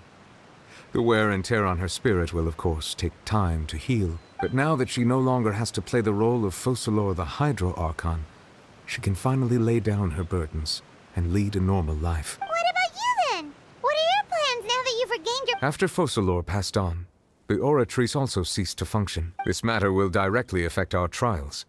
After much careful consideration, I've decided to take over its role. Looks like you're still considering stuff from the perspective of the Udex. As an elemental dragon, there are indeed many things that I must do. But this power and this duty, as such, before I attend to my other responsibilities, I must first and foremost continue to serve Fontaine as its highest judge. The duty of the Hydro Sovereign and the duty of the Udex shall coexist within my person. Additionally, the Hydro Archon's departure has brought about another problem, which is that the Opera House shall no longer produce indemnitium. That's true. That power was derived from the... Wait, but the various mechs and machines in the city are also... As I am now, I have full command over New Musia, and it can serve as a complete substitute. Another reason why I cannot quite leave Fontaine immediately. Wow. This ancient dragon's authority... Ask away. I will tell you the truth as I know it. Oh, that's right! They say you've given it to the knave as a diplomatic gift or something! Leaving aside their intentionality, the two Fatui Harbingers have indeed done much for us during this crisis. Their sole remaining goal in Fontaine, at least at this point, would seem to be the Gnosis. The Oratrice has ceased to function. The Hydro Archon's divine throne is now no more. As such, it has lost all meaning for Fontaine. If the Fatui have impure designs, we might as well accede to their request now. What complicated considerations? Paimon... Ask away. I will tell you the truth as I know it. You will soon be heading to Natlan, I presume.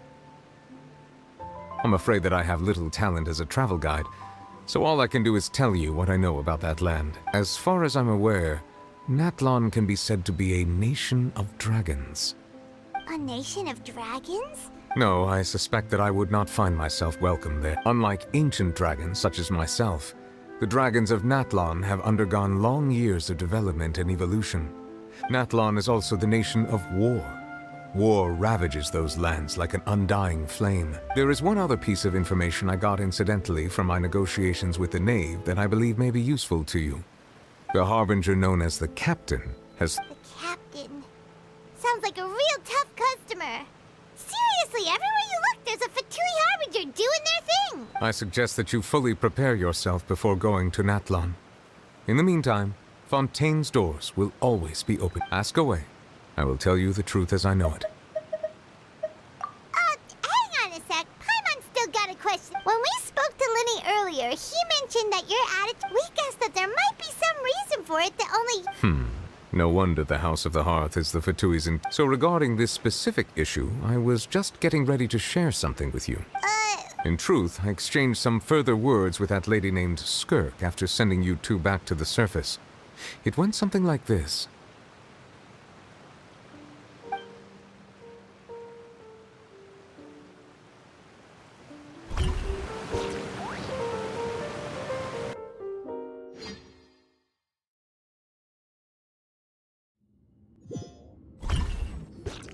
Well, we're going to head topside to see what's going on. You heard... What next? The all-devouring narwhal isn't here, so I'm no longer getting any interference. I can finally catch the scent of your power. It is the authority of the planet's primordial dragons, but with something very similar to a god's curse mixed in. I'm sure I've encountered something like this before. I do not know what you speak. Of course. You should have the remains of the third descender on your person, yes? Remains? I've never heard of any such. According to your parlance, I believe it may be called a gnosis. Well, that much is true. After Focalor's divinity faded, but I fear I have never heard of it described in the manner that you just did. I've been training with my master, the Foul, ever since I was young, and I have never returned to the surface since. So most of the information I possess, I got from him. It is only natural for those who are greater than humanity to possess a different sort of common sense, which is why there are so many problems in our attempts to communicate with humans. Regardless, you should probably get rid of objects of to live in itself is a blessing. But once a person... What do you mean by... No need to fret. These are just my... personal thoughts. This third descender you refer to, who are they? Master never mentioned them to me. Perhaps it just wasn't that important for me to know. If you're interested, though, I could ask him. I'll be sure... Next time, you believe... I do. Wait. I have a disciple of my own, don't I?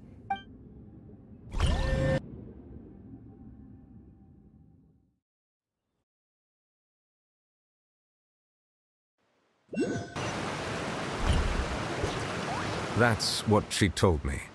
Whether it would prove useful or not, I wanted to pass that information on to you. The remains of the third descender? So that's what the Gnosis actually are.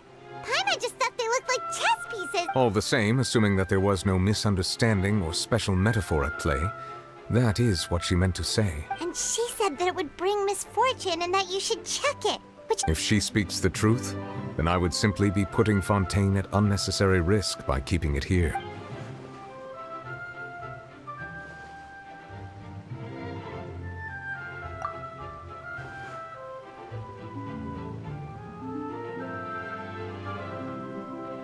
I had guessed that you might already be familiar with this concept, but I did. That means that the Gnosis, which are exceedingly element-compatible and can even enhance elemental abilities, do indeed come from the third descender.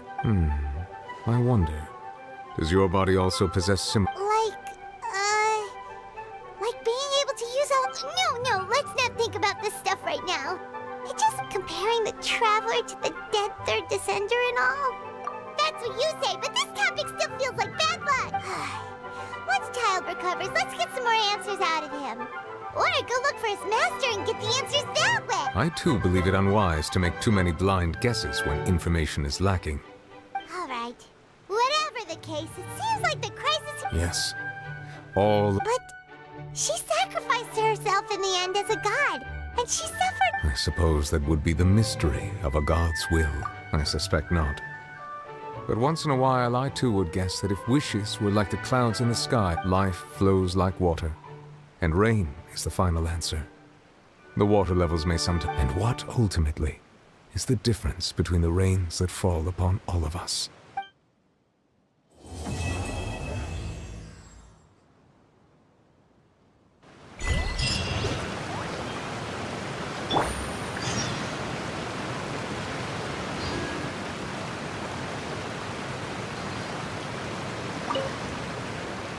It seems from your expressions that you still have... Ask away. I will tell you the truth as I know it. I suggest that you fully prepare your...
Perfect.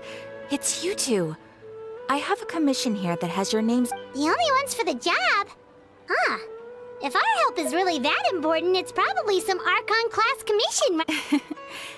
The Adventurers Guild doesn't employ that kind of classification system.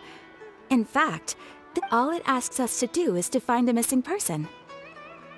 Huh? Then why did you... I came across this commission while reviewing our backlog. It seems simple, but our records indicate that over a dozen successive efforts to complete it have all ended in failure. With the reputation of the Adventurers Guild and the performance of the Sumeru branch at stake, it's in our best interest to assign this commission to the Adventurer... Well, that's us for sure! If it proves to be beyond your capability... Okay, so who are we looking for? This commission was jointly issued by the residents of Vimara Village, but the problem is, they don't know the... They're all from the same village, but they don't even know his name? If so many adventurers have failed to complete this commission, maybe this Unlikely. Several villagers came by to issue the commission, and judging by their appearance... Besides, putting up a commission requires a processing fee. In any case, it would probably be best to go to Vimara Village and ask around first. The Adventurers Guild does have some information on hand, but I would say... All right then, let's go! Paimon's starting to...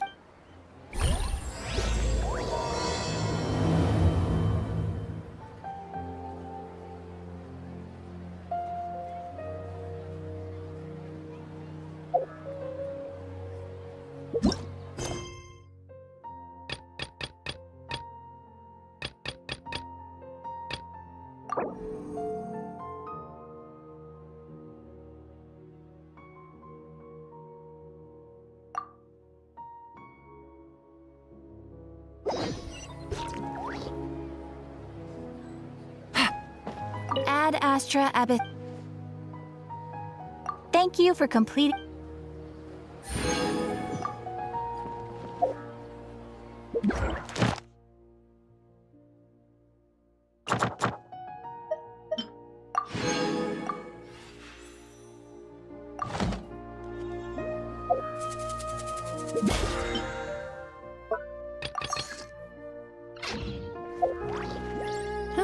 Good roll.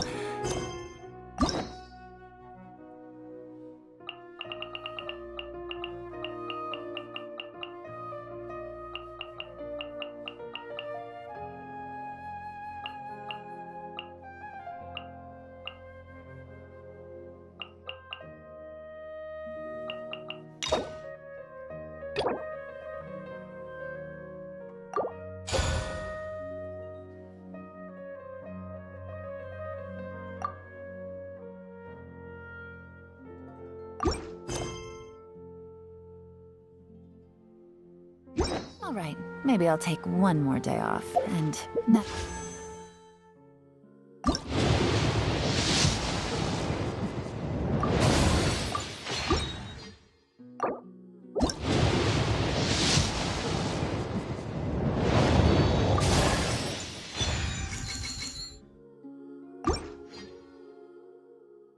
Get the rest of the work once I'm feeling up to it.